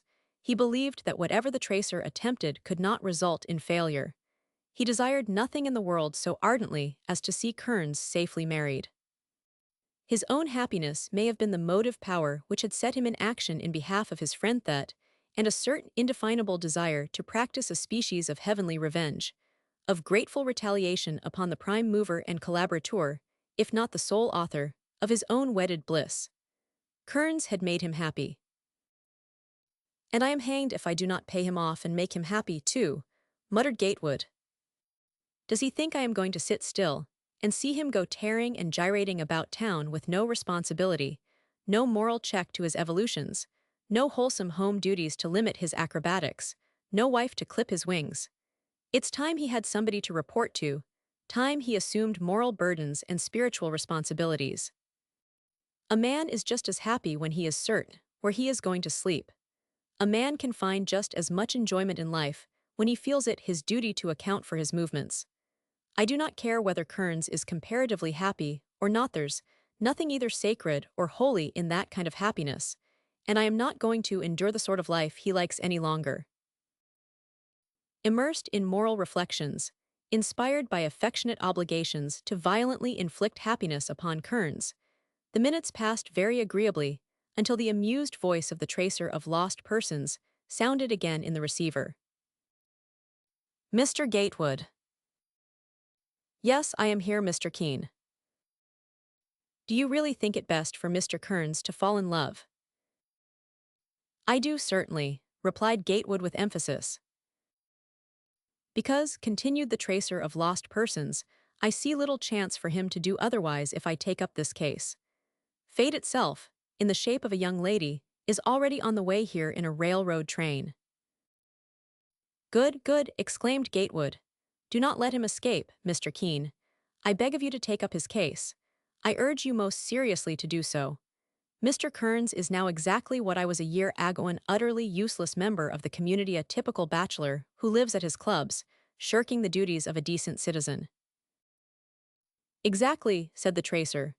Do you insist that I take this case, that I attempt to trace and find for Mr. Kearns a sort of happiness he himself has never found?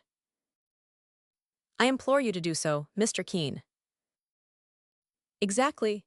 If I doif, I carry it out as it has been ordained rather as the case seems to have already arranged itself. For it is rather a simple matter. I fancy I do not exactly see how Mr. Kearns can avoid experiencing a tender sentiment for the very charming young lady whom Ian Chanceyhave designed for him as a partner through life. Excellent, splendid, shouted Gatewood through the telephone. Can I do anything to aid you in this? Yes, replied the tracer, laughing. If you can keep him amused for an hour or two before he goes after his suitcase, it might make it easier for me.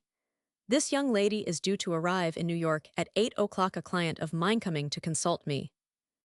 Her presence plays an important part in Mr. Kearns's future.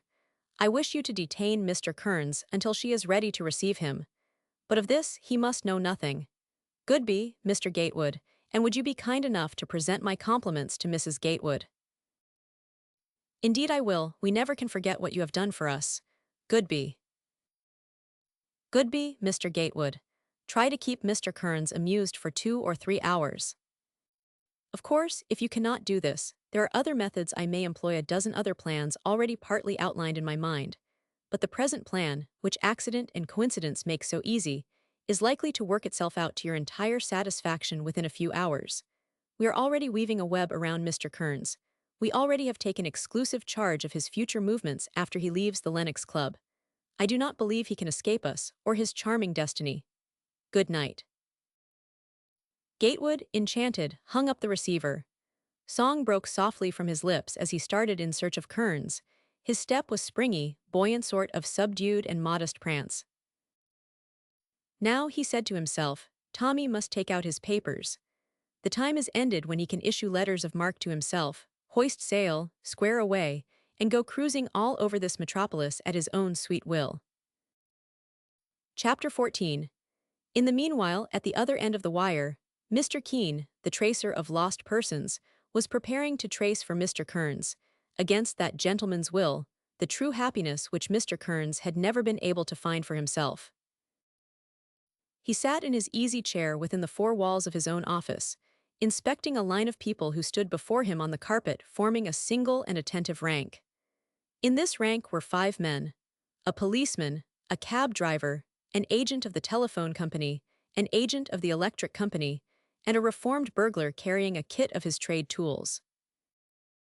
The tracer of lost persons gazed at them, meditatively joining the tips of his thin fingers. I want the number on 36 East 83rd Street changed to number 38, and the number 38 replaced by number 36, he said to the policeman. I want it done at once. Get a glazier and go up there and have it finished in an hour. Mrs. Kenna, caretaker at number 36, is in my pay. She will not interfere. There is nobody in number 38. Mr. Kearns leaves there tonight and the burglar alarm company takes charge tomorrow. And turning to the others, you, nodding at the reformed burglar, know your duty. Mike, to the cab driver, do not miss Mr. Kearns at the Lennox Club. If he calls you before 11, drive into the park and have an accident. And you, to the agent of the telephone company, will sever all telephone connection in Mrs. Stanley's house. And you, to the official of the electric company, will see that the circuit in Mrs. Stanley's house is cut so that no electric light may be lighted and no electric bell sound. The tracer of lost persons stroked his gray mustache thoughtfully, and that he ended will do, I think. Good night. He rose and stood by the door as the policeman headed the solemn file which marched out to their duty. Then he looked at his watch, and, as it was already a few minutes after 8, he called up number 36 East 83rd Street, and in a moment more had Mrs. Stanley on the wire. Good evening, he said pleasantly. I suppose you have just arrived from Rosalyn. I may be a little late, I may be very late, in fact, so I called you up to say so. And I wish to say another thing, to ask you whether your servants could recollect ever having seen a young man about the place, a rather attractive young man with excellent address and manners, 5 feet 11 inches, slim but well-built, dark hair, dark eyes, and dark mustache, offering samples of Georgia marble for sale. Really, Mr. Keene, replied a silvery voice, I have heard them say nothing about such an individual. If you will hold the wire, I will ask my maid. And after a pause, no, Mr. Keene, my maid cannot remember any such person. Do you think he was a confederate of that wretched butler of mine? I am scarcely prepared to say that.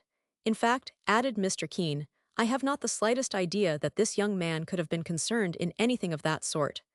Only, if you should ever by any chance see such a man, detain him if possible until you can communicate with me. Detain him by any pretext, by ruse, by force if you can, only detain him until I can get there. Will you do this? Certainly, Mr. Keene, if I can. Please describe him again. Mr. Keene did so minutely. You say he sells Georgia marble by samples, which he carries in a suitcase. He says that he has samples of Georgia marble in his suitcase, replied the tracer cautiously. It might be well, if possible, to see what he has in his suitcase. I will warn the servants as soon as I return to Rosalyn. When may I expect you this evening, Mr. Keene? It is impossible to say, Mrs. Stanley. If I am not there by midnight, I shall try to call next morning. So they exchanged civil adieus. The tracer hung up his receiver and leaned back in his chair, smiling to himself. Curious, he said, That chance should have sent that pretty woman to me at such a time. Kearns is a fine fellow, every inch of him. It hit him hard when he crossed with her to Southampton 6 years ago. It hit him harder when she married that Englishman. I do not wonder he never cared to marry after that brief week of her society, for she is just about the most charming woman I have ever metered, hair and all. And if quick action is what is required, it's well to break the ice between them at once with a dreadful misunderstanding. Chapter 15. The dinner that Kearns had planned for himself and Gatewood was an ingenious one, cunningly contrived to discontent Gatewood with home fare and lure him by its seductive quality into frequent revisits to the club, which was responsible for such delectable wines and viands. A genial glow already enveloped Gatewood and pleasantly suffused Kearns. From time to time, they held some rare vintage aloft, squinting through the crystal-imprisoned crimson with deep content. Not that my word is necessarily the last word concerning Burgundy, said Gatewood modestly, but I venture to doubt that any club in America can match this bottle, Kearns. Now Jack, wheedled Kearns, is not it pleasant to dine here once in a while? Be frank, man. Look about at the other table sat all the pleasant, familiar-faced same fine fellows, bless 'em, same smoky old ceiling, the same bum portraits of dead governors, the same old stag heads on the wall. Now Jack, is not it mighty pleasant after all? Be a gentleman and admit it. Yis, confessed Gatewood. It's all right for me once in a while, because I know that I am presently going back to my own homey a jolly lamplit room, and the prettiest girl in Manhattan curled up in an armchair. You are fortunate, said Kearns shortly. And for the first time there remained no lurking mockery in his voice. For the first time his retort was tinged with bitterness. But the next instant, his eyes glimmered with the same gay malice, and the unbelieving smile twitched at his clean-cut lips, and he raised his hand, touching the short ends of his mustache with that careless, amused cynicism which rather became him. All that you picture so entrancingly is forbidden the true believer, he said, and began to repeat. O weaver, weave the flowers of Farragon into the fabric that thy birth began. Iris, narcissus, tulips, cloudbend tide. These thou shalt picture for the eye of man. Henna, Herati, and the Jalam's tide. In Saraband and Saruk be thy guide. And the red dye of Ispahan beside. The checkered Chinese fret of ancient gold. So heed the ban, old as the law is old. Nor weave into thy warp the laughing face. Nor limb, nor body, nor one line of grace.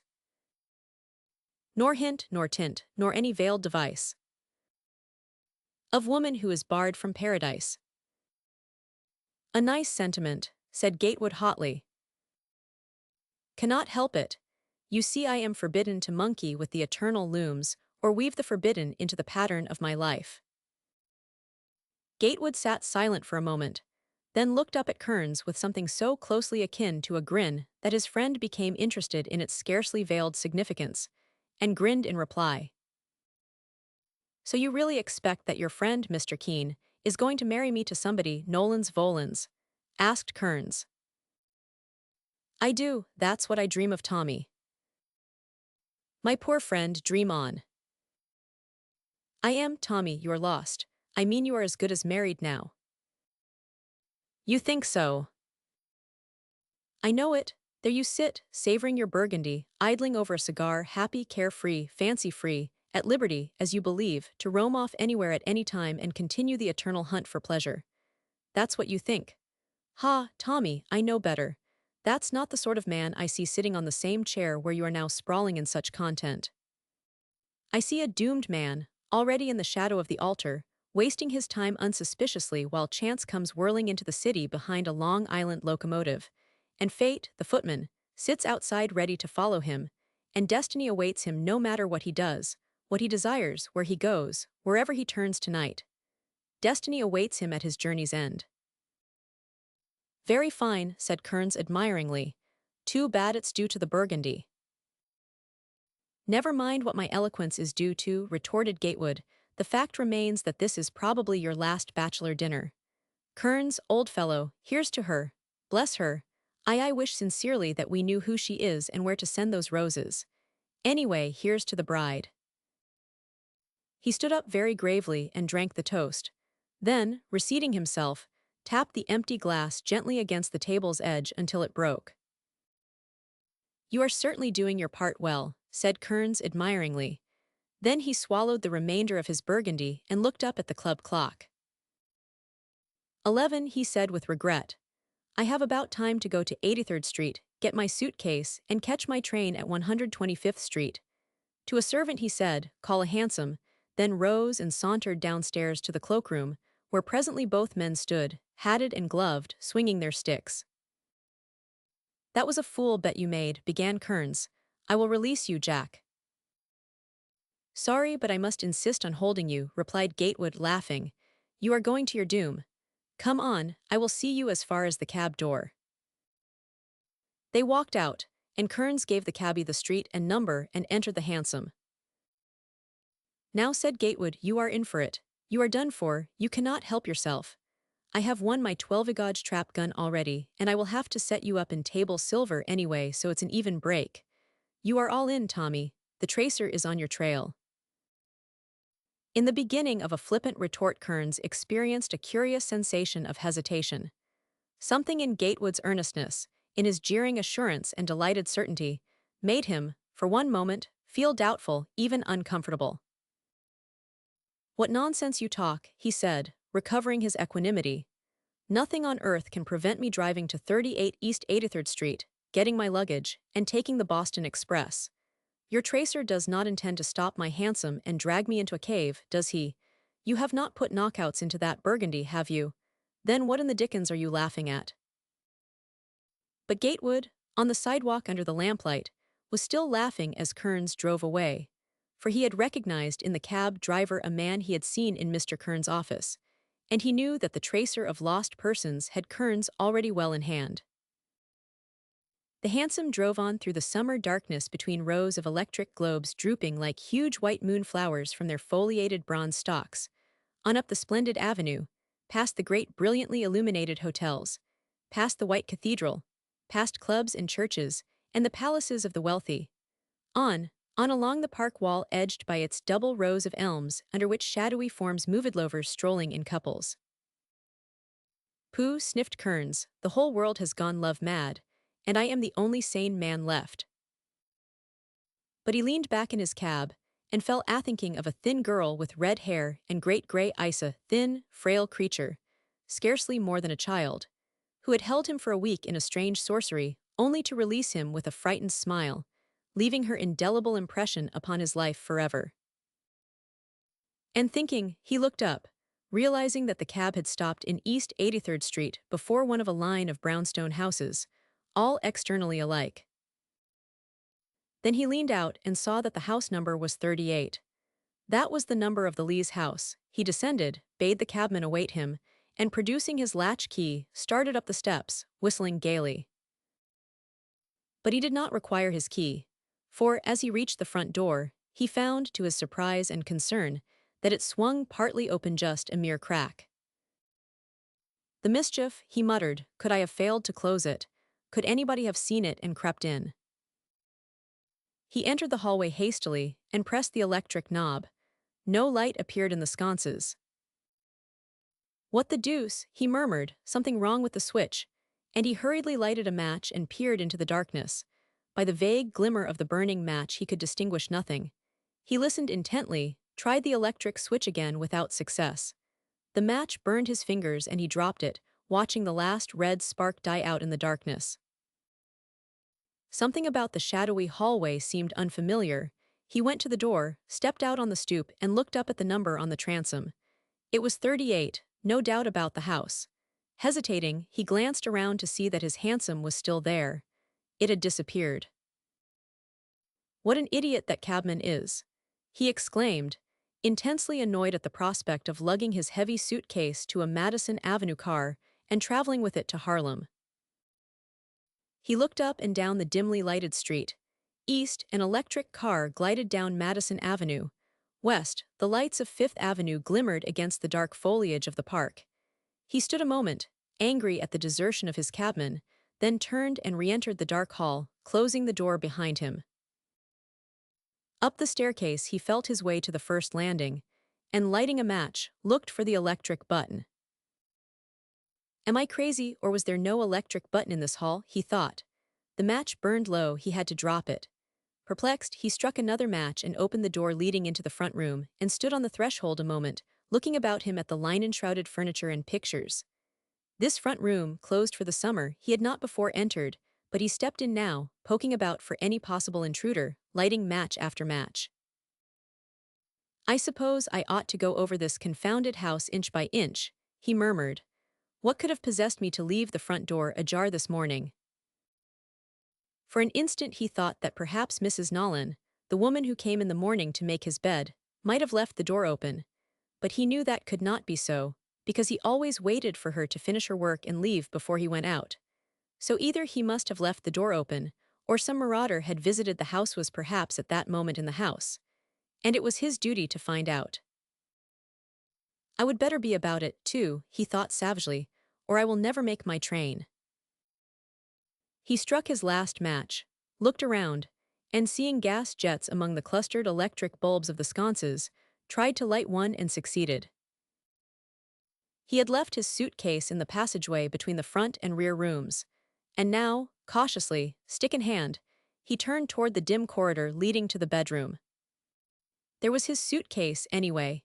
He picked it up and started to push open the door of the rear room, but at the same time, and before he could lay his hand on the knob, the door before him opened suddenly in a flood of light, and a woman stood there, dark against the gaslit glare, a pistol waveringly extended in the general direction of his head. Chapter 16. Good heavens, he said, appalled, and dropped his suitcase with a crash. What are you doing? She controlled her voice, and the wavering weapon with an effort. What are you doing in this house? Doing, in this house, he repeated, his eyes protruding in the direction of the unsteady pistol muzzle. What are you doing in this house, if you do not mind saying? I must ask you to put up your hands, she said. If you move, I shall certainly shoot off this pistol. It will go off anyway, if you handle it like that, he said, exasperated. What do you mean by pointing it at me? I mean to fire it off in a few moments, if you do not raise your hands above your head. He looked at the pistol. It was new and shiny. He looked at the athletic young figure silhouetted against the brilliant light. Well, if you make a point of it, of course. He slowly held up both hands higher, then higher still. Upon my word, he breathed, held up by a woman, and he said aloud, bitterly, no doubt you have assistance close at hand. No doubt, she said coolly. What have you been packing into that valise? Packing into what? Oh, into that suitcase. That is my suitcase. Of course it is, she said quietly, but what have you inside it? Nothing you or your friends would care for, he said meaningly. I must be the judge of that, she retorted. Please open that suitcase. How can I if my hands are in the air? He expostulated, now intensely interested in the novelty of being held up by this graceful and vaguely pretty silhouette. You may lower your arms to unpack the suitcase, she said. I had rather not if you are going to keep me covered with your pistol. Of course I shall keep you covered. Unpack your booty at once. Me what? Booties. Madam, do you take me for a thief? Have you, by chance, entered the wrong house? I cannot reconcile your voice with what I am forced to consider you a housebreaker. We will discuss that later. Unpack that bag, she insisted. But there is nothing in it, except samples of marble. What? She exclaimed nervously. What did you say? Samples of marble. Marble, madam, Georgia marble. Oh, so you are the young man who goes about pretending to peddle Georgia marble from samples. Are you? The famous marble man I have heard of. Madam, I do not know what you mean. Come, she said scornfully, let me see the contents of that suitcase. I am not afraid of you, I am not a bit afraid of you, and I shall catch your accomplice too. Madam, you speak like an honest woman. You must have managed to enter the wrong house. This is number 38 where I live.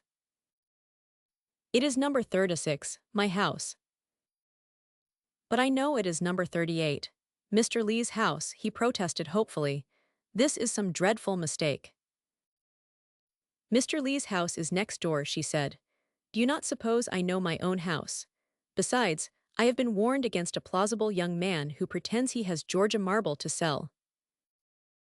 There is a dreadful mistake somewhere, he insisted. Please put up your pistol and aid me to solve it. I am no robber, madam. I thought at first that you were. I am living in Mr. Lee's house, number 38 East 83rd Street, and I have looked carefully at the number over the door of this house, and the number is 38, and the street is East 83rd. So I naturally conclude that I am in Mr. Lee's house.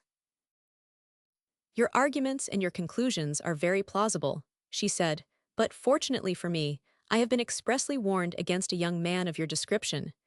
You are the marble man. It's a mistake, a very dreadful one.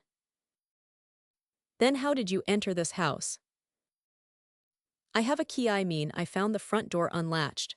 Please do not misunderstand me. I know it sounds unconvincing, but I really have a key to number 38.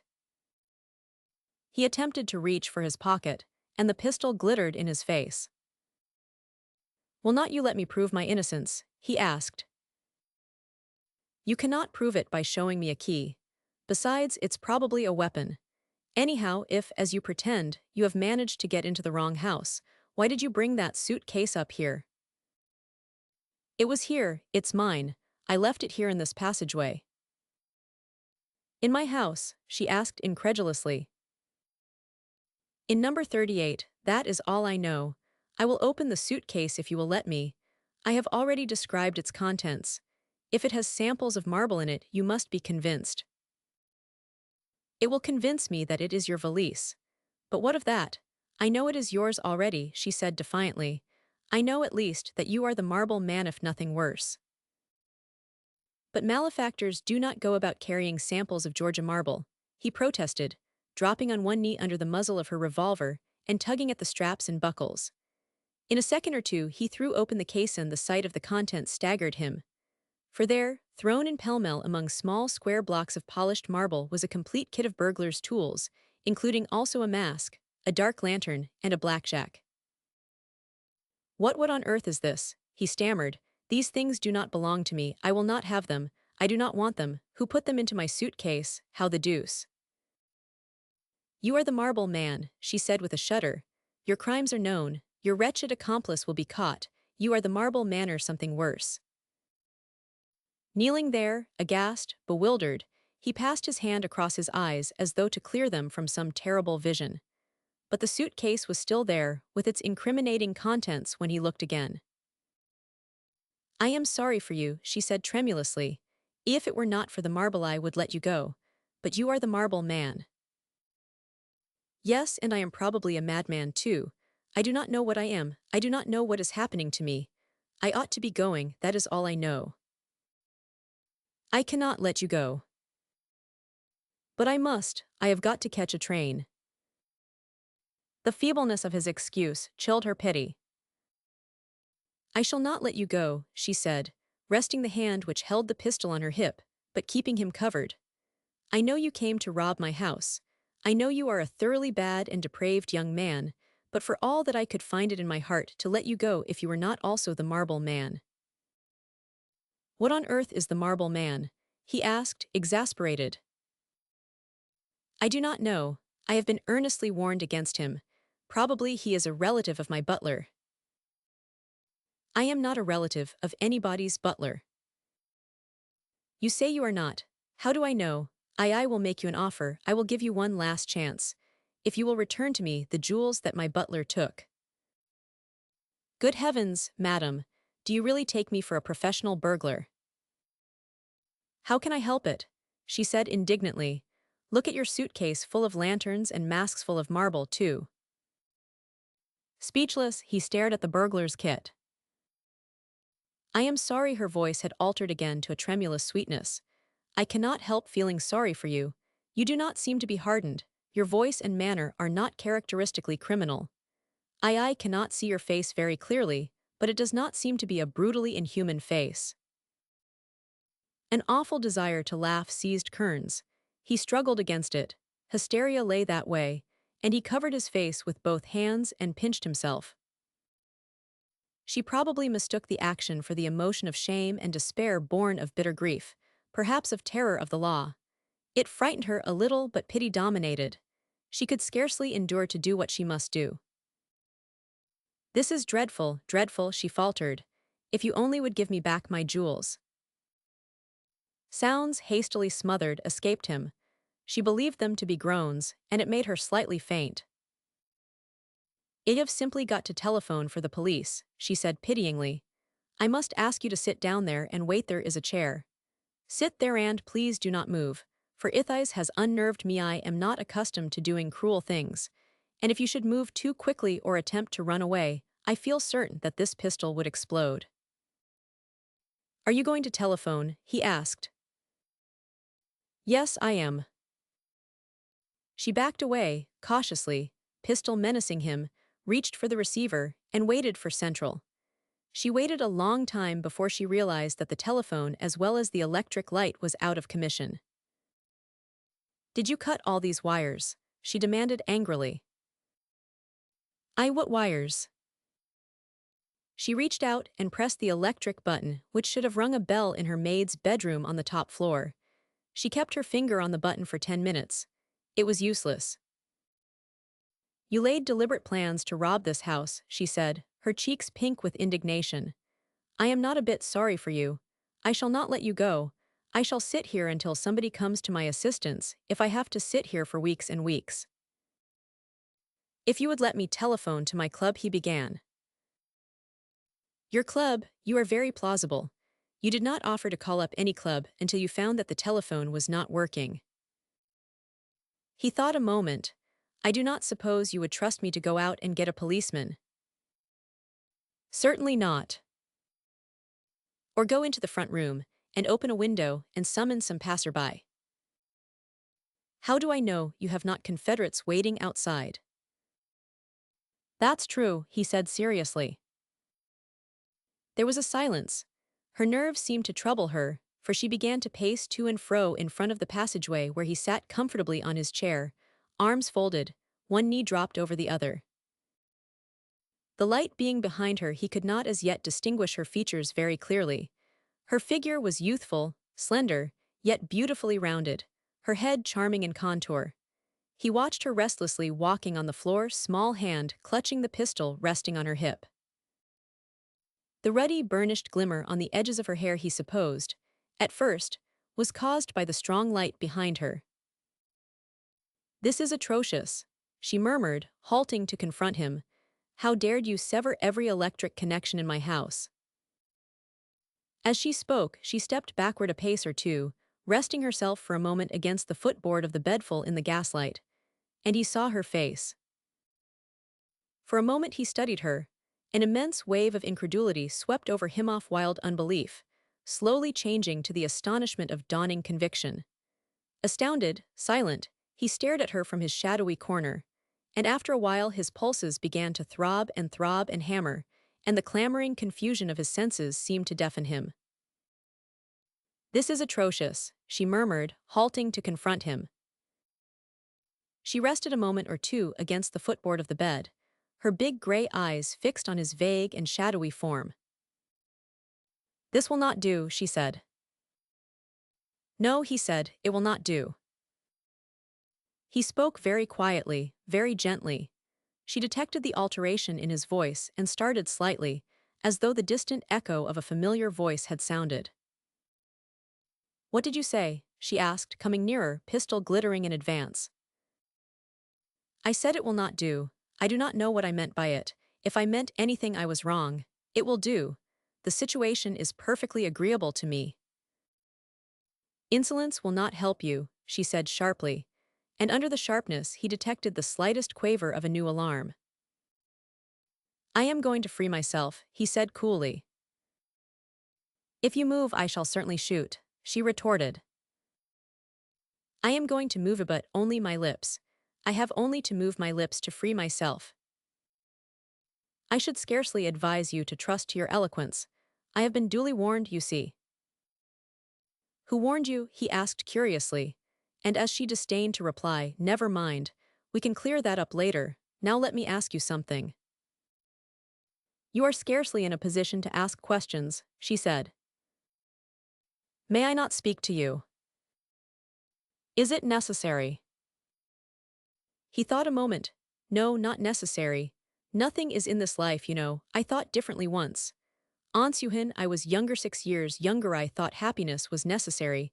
I found that a man might live without it. She stood gazing at him through the shadows, pistol on hip. What do you mean? She asked. I mean that happiness is not necessary to life. Life goes on all the same. My life has continued for 6 years without that happiness which some believe to be essential. After a silence she said, I can tell by the way you speak that you are well born. I dread to do what I simply must do.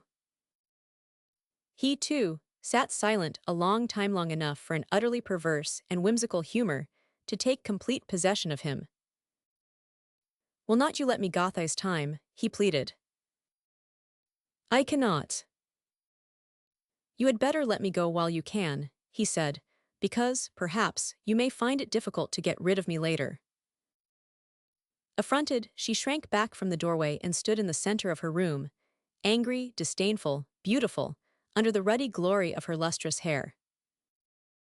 His perverse mood changed, too.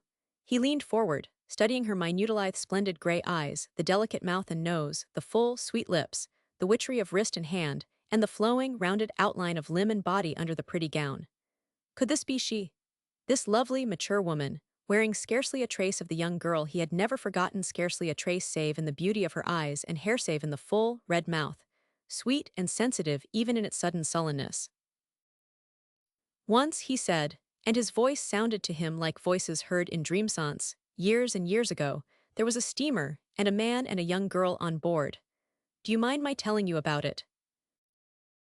She stood leaning against the footboard of the bed, not even deigning to raise her eyes in reply. So he made the slightest stir in his chair, and then she looked up quickly enough, pistol poised. The steamer, said Kearns slowly, was coming into Southampton 6 years ago. On deck these two people stood, a man of 28, a girl of 18. 6 years ago. The name of the steamer was the Carnatic. Did you ever hear of that ship? She was looking at him attentively. He waited for her reply, she made none, and he went on. The man had asked the girl something. I do not know what. I do not know why her gray eyes filled with tears. Perhaps it was because she could not do what the man asked her to do. It may have been to love him. It may have been that he was asking her to marry him, and that she could not. Perhaps that is why there were tears in her eyes, because she may have been sorry to cause him the pain of refusal. Sorry, perhaps a little guilty. Because she must have seen that he was falling in love with her, and Shesh let him knowing all the time that she was to marry another man. Did you ever hear of that man before?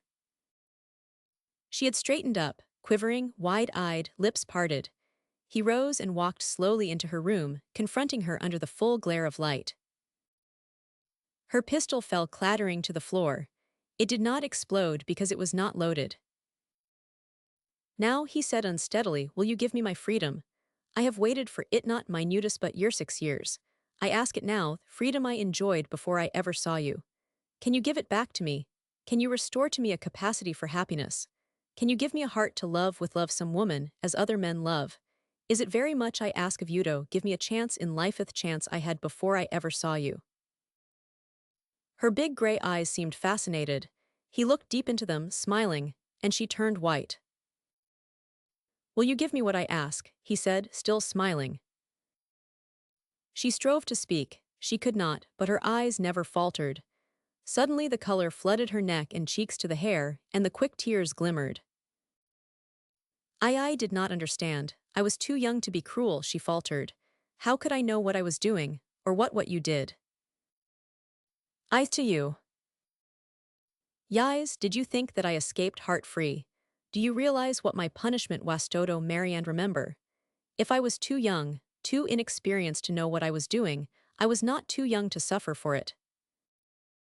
You mean he strove to control his voice, but the sweet, fearless gray eyes met his. The old flame leaped in his veins. He reached out to steady himself, and his hand touched hers, that soft, white hand that had held him all these years in the hollow of its palm. "Did you ever love me?" he demanded.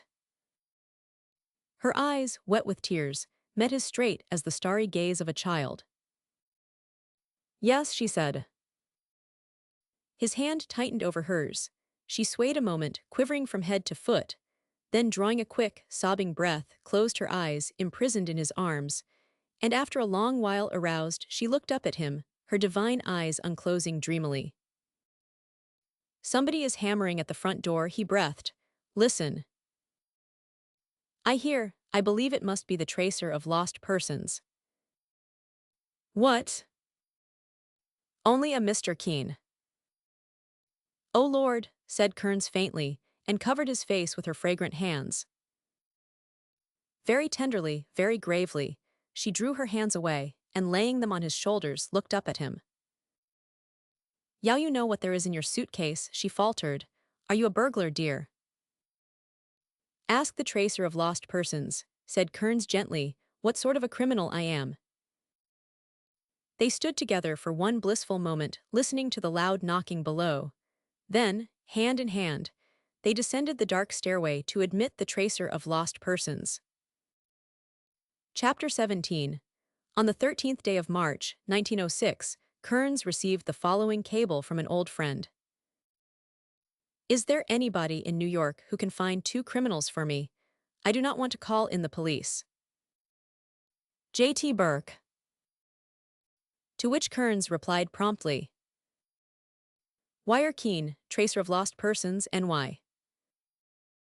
And a day or two later, being on his honeymoon, he forgot all about his old friend Jack Burke. On the 15th day of March, 1906, Mr. Keene, tracer of lost persons, received the following cablegram from Alexandria, Egypt. "Keene, tracer, New York. Locate Joram Smiles, 40, stout, lame, red hair, ragged red mustache, cast in left eye, pallid skin, carries 1 crutch. Supposed to have arrived in America per SS Scythian Queen, with man known as Emmanuel Gandon, swarthy, short, fat, light bluish eyes, Eurasian type. I will call on you at your office as soon as my steamer, Empress of Babylon, arrives. If you discover my men, keep them under surveillance, but on no account call in police. Spare no expense. Dundas, Gray Co. are my bankers and reference. John Templeton Burke." On Monday, April 2d, a few minutes after 8 o'clock in the morning, the card of Mr. John Templeton Burke was brought to Mr. Keene, tracer of lost persons, and a moment later a well-built, wiry, sun-scorched young man was ushered into Mr. Keene's private office by a stenographer prepared to take minutes of the interview. The first thing that the tracer of lost persons noted in his visitor was his mouth, the next his eyes. Both were unmistakably good. The eyes which his creator had given him looked people squarely in the face at every word. The mouth, which a man's own character fashions agreeably or mars, was pleasant, but firm when the trace of the smile lurking in the corners died out. There were dozens of other external characteristics, which Mr. Keene always looked for in his clients, and now the rapid exchange of preliminary glances appeared to satisfy both men, for they advanced toward each other and exchanged a formal hand clasp. "Have you any news for me?" asked Burke. "I have," said the tracer. "There are cigars on the table beside Yaumatches in that silver case. No, I never smoke, but I like the Aramond. I like to watch men smoke. Do you know, Mr. Burke, that no 2 men smoke in the same fashion? There is as much character in the manner of holding a cigar as there is difference in the technique of artists." Burke nodded, amused, but catching sight of the busy stenographer, his bronzed features became serious, and he looked at Mr. Keene inquiringly. "It is my custom," said the tracer. "Do you object to my stenographer?" Burke looked at the slim young girl in her black gown and white collar and cuffs. Then, very simply, he asked her pardon for objecting to her presence, but said that he could not discuss his case if she remained. So she rose, with a humorous glance at Mr. Keene, and the 2 men stood up until she had vanished, then reseated themselves vis-a-vis. Mr. Keene calmly dropped his elbow on the concealed button, which prepared a hidden phonograph for the reception of every word that passed between them. "What news have you for me, Mr. Keene?" asked the younger man with that same directness which the tracer had already been prepared for, and which only corroborated the frankness of eyes and voice. "My news is brief," he said. "I have both your men under observation." "Already?" exclaimed Burke, plainly unprepared. "Do you actually mean that I can see these men whenever I desire to do so? Are these scoundrels in this town within pistol shot?" His youthful face hardened as he snapped out his last word, like the crack of a whip. "I do not know how far your pistol carries," said Mr. Keene. "Do you wish to swear out a warrant?"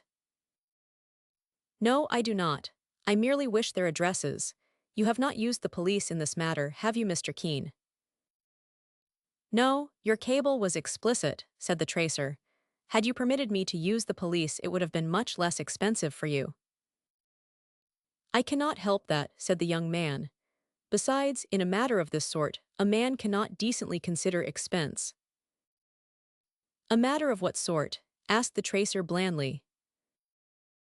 "Of this sort." "Oh, yet even now I do not understand. You must remember, Mr. Burke, that you have not told me anything concerning the reasons for your quest of these two men, Joram Smiles and Emmanuel Gandon. Besides, this is the first time you have mentioned pistol range." Burke, smoking steadily, looked at the tracer through the blue fog of his cigar. "No," he said, "I have not told you anything about them." Mr. Keene waited a moment. Then, smiling quietly to himself, he wrote down the present addresses of Joram Smiles and Emmanuel Gandon, and tearing off the leaf, handed it to the younger man, saying, "I omit the pistol range, Mr. Burke." "I am very grateful to you," said Burke. "The efficiency of your system is too famous for me to venture to praise it. All I can say is thank you. All I can do in gratitude is to write my check if you will be kind enough to suggest the figures." "Are you sure that my services are ended?" "Thank you, quite sure." So the tracer of lost persons named the figures, and his client produced a checkbook and filled in a check for the amount. This was presented and received with pleasant formality. Burke rose, prepared to take his leave, but the tracer was apparently busy with the combination lock of a safe, and the young man lingered a moment to make his adieus. As he stood waiting for the tracer to turn around, he studied the writing on the sheet of paper which he held toward the light. Joram Smiles, no profession, 613 West 24th Street. Emmanuel Gandon, no profession, same address. Very dangerous men. It occurred to him that these 3 lines of pencil writing had cost him $1,000 sand. At the same instant, he flushed with shame at the idea of measuring the money value of anything in such a quest as this. And yet he had already spent a great deal of money in his brief quest. And was he any nearer the goal even with the penciled addresses of these two men in his possession, even with these men almost within pistol shot? Pondering there, immersed in frowning retrospection, the room, the tracer, the city seemed to fade from his view. He saw the red sand blowing in the desert. He heard the sickly squealing of camels at the El Teb wells. He saw the sun strike fire from the rippling waters of Sighs. He saw the plain, and the ruins high above it, and the odor of the long bazaar smote him like a blow, and he heard the far call to prayer from the minarets of Sail Hagar. One sighs, the mysterious sighs of the million lanterns, sighs of that splendid festival where the great triads worship swayed dynasty after dynasty, and where, through the hot centuries, Isis, veiled, impassive, looked out upon the 100th King of Kings, Maris, the builder of gardens, dragged dead at the chariot of Upper and Lower Egypt. Slowly the visions faded. Into his remote eyes crept the consciousness of the 20th century again. He heard the river whistles blowing, and the far dissonance of the streets, that iron undertone vibrating through the metropolis of the West from river to river, and from the Palisades to the sea.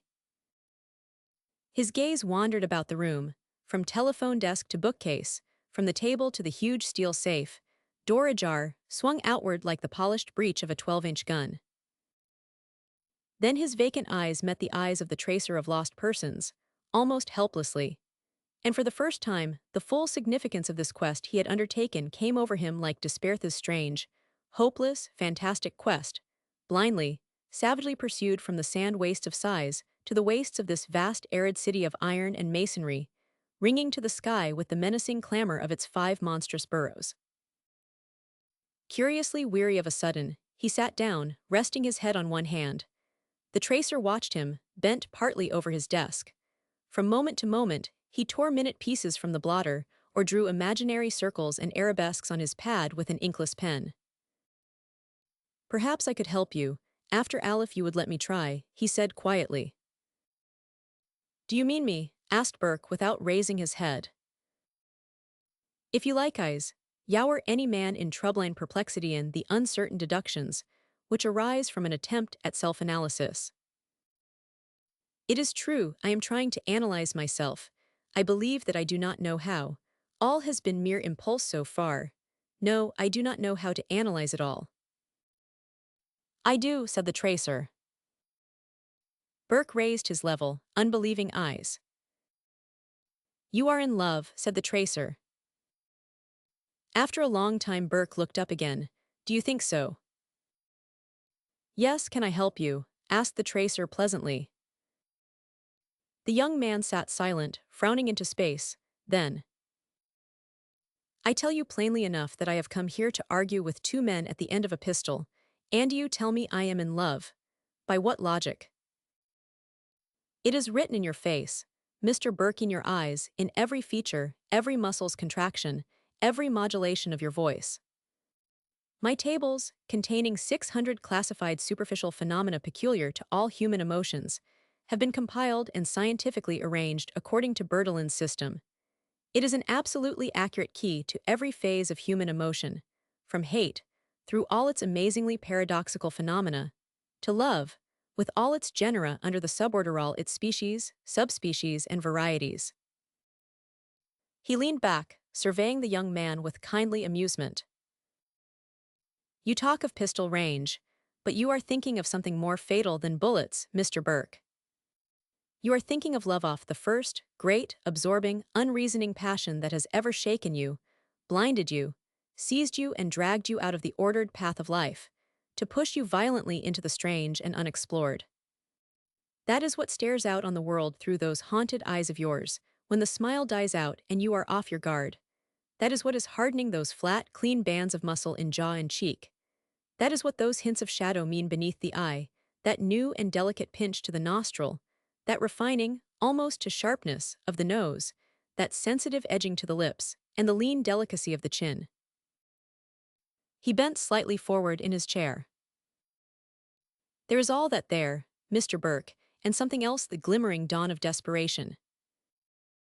"Yes," said the other, "that is there. I am desperate."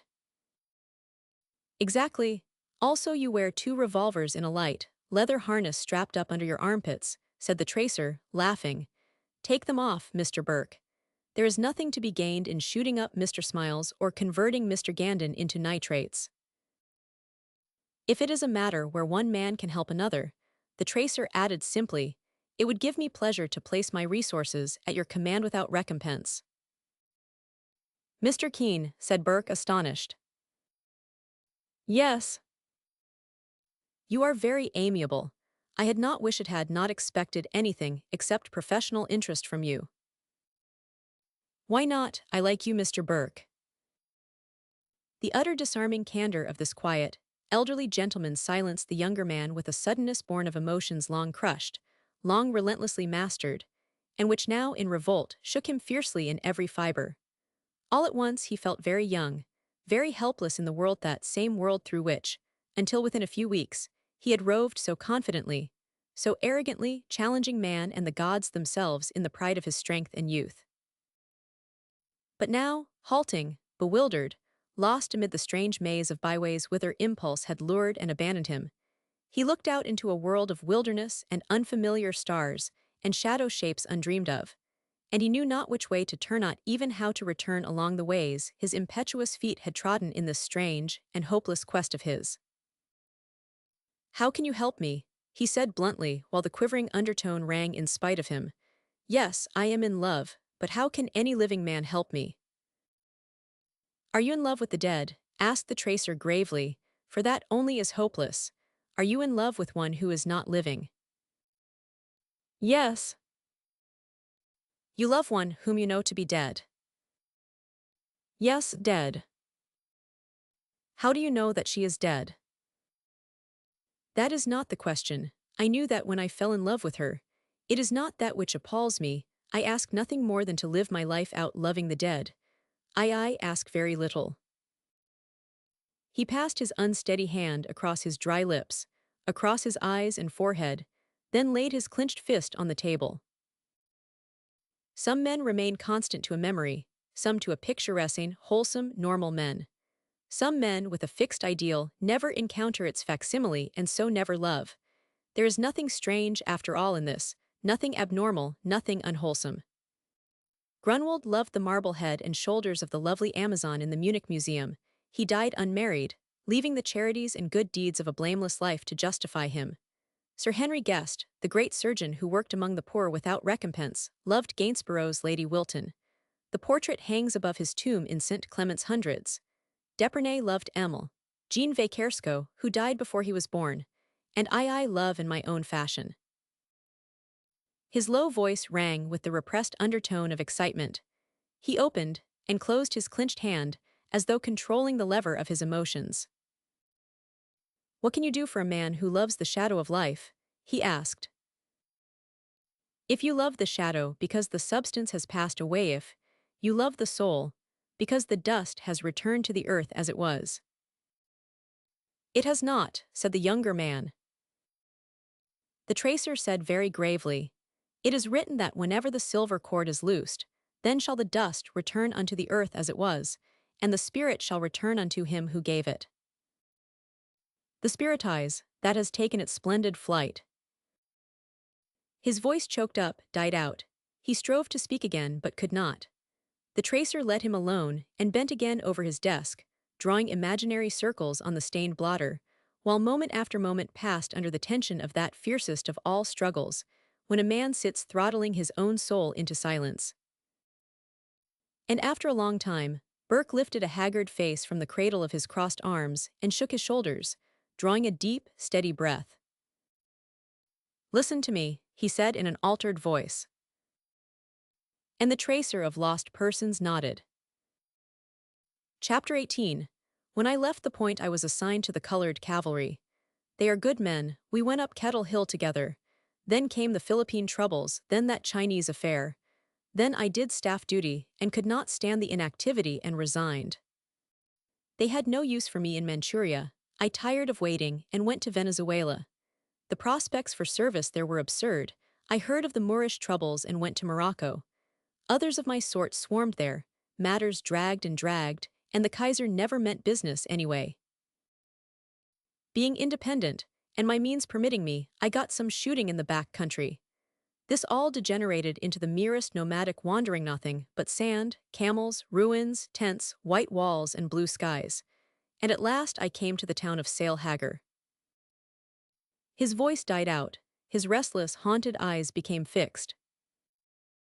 Sailhagar, once ancient size, repeated the tracer quietly, and the young man looked at him. You know that. Yes, said the tracer. For a while Burke remained silent, preoccupied, then, resting his chin on his hand and speaking in a curiously monotonous voice, as though repeating to himself by rote, he went on. The town is on the height. Shave you a pencil? Thank you. Here is the town of Sailhagar, here are the ruins, here is the wall, and somewhere hereabouts should be the buried temple of Neath, which nobody has found. He shifted his pencil. Here is the Lake of Sighs. Here, standing all alone on the plain, are those great monolithic pillars stretching away into perspective. For 100 of them in all 109 still upright. There were 110 when I arrived at Alteb Wells. He looked across at the tracer, repeating, 110 when I arrived. One fell the first night, a distant pillar far away on the horizon. 4,000 years had it stood there, and it fell the first night of my arrival. I heard it. The nights are cold at Alteb Wells, and I was lying awake, all ashiver, counting the stars to make me sleep. And very, very far away in the desert I heard, and felt the shock of its fall of 40 centuries under the Egyptian stars. His eyes grew dreamy. A slight glow had stained his face. Did you ever halt suddenly in the northern forests, listening, as though a distant voice had hailed you? Then you understand why that far, dull sound from the dark horizon brought me to my feet, bewildered, listening, as though my own name had been spoken. I heard the wind in the tents and the stir of camels. I heard the reeds whispering on Sighs Lake and the yap-yap of a shivering jackal. And always, always, the hushed echo in my ears of my own name called across the starlit waste. At dawn I had forgotten. An Arab told me that a pillar had fallen. It was all the same to me, to him, to the others, too. The sun came out hot. I like heat. My men sprawled in the tents. Some watered, some went up to the town to gossip in the bazaar. I mounted and cast bridle on Nekiu, see how much I cared where I went. In 2 hours we had completed a circle like a ruddy hawk above El Teb, and my horse halted beside the fallen pillar.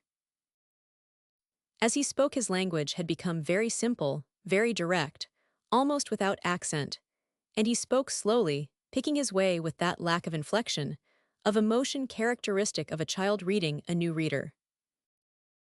The column had fallen from its base, eastward, and with its base it had upheaved another buried base, laying bare a sort of cellar and a flight of stone steps descending into darkness. Into this excavation the sand was still running in tiny rivulets. Listening, I could hear it pattering far, far down into the shadows. Sitting there in the saddle, the thing explained itself as I looked. The fallen pillar had been built upon older ruins. All Egypt is that way, ruin founded on the ruin of ruins, like human hopes. The stone steps, descending into the shadow of remote ages, invited me.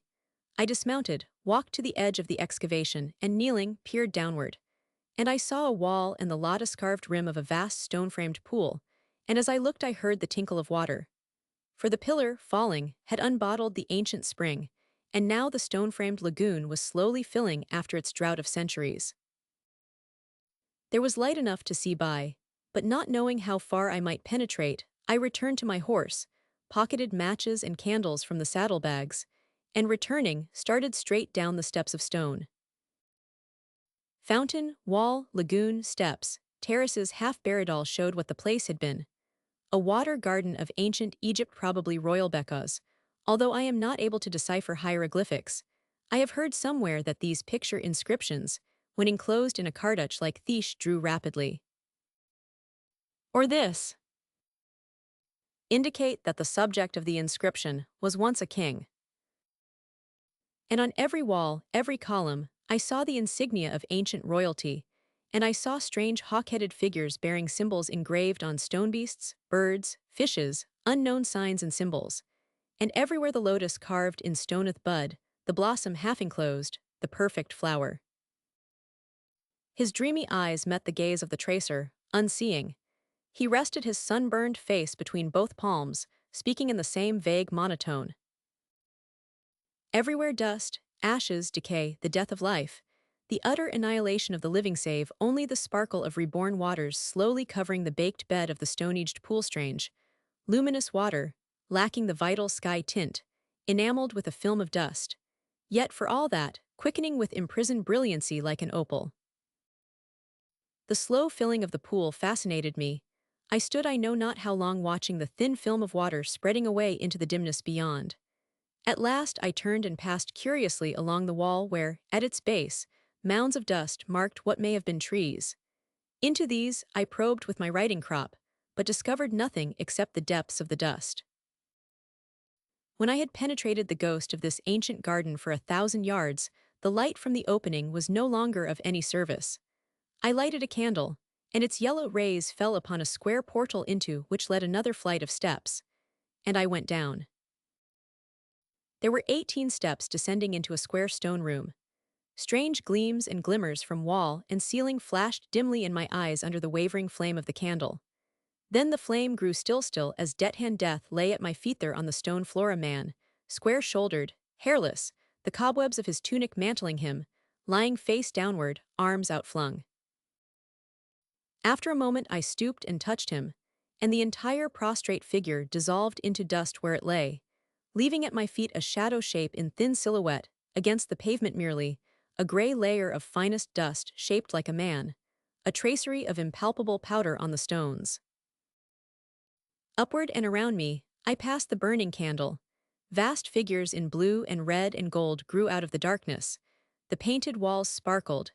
The shadows that had slept through all those centuries trembled and shrank away into distant corners. And then, I saw the gold edges of her sandals sparkle in the darkness, and the clasped girdle of virgin gold around her slender waist glimmered like purest flame. Burke, leaning far across the table, interlocked hands tightening, stared and stared into space. A smile edged his mouth. His voice grew wonderfully gentle. Why she was scarcely 18th's child there so motionless, so lifelike, with the sandals edging her little upturned feet, and the small hands of her folded between the breasts. It was as though she had just stretched herself out there scarcely sound asleep as yet, and her thick, silky haircut as they cut children's hair in these days, cradled her head and cheeks. As though, scarcely sound asleep as yet. So marvelous the mimicry of life, so absolute the deception of breathing sleep, that I scarce dared move, fearing to awaken her. When I did move, I forgot the dusty shape of the dead at my feet, and left, full across his neck, the imprint of a spurred riding boot. It gave me my first shudder. I turned, feeling beneath my foot the soft, yielding powder, and stood aghast. Then it is absurd. But I felt as a man feels who has trodden inadvertently upon another's foot-end. In an impulse of reparation, I stooped hastily, and attempted to smooth out the mortal dust which bore the imprint of my heel. But the fine powder flaked my glove, and looking about for something to compose the ashes with, I picked up a papyrus scroll. Perhaps he himself had written on it, nobody can ever know, and I used it as a sort of hoe to scrape him together and smooth him out on the stones. The young man drew a yellowish roll of paper-like substance from his pocket and laid it on the table. "This is the same papyrus," he said. "I had forgotten that I carried it away with me until I found it in my shooting coat while packing to sail for New York." The tracer of lost persons reached over and picked up the scroll. It was flexible still, but brittle. He opened it with great care, considered the strange figures upon it for a while, then turned almost sharply on his visitor. "Go on," he said. And Burke went on. The candle was burning low. I lighted 2 more, placing them at her head and feet on the edges of the stone couch. Then, lighting a 3rd candle, I stood beside the couch and looked down at the dead girl under her veil-like robe, set with golden stars. He passed his hand wearily over his hair and forehead. "I do not know what the accepted meaning of beauty may be if it was not there under my eyes." Flawless as palest amber ivory and rose, the smooth-flowing contours melted into exquisite symmetry. Lashes like darkest velvet rested on the pure curve of the cheeks. The closed lids, the mouth still faintly stained with color, the delicate nose, the full, childish lips, sensitive, sweet, resting softly upon each other. If these were not all parts of but one lovely miracle, then there is no beauty save in a dream of paradise. A gold band of linked scarabs bound her short, thick hair straight across the forehead. Thin scales of gold fell from a necklace, clothing her breasts in brilliant discolored metal, through which ivory-tinted skin showed. A belt of pure, soft gold clasped her body at the waist. Gold-edged sandals clung to her little feet. At first, when the stunned surprise had subsided, I thought that I was looking upon some miracle of ancient embalming, hitherto unknown. Yet in the smooth skin there was no slit to prove it, no opening in any vein or artery, no mutilation of this sculptured masterpiece of the Most High, no cerements, no bandages, no gilded carven case with painted face to stare open-eyed through the wailing cycles. This was the image of sleep-off life, unconscious not of death. Yet it was death that had come upon her centuries and centuries ago, for the gold had turned iridescent and magnificently discolored. The sandal straps fell into dust as I bent above them, leaving the sandals clinging to her feet only by the wired silver core of the thongs. And as I touched it fearfully, the veil-like garment covering her vanished into thin air, its metal stars twinkling in a shower around her on the stone floor. The tracer, motionless, intent, scarcely breathed. The younger man moved restlessly in his chair, the dazed light in his eyes clearing to sullen consciousness. What more is there to tell, he said, and to what purpose? All this is time wasted. I have my work cut out for me. What more is there to tell? What you have left untold, said the tracer, with the slightest ring of authority in his quiet voice. And as though he had added a bay, the younger man sank back in his chair, his hands contracting nervously. I went back to Alteb, he said. I walked like a dreaming man. My sleep was haunted by her beauty. Night after night, when at last I fell asleep, instantly I saw her face, and her dark eyes opening into mine in childish bewilderment. Day after day, I rode out to the fallen pillar and descended to that dark chamber, where she lay alone. Then there came a time when I could not endure the thought of her lying there alone. I had never dared to touch her. Horror of what might happen had held me aloof, lest she crumble at my touch to that awful powder which I had trodden on. I did not know what to do. My Arabs had begun to whisper among themselves, suspicious of my absences, impatient to break camp perhaps and roam on once more. Perhaps they believed I had discovered treasure somewhere, I am not sure. At any rate, dread of their following me, determination to take my dead away with me, drove me into action. And that day when I reached her silent chamber, I lighted my candle, and leaning above her for one last look, I touched her shoulder with my fingertip. It was a strange sensation. Prepared for a dreadful dissolution, utterly unprepared for cool, yielding flesh, I almost dropped where I stood. For her body was neither cold nor warm, neither dusty nor moist, neither the skin of the living nor the dead. It was firm, almost stiff, yet not absolutely without a certain hint of flexibility. The appalling wonder of it consumed me. Fear, incredulity, terror, apathy succeeded each other. Then slowly a fierce shrinking happiness swept me in every fiber. This marvelous death, this triumph of beauty over death, was mine. Never again should she lie here alone through the solitudes of night and day. Never again should the dignity of death lack the tribute demanded of life. Here was the appointed watcher, who had found her alone in the wastes of the world, all alone on the outermost edges of the world, a child, dead and unguarded. And standing there beside her, I knew that I should never love again. He straightened up, stretching out his arm. I did not intend to carry her away to what is known as Christian burial. How could I consign her to darkness again, with all its dreadful mockery of marble, all its awful emblems? This lovely stranger was to be my guest forever. The living should be near her while she slept so sweetly her slumber through the centuries. She should have warmth, and soft hangings and sunlight and flowers, and her unconscious ears should be filled with the pleasant stir of living things. I have a house in the country, a very old house among meadows and young woodlands, and I had dreamed of giving this child a home. His voice broke. He buried his head in his hands a moment, but when he lifted it again, his features were hard as steel.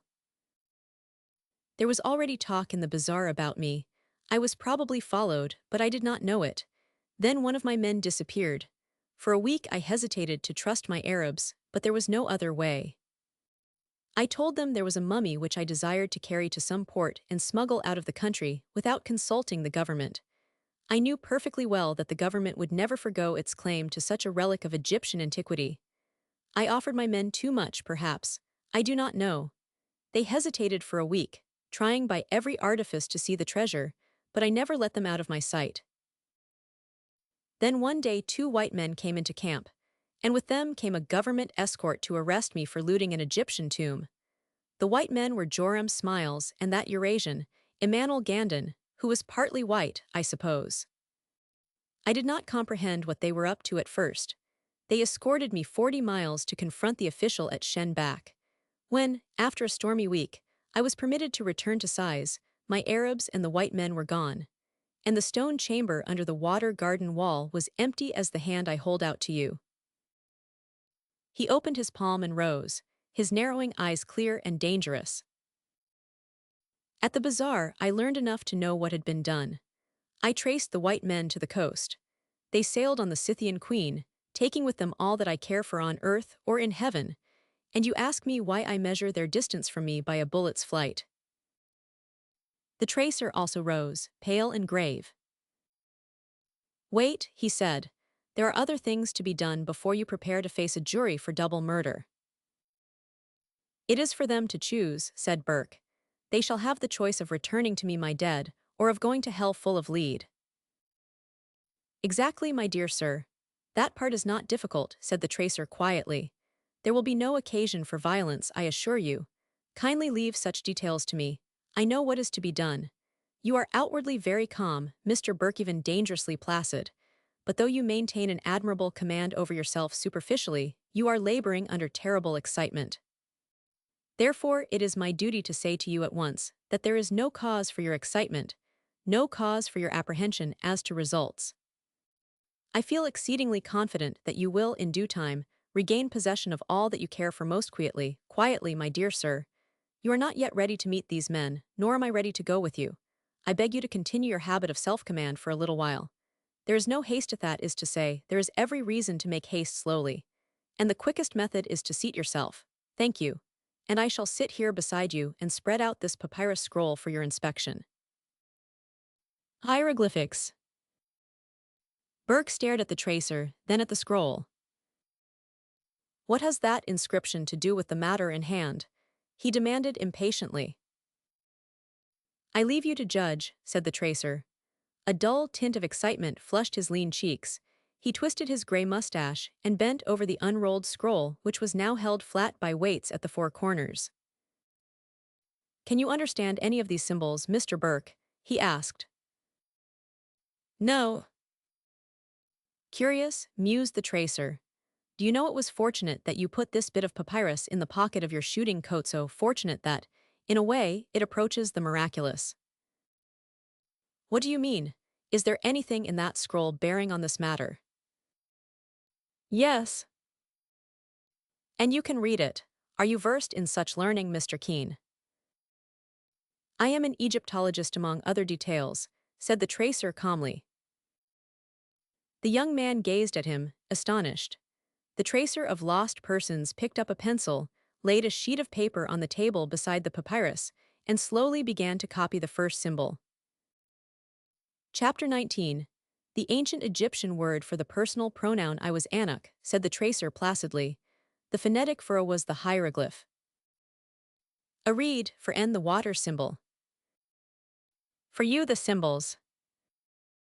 For K.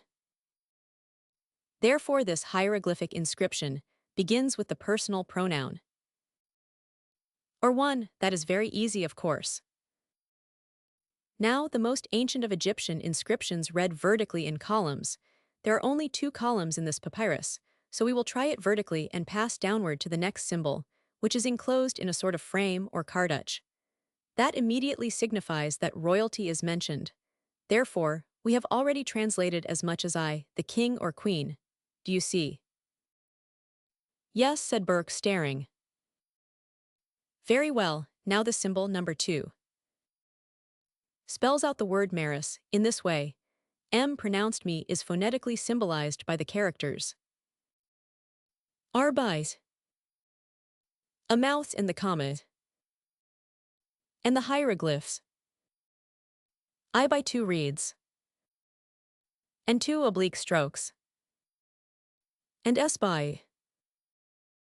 This gives us Maris, the name of that deposed and fugitive king of Egypt who, after a last raid on the summer palace of Mershen, usurping ruler of Egypt, was followed and tracked to Sais, where, with an arrow through his back, he crawled to El-Teb and finally died there of his wound. All this Egyptologists are perfectly familiar with in the translations of the boastful tablets and inscriptions erected near Sais by Mershen, the 312th sovereign after Queen Nitocris. He looked up at Burke, smiling. Therefore, he said, this papyrus scroll was written by Maris, ex-king, a speculative thousands of years before Christ. And it begins, I Maris the king. How does all this bear upon what concerns me? Demanded Burke. Wait. Something in the quiet significance of the tracer's brief command sent a curious thrill through the younger man. He leaned stiffly forward, studying the scroll, every faculty concentrated on the symbol which the tracer had now touched with the carefully sharpened point of his pencil. That, said Mr. Keene, is the ancient Egyptian word for little ket. The next below, written in 2 lines, is Samaris, a proper name, the name of a woman. Under that again is the symbol for the number 18, the decimal sign. and 8 vertical strokes. Under that, again, is a hieroglyph of another sort, an ideograph representing a girl with a harp, and beneath that, the symbol which always represented a dancing girl, and also the royal symbol enclosed in a cartouche, which means literally the ruler of Upper and Lower Egypt. Under that is the significant symbol, representing an arm and a hand holding a stick. This always means forcito take forcibly or to use violence. Therefore, so far, we have the following literal translation. I Maris the king, little Samaris, 18, a harpist, dancing girl, the ruler of Upper and Lower Egypt, to take by violence. What does that make? Broken Burke impatiently. Wait until we have translated everything literally. And Mr. Burke, it might make it easier for us both if you would remember that I have had the pleasure of deciphering many hundreds of papyri, before you had ever heard that there were such things. I beg your pardon, said the young man in a low voice. I beg yours for my impatience, said the tracer pleasantly. This deciphering always did affect my nerves and shorten my temper, and no doubt it is quite as hard on you. Shall we go on, Mr. Burke? If you please, Mr. Keene. So the tracer laid his pencil point on the next symbol. That is the symbol for night, he said, and that is the water symbol again, as you know, and that is the ideograph meaning a ship, the 5 reversed crescents. Record the number of days' voyage, the sign means a house, and is also the letter H in the Egyptian alphabet. Under it, again, we have a repetition of the first symbol meaning I, and a repetition of the second symbol, meaning Maris, the king. Then, below that cartouche comes a new symbol, which is the feminine personal pronoun, centis, meaning she, and the first column is completed with the symbol for the ancient Egyptian verb, nes, to awake. And now we take the second column, which begins with the jackal ideograph expressing slyness or cleverness. Under it is the hieroglyph meaning to run away, to escape. And under that, Mr. Burke, is one of the rarest of all Egyptian symbols, a symbol seldom seen on stone or papyrus, except in rare references to the mysteries of Isis. The meaning of it, so long in dispute, has finally been practically determined through a new discovery in the cuneiform inscriptions. It is the symbol of 2 hands holding 2 closed eyes, and it signifies power. You mean that those ancients understood hypnotism? Asked Burke, astonished. Evidently their priests did. Evidently hypnotism was understood and employed in certain mysteries. And there is the symbol of it, and under it the hieroglyphs, meaning a day and a night, with the symbol, as usual, present to signify force or strength employed. Under that again is a human figure stretched upon a typical Egyptian couch. And now, Mr. Burke, note carefully 3 modifying signs. First, that it is a couch or bed on which the figure is stretched, not the funeral couch, not the embalming slab. Second, there is no mummy mask covering the face and no mummy case covering the body. Third, that under the recumbent figure is pictured an open mouth, not a closed one. All these modify the ideograph, apparently representing death, but the sleep symbol is not present.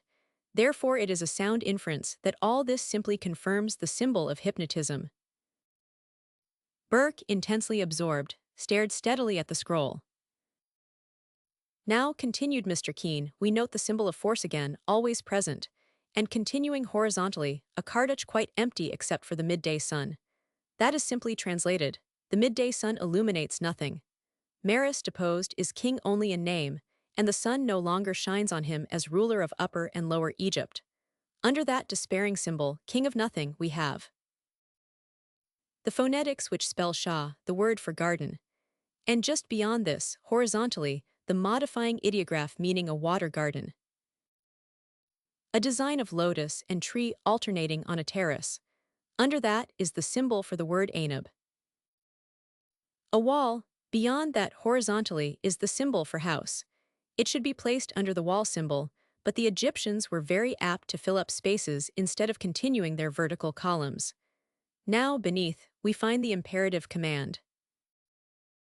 Arise, and the Egyptian personal pronoun entut, which means you or thou. Under that is the symbol, which means priest, or literally priest man. Then comes the imperative awake to life.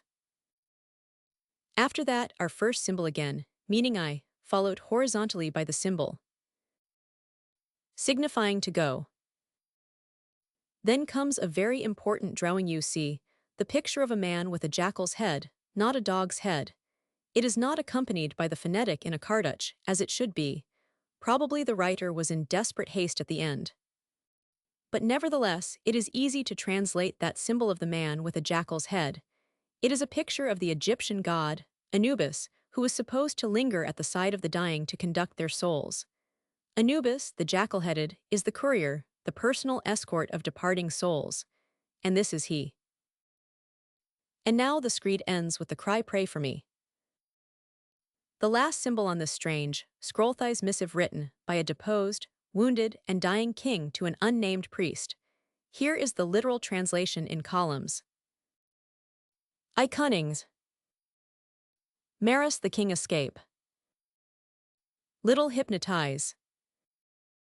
Samaris king of nothing. 18 place forcibly. A harpist garden. A dancing girl ruler of water garden. Upper and lower walls. Egypt house. Took forcibly night arise, do. By water thous. 5 days priest man. Ship awake. House to life. I go. Maris the king Anubis. She pray. Awake.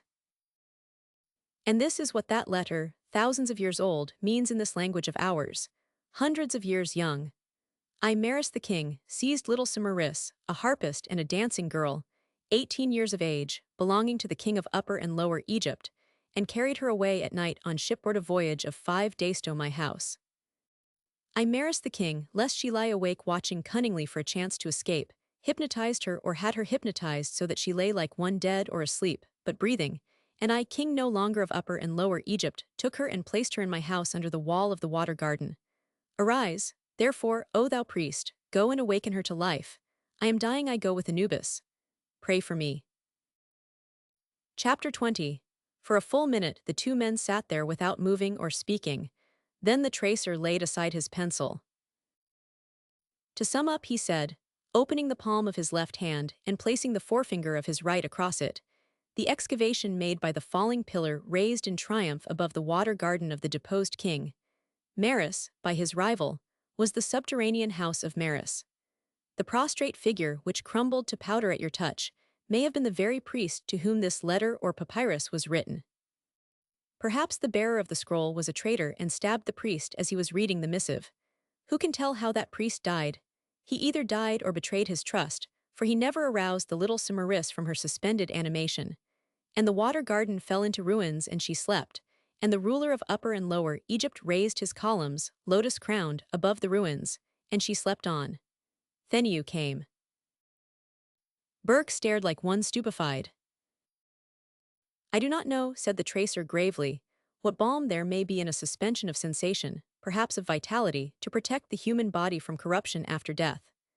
I do not know how soon suspended animation or the state of hypnotic coma, undisturbed, changes into death, whether it comes gradually, imperceptibly freeing the soul, whether the soul hides there asleep, until suddenly the flame of vitality is extinguished. I do not know how long she lay there with life in her. He leaned back and touched an electric bell, then turning to Burke. Speaking of pistol range, he said, unstrap those weapons and pass them over if you please. And the young man obeyed as in a trance. Thank you, there are 4 men coming into this room. You will keep your seat, if you please, Mr. Burke. After a moment the door opened noiselessly. 2 men handcuffed together entered the room. 2 men, hands in their pockets, sauntered carelessly behind the prisoners and leaned back against the closed door. That short, red-haired, lame man with the cast in his Ido, you recognize him? Asked the tracer quietly. Burke, grasping the arms of his chair, had started to rise, fury fairly blazing from his eyes. But at the sound of the tracer's calm, even voice, he sank back into his chair. "That is Joram Smiles, you recognize him," continued Mr. Keene. Burke nodded. "Exactly, alias Limpy, alias Red Joe, alias Big Stick Joram, alias Pinky, swindler, international confidence man, fence, burglar, gambler. Convicted in 1887 and sent to Sing Sing for forgery. Convicted in 1898 and sent to Auburn for swindling. Arrested by my men. On board the SS Scythian Queen, at the cabled request of John T. Burke, Esquire, and held to explain the nature of his luggage, which consisted of the contents of an Egyptian vault or underground ruin, declared at the custom house as a mummy, and passed as such." The quiet, monotonous voice of the tracer halted, then, as he glanced at the second prisoner, grew harder. Emmanuel Gandon, general international criminal, with over 100 aliases, arrested in company with Smiles and held until Mr. Burke's arrival. Turning to Burke, the tracer continued, "Fortunately, the Scythian Queen broke down off Brindisi. It gave us time to act on your cable. We found these men aboard when she was signaled off the hook. I went out with the pilot myself, Mr. Burke." Smiles shot a wicked look at Burke. Gandon scowled at the floor. "Now," said the tracer pleasantly, meeting the venomous glare of Smiles, "I will get you that warrant you have been demanding to have exhibited to you. Here it is charging you and your amiable friend Gandon with breaking into and robbing the Metropolitan Museum of ancient Egyptian gold ornaments in March 1903 and taking them to France, where they were sold to collectors. It seems that you found the business good enough to go prowling about Egypt on a hunt for something to sell here. A great mistake, my friends, a very great mistake, because, after the museum has finished with you, the Egyptian government desires to extradite you, and I rather suspect you will have to go." He nodded to the two quiet men, leaning against the door. "Come, Joram," said one of them pleasantly. But Smiles turned furiously on the tracer. "You lie, you old gray rat," he cried. "That ain't no mummy, that's a plain dead girl. And there ain't no extradition for body snatchin', so I guess them niggers at Cairo will not get us after all." "Perhaps," said the tracer, looking at Burke, who had risen, pale and astounded. "Sit down, Mr. Burke. There is no need to question these men, no need to demand what they robbed you of. For," he added slowly, "what they took from the garden grotto of sighs, and from you, I have under my own protection." The tracer rose, locked the door through which the prisoners and their escorts had departed. Then, turning gravely on Burke, he continued. "That panel there is a door. There is a room beyond, a room facing to the south, bright with sunshine, flowers, soft rugs, and draperies of the east. She is there like a child asleep." Burke reeled, steadying himself against the wall. The tracer stared at space, speaking very slowly. "Such death I have never before heard of. From the moment she came under my protection, I have dared to doubt many things. And an hour ago, you brought me a papyrus scroll confirming my doubts. I doubt still, heaven knows what. Who can say how long the flame of life may flicker within suspended animation? A week, a month, a year, longer than that. Yes, the Hindus have proved it. How long, the span of a normal life, or longer? Can the life flame burn indefinitely when the functions are absolutely suspended generation after generation, century after century?" Burke, ghastly white, straightened up, quivering in every limb. The tracer, as pale as he, laid his hand on the secret panel. If you dare say it, the phrase is this: "O Ket Samaris Nahs, O little Samaris, awake." I dare, in heaven's name, open that door." Then, averting his head, the tracer of lost persons swung open the panel. A flood of sunshine flashed on Burke's face. He entered, and the paneled door closed behind him without a sound. Minute after minute passed. The tracer stood as though turned to stone, gray head bent. Then he heard Burke's voice ring out unsteadily. "O Ket Samaris Samaris, O Ket Samaris Nahs." And again, "Samaris, Samaris, O beloved, awake." And once more, "Nahs, O Samaris." Silence, broken by a strange, sweet, drowsy plaint like a child awakened at midnight by a dazzling light. Samaris. Then, through the stillness, a little laugh and a softly tremulous voice. Ari anaha, ointuk sen. Chapter 21. What we want to do, said Gatewood over the telephone, is to give you a corking little dinner at the Santa Regina. There will be Mr. and Mrs. Tommy Kearns, Captain and Mrs. Heron, Mr. and Mrs. Jack Burke, Mrs. Gatewood and myself. We want you to set the date for it, Mr. Keene, and we also wish you to suggest one more deliriously happy couple whom you have dragged out of misery and flung headfirst into terrestrial paradise. Do you young people really care to do this for me? Asked the tracer, laughing. Of course we do, we are crazy about it. We want one more couple and you to set the date. There was the slightest pause, then the tracer's voice, with the same undertone of amusement ringing through it. How would your cousin, Victor Carden, do? He's all right, only he is not married. We want two people whom you have joined together after Hazard has put them asunder and done stunts with them. Very well, Victor Carden and his very lovely wife will be just the people. Is Victor married? Demanded Gatewood, astonished. No, said the tracer demurely, but he will be in time for that dinner. And he set the date for the end of the week in an amused voice and rang off. Then he glanced at the clock, touched an electric bell, and again unhooking the receiver of the telephone, called up the Sherwood Studios and asked for Mr. Carden. Is this Mr. Carden? Oh, good morning, Mr. Carden. This is Mr. Keene, tracer of lost persons. Could you make it convenient to call, say, in course of half an hour? Thank you. What? Well, speaking with that caution and reserve which we are obliged to employ in making any preliminary statements to our clients, I think I may safely say that you have every reason to feel moderately encouraged. You mean, said Carden's voice, that you have actually solved the proposition. It has been a difficult proposition, Mr. Carden. I will not deny that it has taxed our resources to the uttermost. Over 1,000 people, first and last, have been employed on this case. It has been a slow and tedious affair, Mr. Carden, tedious for us all.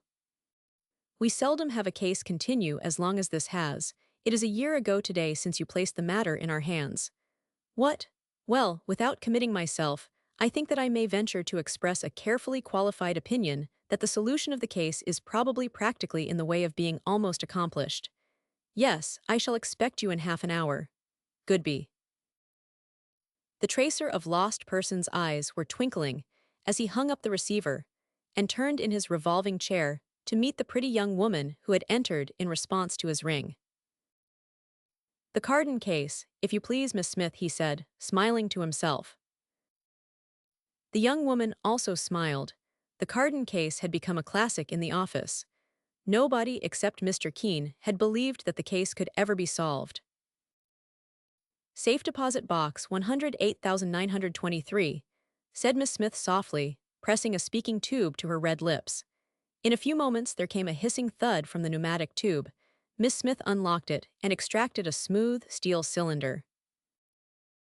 The combination for that cylinder is A44411X, observed the tracer, consulting a cipher code which, translated, he added, gives us the setting combination 1DRRJ24. Miss Smith turned the movable discs at the end of the cylinder until the required combination appeared. Then she unscrewed the cylinder head and dumped out the documents in the famous Carden case. As Mr. Carden will be here in half an hour or so, I think we had better run over the case briefly, nodded the tracer, leaning back in his chair and composing himself to listen. Begin with my preliminary memorandum, Miss Smith. Case 108,923, began the girl. Then she read the date, Carden's full name, Victor Carden, a terse biography of the same gentleman, and added, case accepted. Contingent fee 5,000. Quite so, said Mr. Keene. Now, run through the minutes of the first interview. And Miss Smith unrolled a typewritten scroll and read. Victor Carden, Esquire, the well-known artist, called this evening at 6, tall, well-bred, good appearance, very handsome, very much embarrassed. Questioned by Mr. Keene, he turned pink and looked timidly at the stenographer Miss Colt. Asked if he might not see Mr. Keene alone, Miss Colt retired. Mr. Keene set the recording phonograph in motion by dropping his elbow on his desk. A brief resume of the cylinder records followed. Mr. Carden asked Mr. Keene if Mr. Keene knew who Mr. Carden was. Mr. Keene replied that everybody knew Mr. Carden, the celebrated painter and illustrator who had created the popular type of beauty known as the Carden girl. Mr. Carden blushed and fidgeted. Notes from Mr. Keene's observation book pp. 291,297. Admitted that he was the creator of the Carden girl. Admitted he had drawn and painted that particular type of feminine beauty many times. Fidgeted some more. Keene's OB, pp. 298,299. Volunteered the statement that this type of beauty, known as the Carden girl, was the cause of great unhappiness to himself. Questioned, turned pinker and fidgeted. KOB, page 300. Denied that his present trouble was caused by the model who had posed for the Carden girl. Explained that a number of assorted models had posed for that type of beauty. Further explained that none of them resembled the type, that the type was his own creation, that he used models merely for the anatomy, and that he always idealized form and features. Questioned again, admitted that the features of the Carden girl were his ideal of the highest and loveliest type of feminine beauty, did not deny that he had fallen in love with his own creation, turned red and tried to smoke. KOB, page 303. Admitted he had been fascinated himself with his own rendering of a type of beauty which he had never seen anywhere except as rendered by his own pencil on paper or on canvas. Fidgeted. KOB, page 304. Admitted that he could easily fall in love with a woman who resembled the Carden girl. Did not believe she ever really existed. Confessed he had hoped for years to encounter her, but had begun to despair. Admitted that he had ventured to think that Mr. Keene might trace such a girl for him. Doubted Mr. Keene's success. Fidgeted KOB, page 306, and asked Mr. Keene to take the case. Promised to send to Mr. Keene a painting in oil which embodied his loftiest ideal of the type known as the Carden girl. Portrait received. Lithographs made and distributed to our agents according to routine, from Canada to Mexico, and from the Atlantic to the Pacific. Mr. Keene terminated the interview with characteristic tact, accepting the case on the contingent fee of $5,000. Very well, said the tracer, as Miss Smith rolled up the scroll and looked at him for further instructions. Now, perhaps you had better run over the short summary of proceedings to date. I mean the digest which you will find attached to the completed records. Miss Smith found the paper, unrolled it and read. During the 12 months' investigation and search in Ray Carden's 709 young women were discovered who resembled very closely the type sought for. By process of elimination, owing to defects in figure, features, speech, breeding, etc., this list was cut down to 3. One of these occasionally chewed gum, but otherwise resembled the type. The second married before the investigation of her habits could be completed. The third is apparently a flawless replica of Mr. Carden's original in face, figure, breeding, education, moral and mental habits. See Document 23A. Read Document 23A, nodded Mr. Keene. And Miss Smith read. Rosalind Hollies, 1,500, age, 24. Height, 5 feet 9 inches. Weight, 160 pounds. Sick bright, ruddy. Hairs golden and inclined to curl. Teeth imperfect. Eyes dark violet blue. Mouth imperfect. Color fair and ivory tinted. Blonde. Figure perfect. Health imperfect.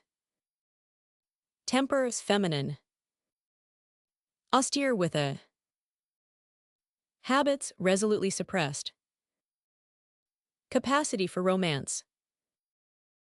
Business none. Profession physician. Mania omission. Note, Dr. Rosalind Hollies was presented to society in her 18th year. At the end of her second season, she withdrew from society with the determination to devote her entire life to charity. Settlement work and the study of medicine have occupied her constantly. Recently admitted to practice, she spends her mornings in visiting the poor, whom she treats free of all charge. Her afternoons and evenings are devoted to what she expects is to be her specialty, the study of the rare malady known as Lammer's disease. See note on second page. It is understood that Dr. Hollies has abjured the society of all men other than her patients, and such of her professional conferers as she is obliged to consult or work with. Her theory is that of the beehive: drones for mates, workers for work. She adds, very decidedly, that she belongs to the latter division and means to remain there permanently. Note Mr. Keen's OB, pp. 91,618, her eccentricity is probably the result of a fine, wholesome, highly strung young girl taking life and herself too seriously. The remedy will be the right man. Exactly, nodded Mr. Keen, joining the tips of his thin fingers and partly closing his eyes. Now, Miss Smith, the disease which Dr. Hollies intends to make her specialty. Have you any notes on that? Here they are, said Miss Smith, and she read. Lammer's disease, the rarest of all known diseases, first discovered and described by Eero S. Lammer 1000, 500 1000, S. FBA 1000, FH in 1861. Only a single case has ever been observed. This case is fully described in Dr. Lammer's superb and monumental work in 16 volumes. Briefly, the disease appears without any known cause and is ultimately supposed to result fatally. The first symptom is the appearance of a faintly bluish circle under the eyes, as though the patient was accustomed to using the eyes too steadily at times. Sometimes a slight degree of fever accompanies this manifestation. Pulse and temperature vary. The patient is apparently in excellent health, but liable to loss of appetite, restlessness, and a sudden flushing of the face. These symptoms are followed by others unmistakable. The patient becomes silent at times evinces a weakness for sentimental expressions, flushes easily, is easily depressed, will sit for hours looking at one person, and, if not checked, will exhibit impulsive symptoms of affection for the opposite sex. The strangest symptom of all, however, is the physical change in the patient, whose features and figure, under the trained eye of the observer, gradually from day to day assume the symmetry and charm of a beauty almost unearthly, sometimes accompanied by a spiritual pallor which is unmistakable in confirming the diagnosis, and which, Dr. Lammer believes, presages the inexorable approach of immortality. There is no known remedy for Lammer's disease. The only case on record is the case of the young lady described by Dr. Lammer, who watched her for years with unexampled patience and enthusiasm, finally, in the interest of science, marrying his patient in order to devote his life to a study of her symptoms. Unfortunately, some of these disappeared early within a week, but the curious manifestation of physical beauty remained and continued to increase daily to a dazzling radiance, with no apparent injury to the patient. Dr. Lammer, unfortunately, died before his investigations, covering over 40 years, could be completed. His widow survived him for a day or two only, leaving 16 children. Here is a wide and unknown field for medical men to investigate. It is safe to say that the physician who first discovers the bacillus of Lammer's disease and the proper remedy to combat it will reap as his reward a glory and renown imperishable. Lammer's disease is a disease not yet understood, a disease whose termination is believed to be fatal, a strange disease, which seems to render radiant and beautiful the features of the patient, brightening them with the forewarning of impending death and the splendid resurrection of immortality. The tracer of lost persons caressed his chin reflectively. Exactly, Miss Smith. So this is the disease which Dr. Hollies has chosen for her specialty, and only one case on record. Exactly. Thank you. Miss Smith replaced the papers in the steel cylinder, slipped it into the pneumatic tube, sent it whizzing below to the safe deposit vaults, and, saluting Mr. Keen with a pleasant inclination of her head, went out of the room. The tracer turned in his chair, picked up the daily detective report, and scanned it until he came to the name Hollies. It appeared that the daily routine of Rosalind Hollies had not varied during the past 3 weeks. In the mornings, she was good to the poor with bottles and pills. In the afternoons, she tucked one of Lammer's famous 16 volumes under her arm and walked to Central Park, where, with democratic simplicity, she sat on a secluded bench and pored over the symptoms of Lammer's disease. About 5, she retired to her severely simple apartments in the big brownstone office building devoted to physicians, corner of 58th Street and Madison Avenue. Here she took tea, read a little, dined all alone, and retired about 9. This was the guileless but determined existence of Rosalind Hollies, 1,500, according to McConnell, the detective assigned to observe her. The tracer refolded the report of his chief of detectives and pigeonholed it just as the door opened, and a tall, well-built, attractive young man entered. Shyness was written all over him. He offered his hand to Mr. Keene with an embarrassed air and seated himself at that gentleman's invitation. "I am almost sorry I ever began this sort of thing," he blurted out, like a big schoolboy appalled at his own misdemeanors. "The truth is, Mr. Keene, that the prospect of actually seeing a Carden girl alive has scared me through and through. I have a notion that my business with that sort of a girl ends when I have drawn her picture." "But surely," said the tracer mildly, "you have some natural curiosity to see the living copy of your charming but inanimate originals. Have not you, Mr. Carden?" "Yes-o, certainly. I would like to see one of them alive, say, out of a window, or from a cab. I should not care to be too close to her." "But merely seeing her does not commit you," interposed Mr. Keene, smiling. "She is far too busy, too much absorbed in her own affairs to take any notice of you. I understand that she has something of an aversion for men." "Aversion?" "Well, she excludes them as unnecessary to her existence." "Why?" asked Carden. "Because she has a mission in life," said Mr. Keene gravely. Carden looked out of the window. It was pleasant weather, June in all its early loveliness. 5th day of June. The 6th was his birthday. "I have simply got to marry somebody before the day after tomorrow," he said aloud. "That is, if I want my legacy." "What?" demanded the tracer sharply. Carden turned, pink and guilty. "I did not tell you all the circumstances of my case," he said. "I suppose I ought to have done so." "Exactly," said the tracer severely. "Why is it necessary that you marry somebody before the day after tomorrow?" "Well, it's my 25th birthday." "Somebody has left you money on condition that you marry before your 25th birthday. Is that it, Mr. Carden? An uncle, an imbecile grandfather, a sentimental aunt?" "My Aunt Tabby Van Beekman." "Where is she?" "In Trinity Churchyard. It's too late to expostulate with her, you see. Besides, it would not have done any good when she was alive."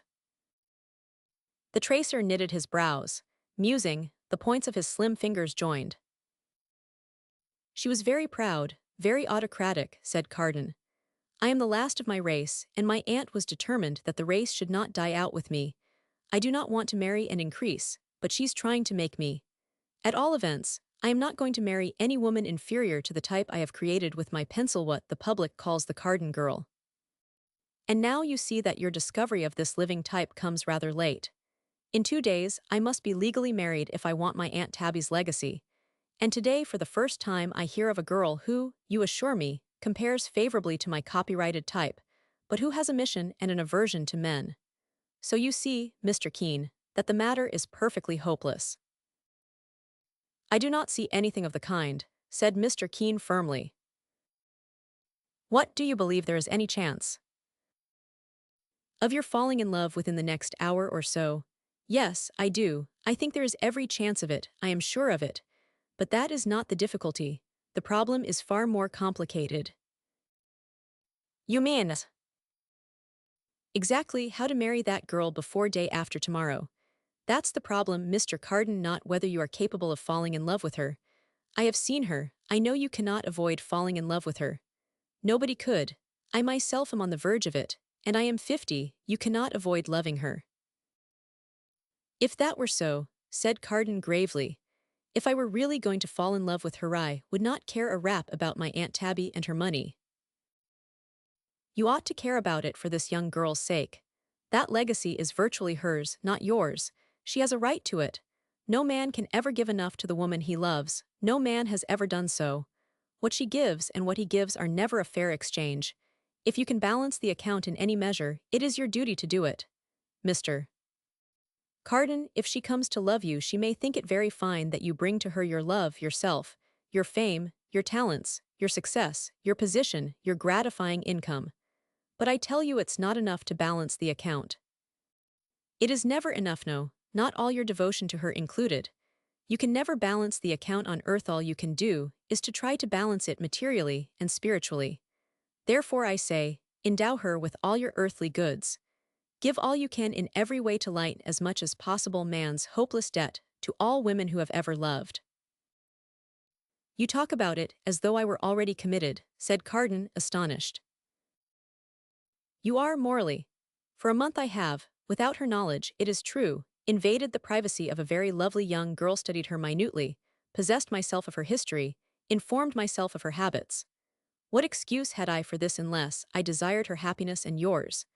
Nobody could offer me any inducement to engage in such a practice, unless I believed that the means might justify a moral conclusion. And the moral conclusion of this investigation is your marriage to her. Certainly, said Carden uneasily, but how are we going to accomplish it by tomorrow? How is it going to be accomplished at all?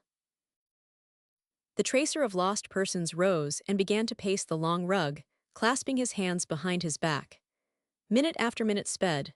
Carden stared alternately at Mr. Keene and at the blue sky through the open window.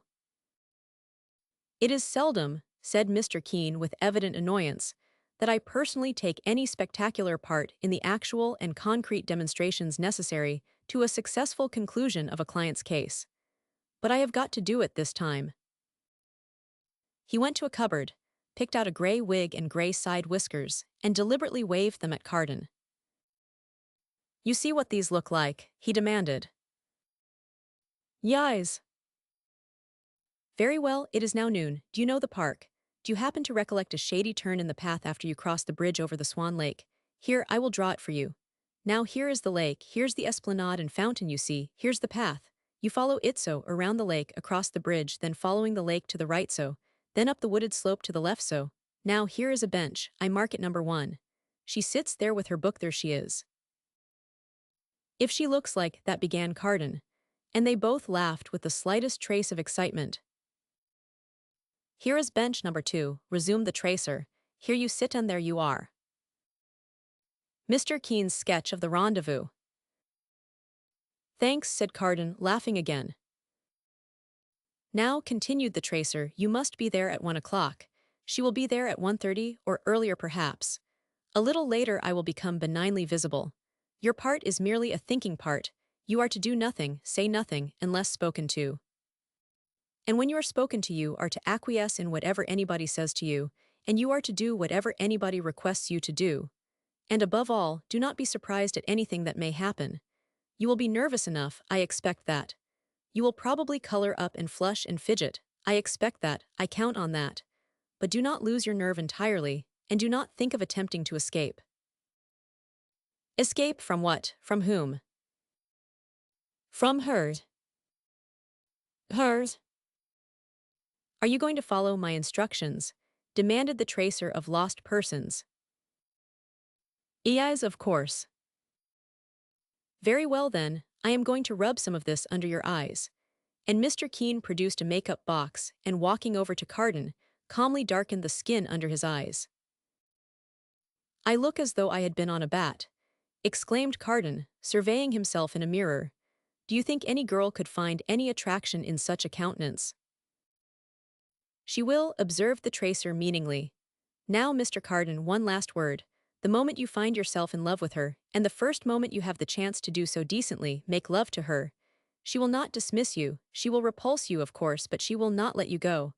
I know what I am saying. All I ask of you is to promise on your honor to carry out these instructions. Do you promise? I do.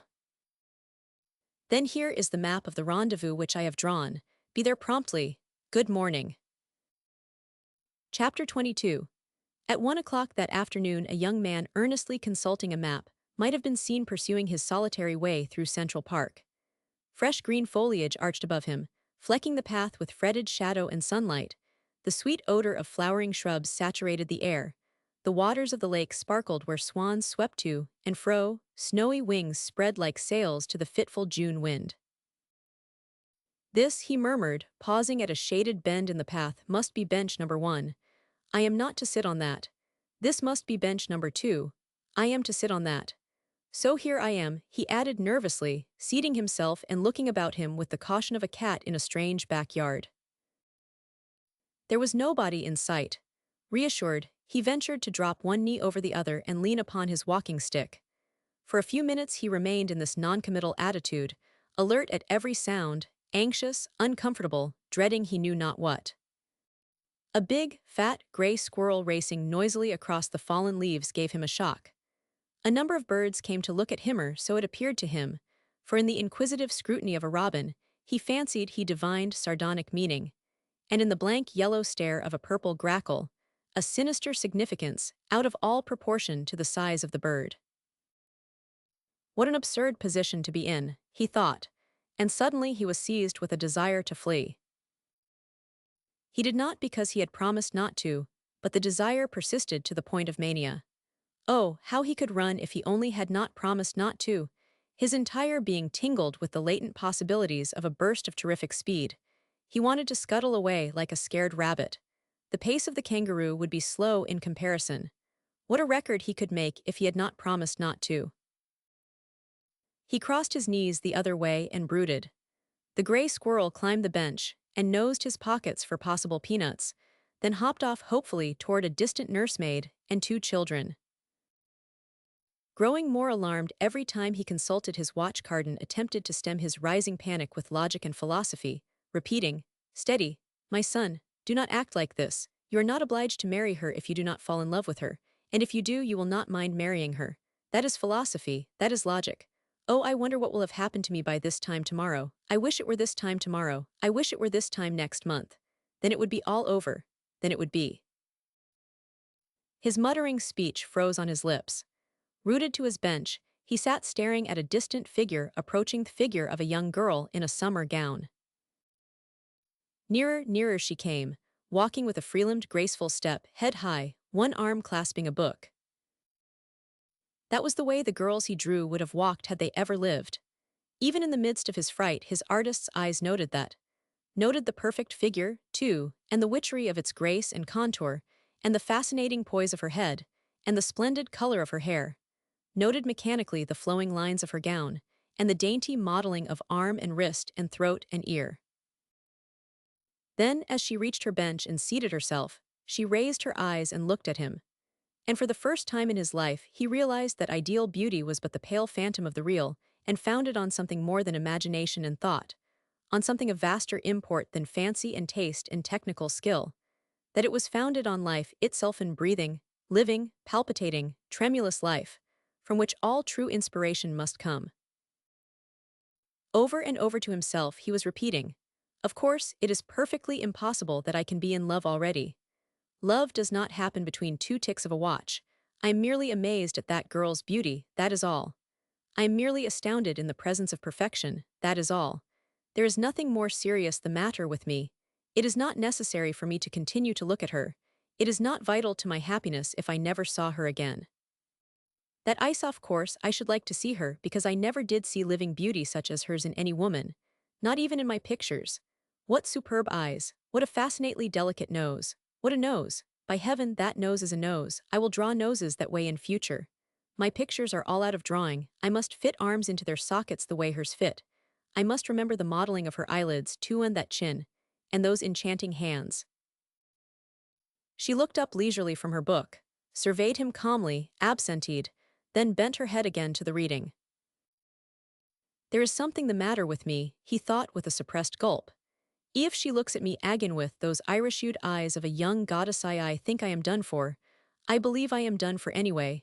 It seems rather mad to think it, but there is something the matter." She deliberately looked at him again. It's all wrong for them to let loose a girl like that on people, he thought to himself, all wrong. Everybody is bound to go mad over her. I am going now. I am mad already. I know I am, which proves I am no lunatic. It is not her beauty, it's the way she wears every motion, every breath of her. I know exactly what her voice is like. Anybody who looks into her eyes can see what her soul is like. She is not out of drawing anywhere physically or spiritually. And when a man sees a girl like that, wee there's only one thing that can happen to him as far as I can see. And it does not take a year either. Heavens, how awfully remote from me she seems to be. She looked up again, calmly but not at him. A kindly, gray-whiskered old gentleman came tottering and rocking into view, his rosy, wrinkled face beaming benediction on the world, as he passed through it in the sunshine dappling the undergrowth, on the furry squirrels sitting up on their hind legs too. Watch him pass, on the stray dickabird that hopped fearlessly in his path, at the young man sitting very rigid there on his bench, at the fair, sweet-faced girl who met his aged eyes with the gentlest of involuntary smiles. And Carden did not recognize him. Who could help smiling confidently into that benign face, with its gray hair and gray whiskers? Goodness radiated from every wrinkle. Dr. Atwood, exclaimed the girl softly, as she rose to meet this marvelous imitation of Dr. Austin Atwood, the great specialist on children's diseases. The old man beamed weakly at her, halted, still beaming, fumbled for his eyeglasses, adjusted them, and peered closely into her face.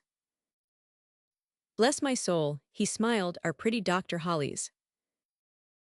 I did not suppose you would remember me, she said, rosy with pleasure. Remember you? Surely, surely.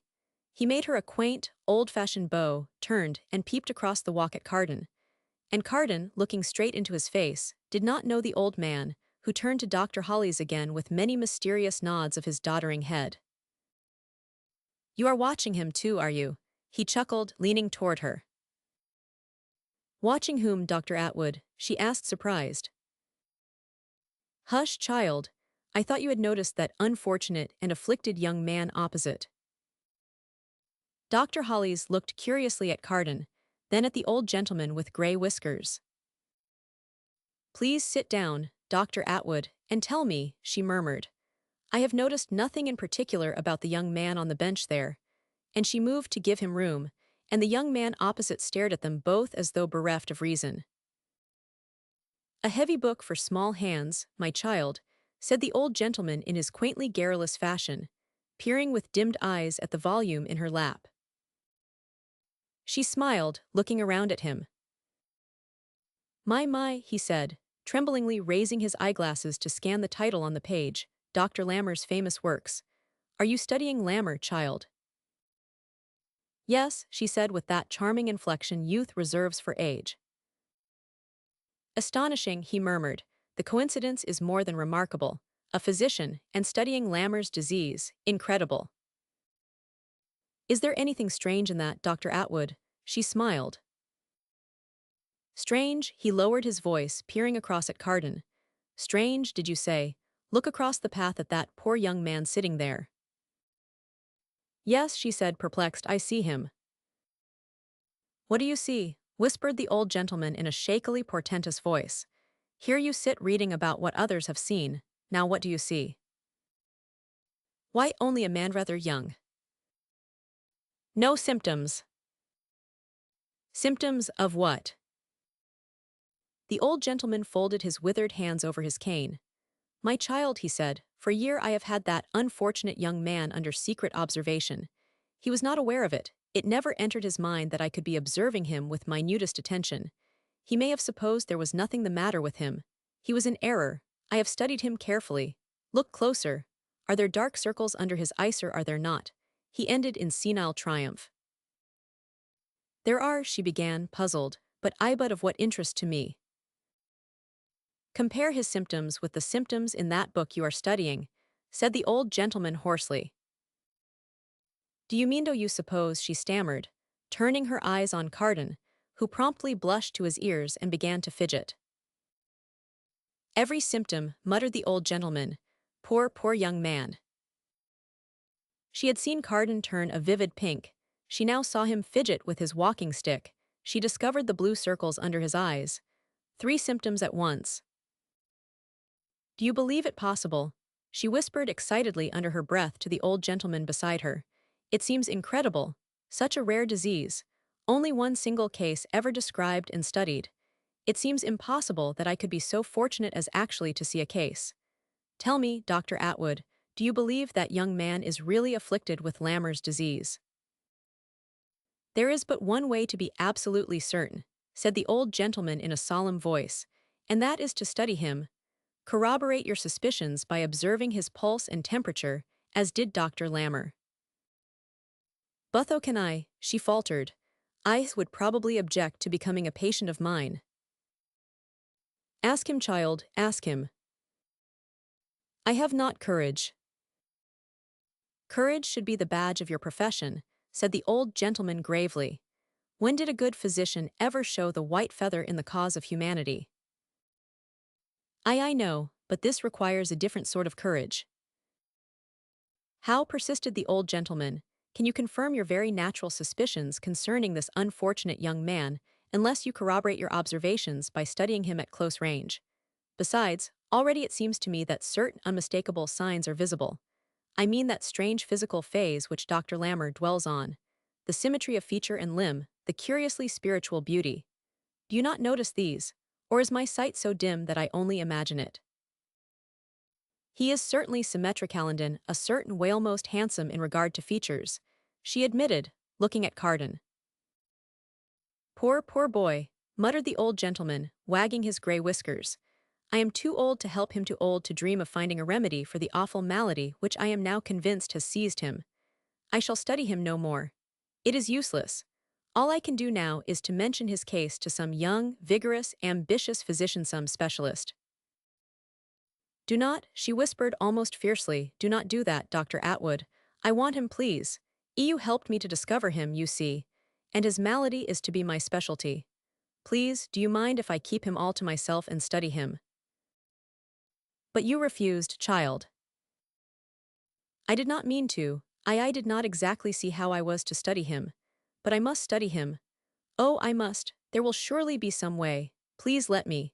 You discovered him, I admit, but I will promise you faithfully to devote my entire life to studying him, as the great Lammer devoted his life for 40 years to his single patient. But Dr. Lammer married his patient, said the tracer mildly. If that need not be necessary. But if it should prove necessary. You. Answer me, child. She stared across at Carden, biting her red lips. He turned pink promptly and fidgeted. He has got it, she whispered excitedly. Oh, do you mind if I take him for mine? I am perfectly wild to begin on him. You have not yet answered my question, said the old gentleman gravely. Do you lack the courage to marry him if it becomes necessary to do so in order to devote your entire life to studying him? Oh, it cannot be necessary. You lack the courage. She was silent. Braver things have been done by those of your profession who have gone among lepers, said the old gentleman sadly. She flushed up instantly, her eyes sparkled, her head proudly high, delicate nostrils dilated. I am not afraid, she said. If it ever becomes necessary, I can show courage and devotion, as well as those of my profession who minister to the lepers of Molokai. Yes, I do promise you to marry him if I cannot otherwise study him. And I promise you solemnly to devote my entire life to observing his symptoms and searching for proper means to combat them. My one ambition in life is personally to observe and study a case of Lammer's disease, and to give my entire life to investigating its origin, its course, and its cure. The old gentleman rose, bowing with that quaintly obsolete courtesy which was in vogue in his youth. I am contented to leave him exclusively to you, Dr. Hollies, and I wish you happiness in your life's work and success in your cure of this unhappy young man. Hat in hand, he bowed again as he tottered past her, muttering and smiling to himself, and shaking his trembling head as he went rocking on unsteady legs out into the sunshine. where the nursemaids and children flocked along the lake shore, throwing peanuts to the waterfowl and satiated goldfish. Dr. Hollis looked after him, her small hand buried among the pages of her open book. Carden viewed his disappearing figure with guileless emotions. He was vaguely aware that something important was about to happen to him, and it did before he was prepared. Chapter 23. When Rosalind Hollis found herself on her feet again, a slight sensation of fright checked her for a moment. Then, resolutely suppressing such unworthy weakness, the lofty inspiration of her mission in life dominated her, and she stepped forward undaunted. And Carden, seeing her advance toward him, arose in astonishment to meet her. For a second they stood facing each other, he astounded, she a trifle pale but firm. Then in a low voice she asked his pardon for disturbing him. "I am Rosalind Hollis, a physician," she said quietly, "and physicians are sometimes obliged to do difficult things in the interest of their profession. It is dreadfully difficult for me to speak to you in this way." Butch looked fearlessly at him. "I am confident you will not misinterpret what I have done." He managed to assure her that he did not misinterpret it. She regarded him steadily. She examined the dark circles under his eyes. She coolly observed his rising color under her calm inspection. She saw him fidgeting with his walking stick. She must try his pulse. "Would you mind if I asked you a few questions in the interest of science?" she said earnestly. As a matter of fact, he stammered, "I do not know much about science. Awfully glad to do anything I can, you know." "Oh, I do not mean it that way," she reassured him. A hint of a smile tinted her eyes with brilliant amethyst. "Would you mind if I sat here for a few moments? Could you overlook this horrid unconventionality long enough for me to explain why I have spoken to you?" "I could indeed," he said, so anxiously cordial that her lovely face grew serious and she hesitated. But he was standing aside, hat off, placing the bench at her disposal, and she seated herself, placing her book on the bench beside her. "Would you mind sitting here for a few moments?" she asked him gravely. Dazed, scarcely crediting the evidence of his senses, he took possession of the end of the bench with the silent obedience of a schoolboy. His attitude was irreproachable. She was grateful for this, and her satisfaction with herself for not having misjudged him renewed her confidence in him, in herself, and in the difficult situation. She began, quietly, by again telling him her name and profession, where she lived, and that she was studying to be a specialist, though she did not intimate what that specialty was to be. Outwardly composed and attentively deferential, his astonishment at times dominated a stronger sentiment that seemed to grow and expand with her every word, seizing him in a fierce possession absolutely and hopelessly complete. The bewildering fascination of her mastered him. No cool analysis of what his senses were confirming could be necessary to convince him of his condition. Every word of hers, every gesture, every inflection of her sweet, clear voice, every lifting of her head, her eyes, her perfectly gloved hands, only repeated to him what he knew was a certainty. Never had he looked upon such physical loveliness, never had he dreamed of such a voice. She had asked him a question, and absorbed in the pure delight of looking at her, he had not comprehended or answered. She flushed sensitively, accepting his silence as refusal, and he came out of his trance hastily. "I beg your pardon. I did not quite understand your question, Miss Hollis, I mean, Dr. Hollis." "I asked you if you minded my noting your pulse," she said. He stretched out his right hand. She stripped off her glove, laid the tip of her middle finger on his wrist, and glanced down at the gold watch which she held. "I am wondering," he said, laughing uncertainly, "whether you believe me to be 99. Of course it is easy to see that you have found something unusual about me, something of particular interest to a physician. Is there anything very dreadful going to happen to me, Dr. Hollis? I feel perfectly well." "Are you sure you feel well?" she asked, so earnestly that the smile on his lips faded out. "Absolutely. Is my pulse queer?" "It is not normal." He could easily account for that, but he said nothing. She questioned him for a few minutes, noted his pulse again, looked closely at the bluish circles under his eyes. Naturally, he flushed up and grew restless under the calm, grave, beautiful eyes. I have an absolutely new and carefully sterilized thermometer. She drew it from a tiny gold-initialed pocket case and looked wistfully at him. You want to put that into my mouth? He asked, astonished. If you do not mind.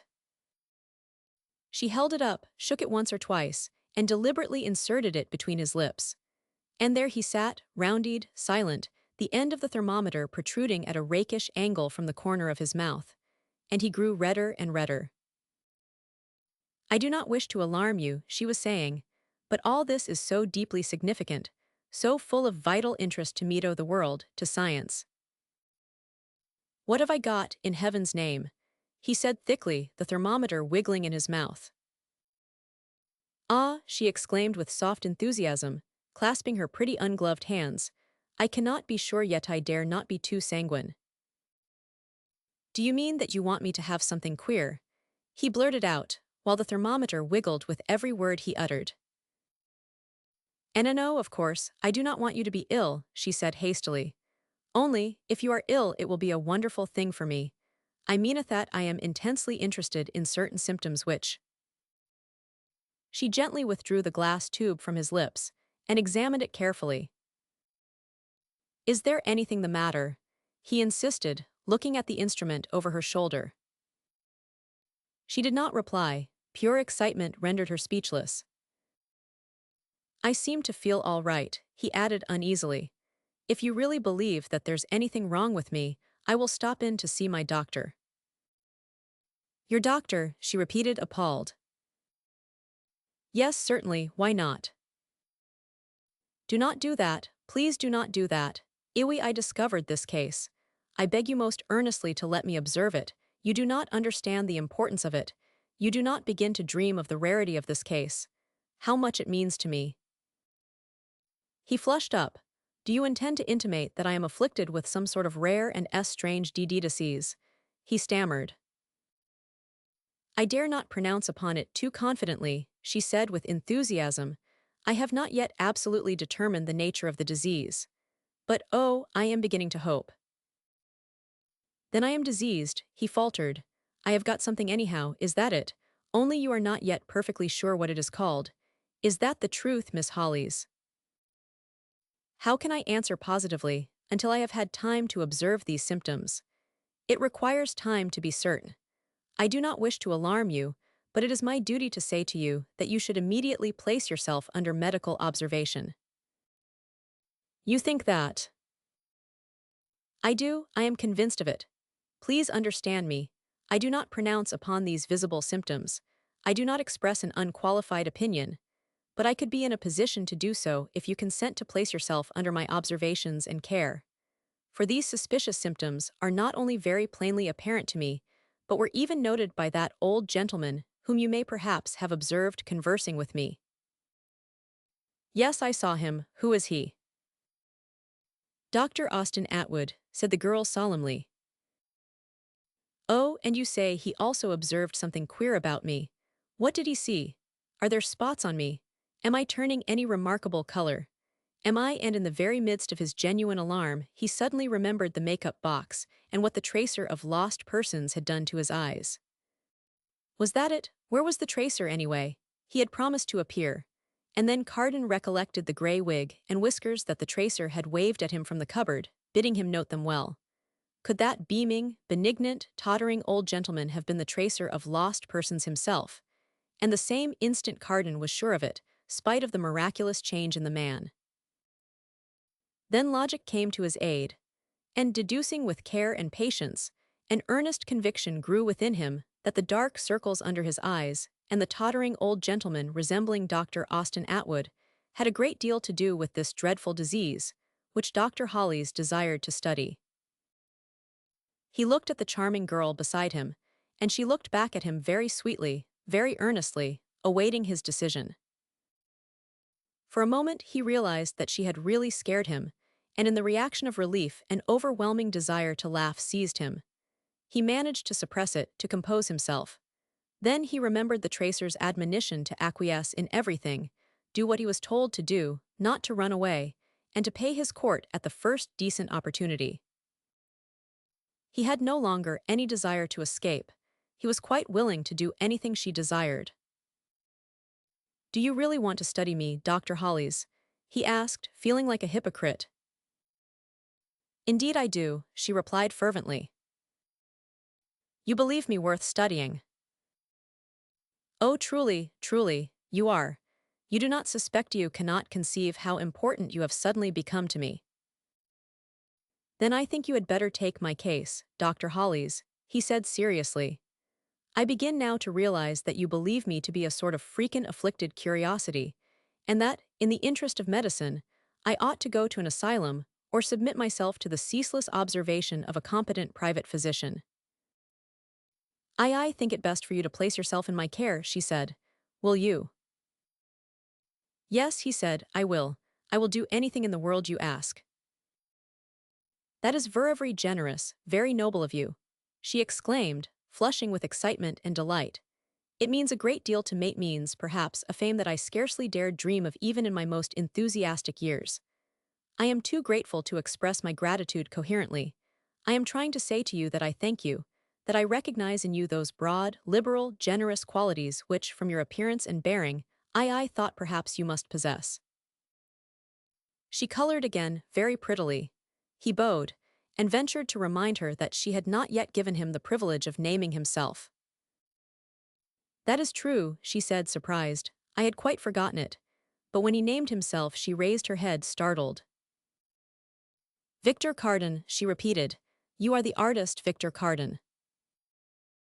"Yes," he said, watching her dilated eyes like two violet-tinted jewels.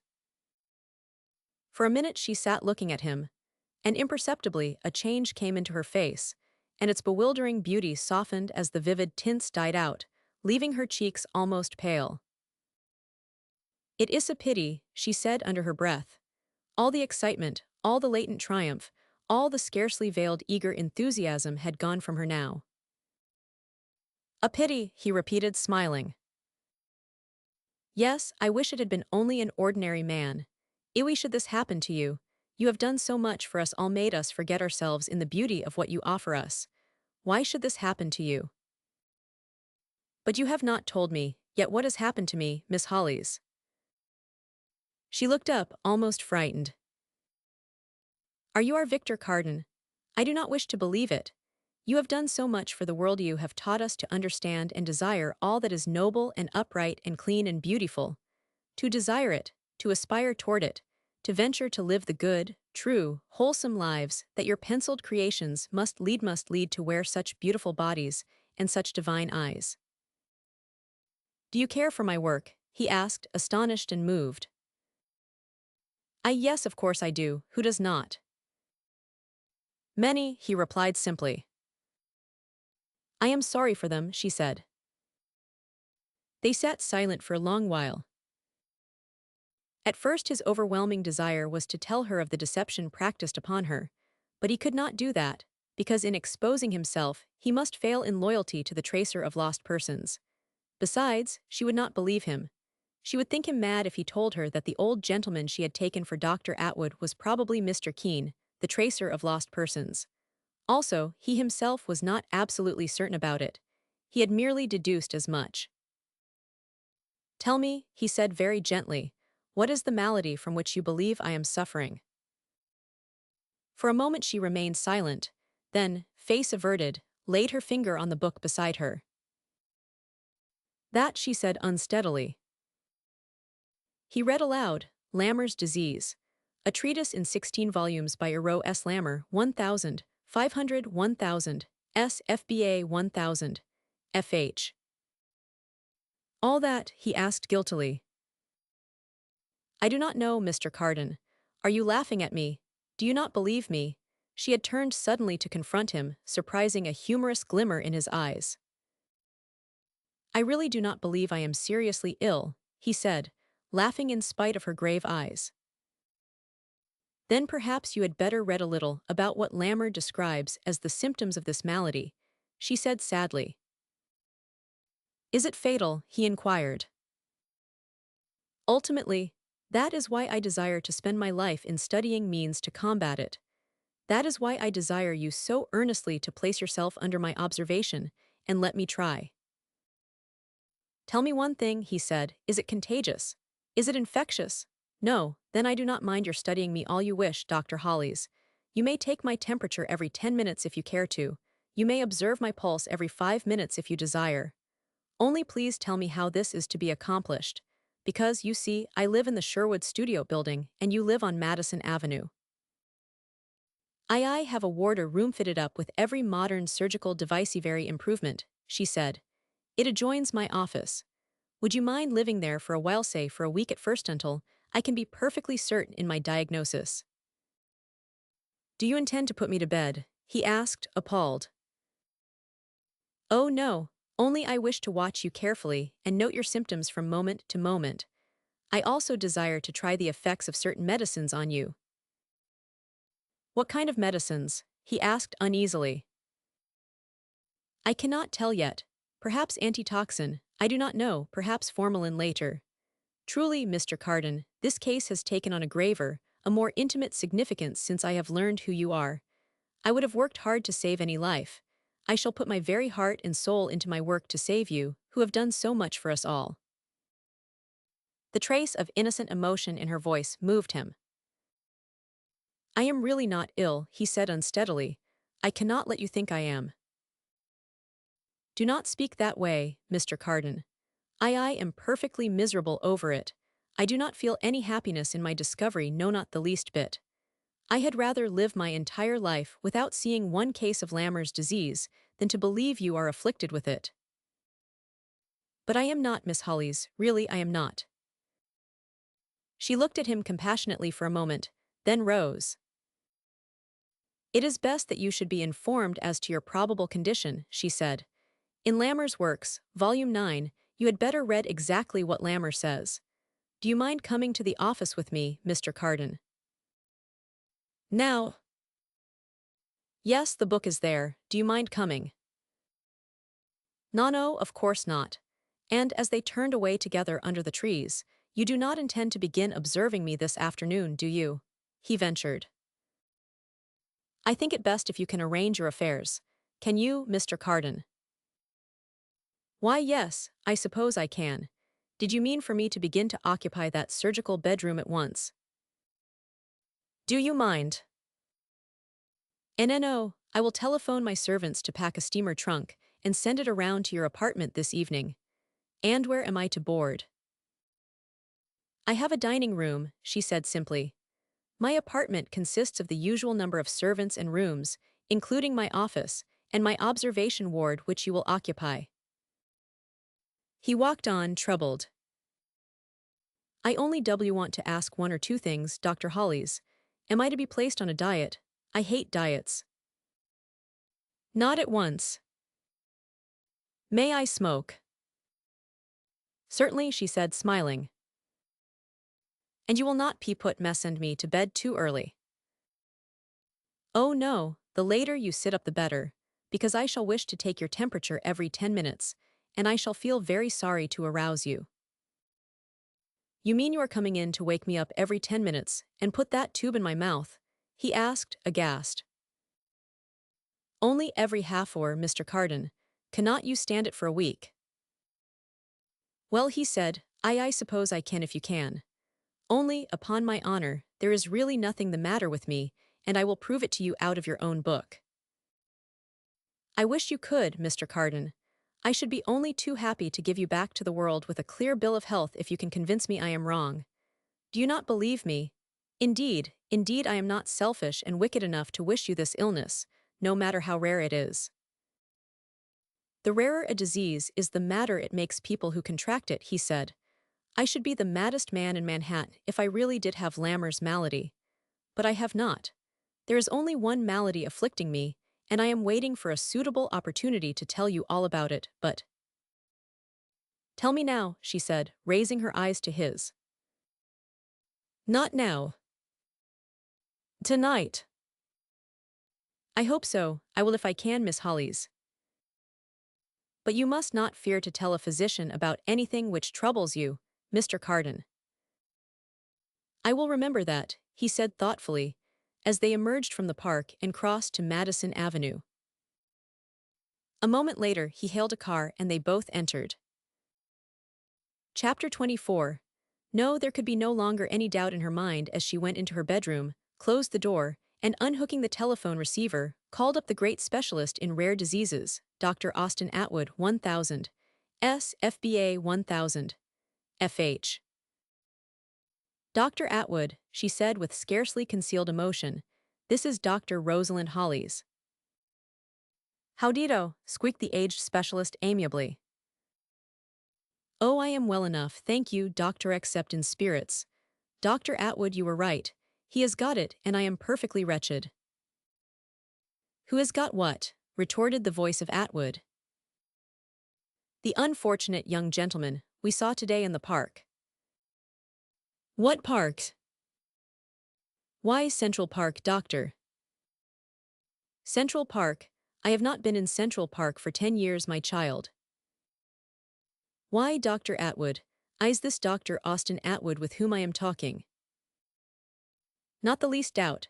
And you are that pretty Dr. Hollies, Rosalind Hollies, who consulted me in those charity cases, are you not? I certainly am. And I wanted to say to you that I have the unfortunate patient now under closest observation here in my own apartment. I have given him the room next to the office. And doctor, you were perfectly right. He shows every symptom of the decease, is even inclined to sentimentalism. He begins to blush and fidget, and look at me in that unmistakable manner, not that he is not well-bred, and charming indeed, he is most attractive, and it grieves me dreadfully to see that he already is beginning to believe himself in love with the first person of the opposite sex. He encounters, I mean, that Hethet, I cannot mistake his attitude toward Muhich, is perfectly correct. Only one cannot avoid seeing the curious infatuation. What the dickens is all this? Roared the great specialist, and Dr. Hollies jumped. I was only confirming your diagnosis, doctor, she explained meekly. What diagnosis? Yours, doctor. I have confirmed it, I fear. And the certainty has made me perfectly miserable, because his is such a valuable life to the world, and he himself is such a splendid, wholesome, noble specimen of youth and courage, that I cannot bear to believe him incurably afflicted. Good heavens, shouted the doctor, what has he got and who is he? He is Victor Carden, the celebrated artist, and he has Lammer's disease, she gasped. There was a dead silence. Then, keep him there until I come, chloroform him if he attempts to escape. And the great specialist rang off excitedly. So Rosalind Hollies went back to the lamplit office where, in a luxurious armchair, Carden was sitting, contentedly poring over the 9th volume of Lammer's great treatise and smoking his second cigar. Dr. Atwood is coming here, she said in a discouraged voice, as he rose with alacrity to place her chair. Oh, what for? TTOCU, Mr. Carden. Who, me? Great Scott. I do not want to be slapped and pinched and pulled by a man. I did not expect that, you know. I am willing enough to have you observe me in the interest of humanity. But Mr. Carden, he is only called in for consultation. I have a dreadful sort of desperate hope that perhaps I may have made a mistake, that possibly I am in error. No doubt you are, he said cheerfully. Let me read a few more pages, Dr. Hollies, and then I think I shall be all ready to dispute my symptoms, one by one, and convince you what really is the trouble with me. And by the way, did Dr. Atwood seem a trifle astonished when you told him about me? A trifle, she said uncertainly. He is a very, very old man, he forgets. But he is coming. Oh, and did not he appear to recollect seeing me in the park? And not clearly. He is very old, you know, but he is coming here. Exactly as a friend of mine puts it, smiled Carden. May I be permitted to use your telephone a moment? By all means, Mr. Carden. You will find it there in my bedroom. So he entered her pretty bedroom, and closing the door tightly, called up the tracer of lost persons. Is that you, Mr. Keene? This is Mr. Carden. I am head over heels in love. I simply must win her and I am going to try. If she will not listen to me, I'll certainly go to smash. And what I want you to do is to prevent Atwood from butting in. Do you understand? Yes, Dr. Austin Atwood. Keep him away somehow. Yes, I am here, at Dr. Hollies' apartments, under anxious observation. She is the only woman in the world. I am mad about her and getting madder every moment. She is the most perfectly splendid specimen of womanhood. What? Oh yes, I rang you up to ask you whether it was you in the park today, that old gentleman. What? Yes, in Central Park. Yes, this afternoon. No, he did not resemble you, and Dr. Hollies took him for Dr. Atwood. What are you laughing about? I can hear you laughing. Was it you? What do I think? Why, I do not know exactly what to think, but I suppose it must have been you, was it? Oh, I see, you do not wish me to know. Certainly you are quite right. Your clients have no business behind the scenes. I only asked out of curiosity. All right, Goodby. He came back to the lamplit office, which was more of a big, handsome, comfortable living room than a physician's quarters, and for a moment or two he stood on the threshold, looking around. In the pleasant, subdued light of the lamp, Rosalind Hollies looked up and around, smiling involuntarily to see him standing there. Then, serious, silent, she dropped her eyes to the pages of the volume he had discarded, volume 9 of Lammer's great works. Even with the evidence before her, corroborated in these inexorably scientific pages, which she sat so sadly turning, she found it almost impossible to believe that this big, broad-shouldered, attractive young man could be fatally stricken. Twice her violet eyes stole toward him. Twice the thick lashes veiled them, and the printed pages on her knee sprang into view, and the cold precision of the type confirmed her fears remorselessly. The trained scrutiny of the observer will detect in the victim of this disease a peculiar and indefinable charm, a strange symmetry, which, on closer examination, reveals traces of physical beauty almost superhuman. Again her eyes were lifted to Carden. Again she dropped her white lids. Her worst fears were confirmed. Meanwhile he stood on the threshold looking at her, his pulses racing, his very soul staring through his eyes, and within him, every sense clamoring out revolt at the deception, demanding confession and its penalty. I cannot stand this, he blurted out, and she looked up quickly, her face blanched with foreboding. Are you in pain? She asked. No, not that sort of pain. Won't you please believe that I am not ill? I am imposing on you. I am an impostor. There's nothing whatever the trouble with me except something that I want to tell you if you will let me. Why should you hesitate to confide in a physician, Mr. Carden?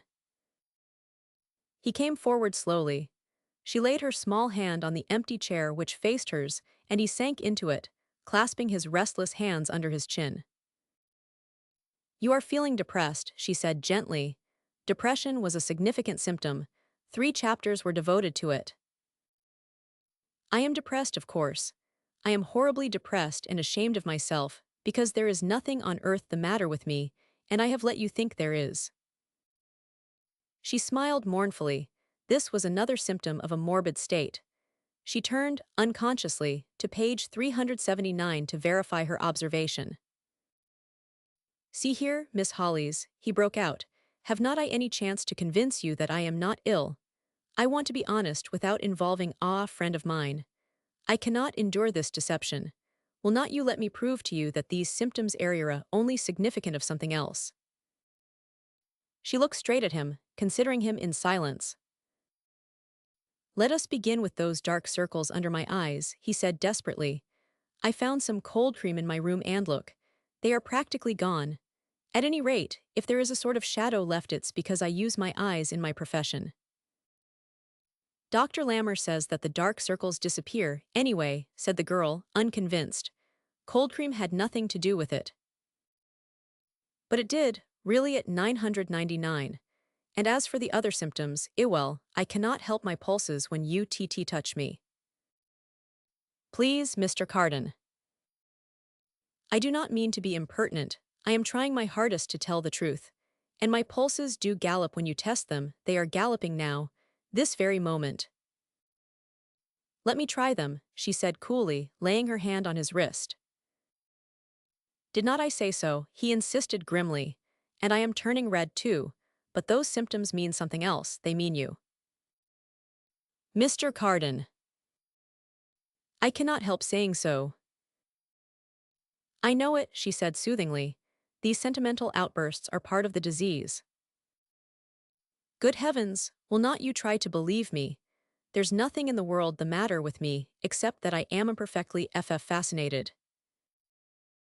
You must struggle against it, Mr. Carden. That is only part of the... It is not, it's you. It's your mere presence, your personality, your charm, your beauty, your loveliness, your... Mr. Carden, I beg of you. It is part of my duty to observe symptoms, but you are making it very hard for me, very difficult. I am only proving to you that it is not Lammer's disease which does stunts with my pulses, my temperature, my color. I am not morbid except when I realize my deception. I am not depressed except when I think how far you are from me, how far above me, how far out of reach of such a man, as I am, how desperately I. Don't you think I had better administer a SS sedative, Mr. Carden? She said, distressed. I do not care. I will take anything you give me as long as you give it to me. I will swallow pint after pint of pills. I will Fletcherize M. I will luxuriate in poison anything. She was hastily running through the pages of the 9th volume to see whether the symptoms of sentimental excitement ever turned into frenzy. What can you learn from that book? He insisted, leaning forward to see what she was reading. Anyway, Dr. Lammer married his patient so early in the game that all the symptoms disappeared, and I believe the trouble with his patient was my trouble. She had every symptom of it until he married her. She was in love with him, that is absolutely all. Rosalind Hollies raised her beautiful, incredulous eyes. What do you mean, Mr. Carden? I mean that, in my opinion, there's no such disease as Lammer's disease. That young girl was in love with him. Then he married her at last, and presto, all the symptoms vanished: the pulse, the temperature, the fidgets, the blushes, the moods, the whole business. What about the strangely curious manifestations of physical beauty, superhuman symmetry, Mr. Carden? Do you notice them in me? He gasped. Ice in a modified measure. In me? Certainly, she said firmly, but the slow glow suffusing her cheeks was disconcerting her. Then his own face began to reflect the splendid color in hers. Their eyes met, dismayed. There are 16 volumes about this disease, she said. There must be such a disease. There is, he said. I have it badly, but I never had it before I first saw you in the park. Mr. Cardanthes is the wildest absurdity. I know it. Wildness is a symptom. I am mad as a hatter. I have got every separate symptom, and I wish it was infectious and contagious and catching and fatal. She made an effort to turn the pages to the chapter entitled Manias and Illusions, but he laid his hand across the book, and his clear eyes defied her. Mr. Carden. Her smooth hand trembled under his, then, suddenly nerveless, relaxed. With an effort she lifted her head, their eyes met, spellbound. You have every symptom, he said unsteadily, every one. What have you to say? Her fascinated eyes held his. What have you to say? He repeated under his breath, you, with every symptom, and your heavenly radiant beauty to confirm them, that splendid youthful loveliness which blinds and stuns me as I look, as I speak, as I tell you that I love you. That is my malady, that is the beginning and the end of it. Love. She sat speechless, immovable as one under enchantment.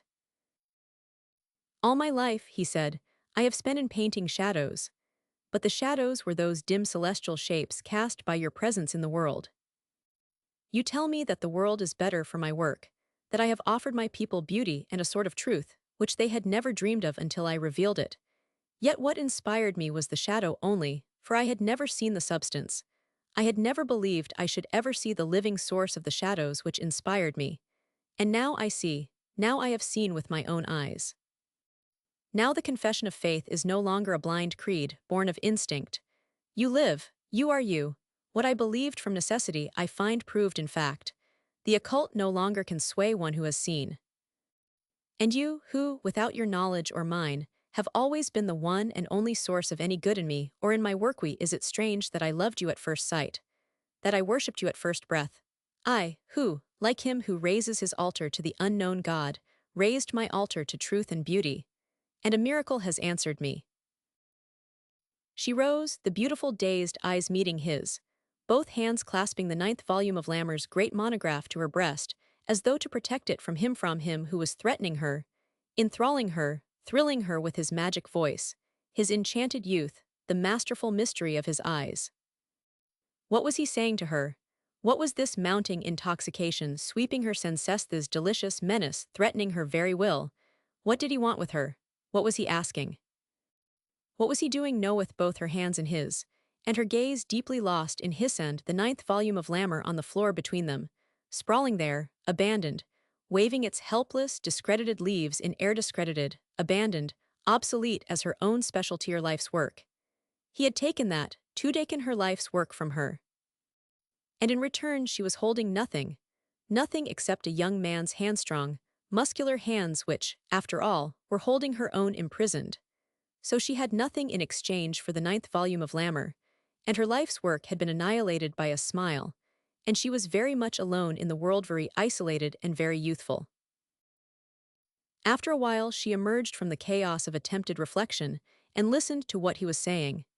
He spoke very quietly, very distinctly, not sparing himself, laying bare every deception without involving anybody except himself. He told her the entire history of his case, excluding Mr. Keene in person. He told her about his aunt, about his birthday, about his determination to let the legacy go. Then, in a very manly way, he told her that he had never before loved a woman, and fell silent, her hands a dead weight in his. She was surprised that she could experience no resentment. A curious inertia crept over her. She was tired of expectancy, tired of effort, weary of the burden of decision. Life and its problems overweighted her. Her eyes wandered to his broad young shoulders, then were raised to his face. "What shall we do?" she asked innocently. Unresisting, she suffered him to explain. His explanation was not elaborate. He only touched his lips to her hands and straightened up, a trifle pale. After a moment, they walked together to the door, and he took his hat and gloves from the rack. "Will you come tomorrow morning?" she asked. "Yes." "Come early. I am quite certain of how matters are with me. Everything has gone out of my life, everything I once cared for, all the familiar things.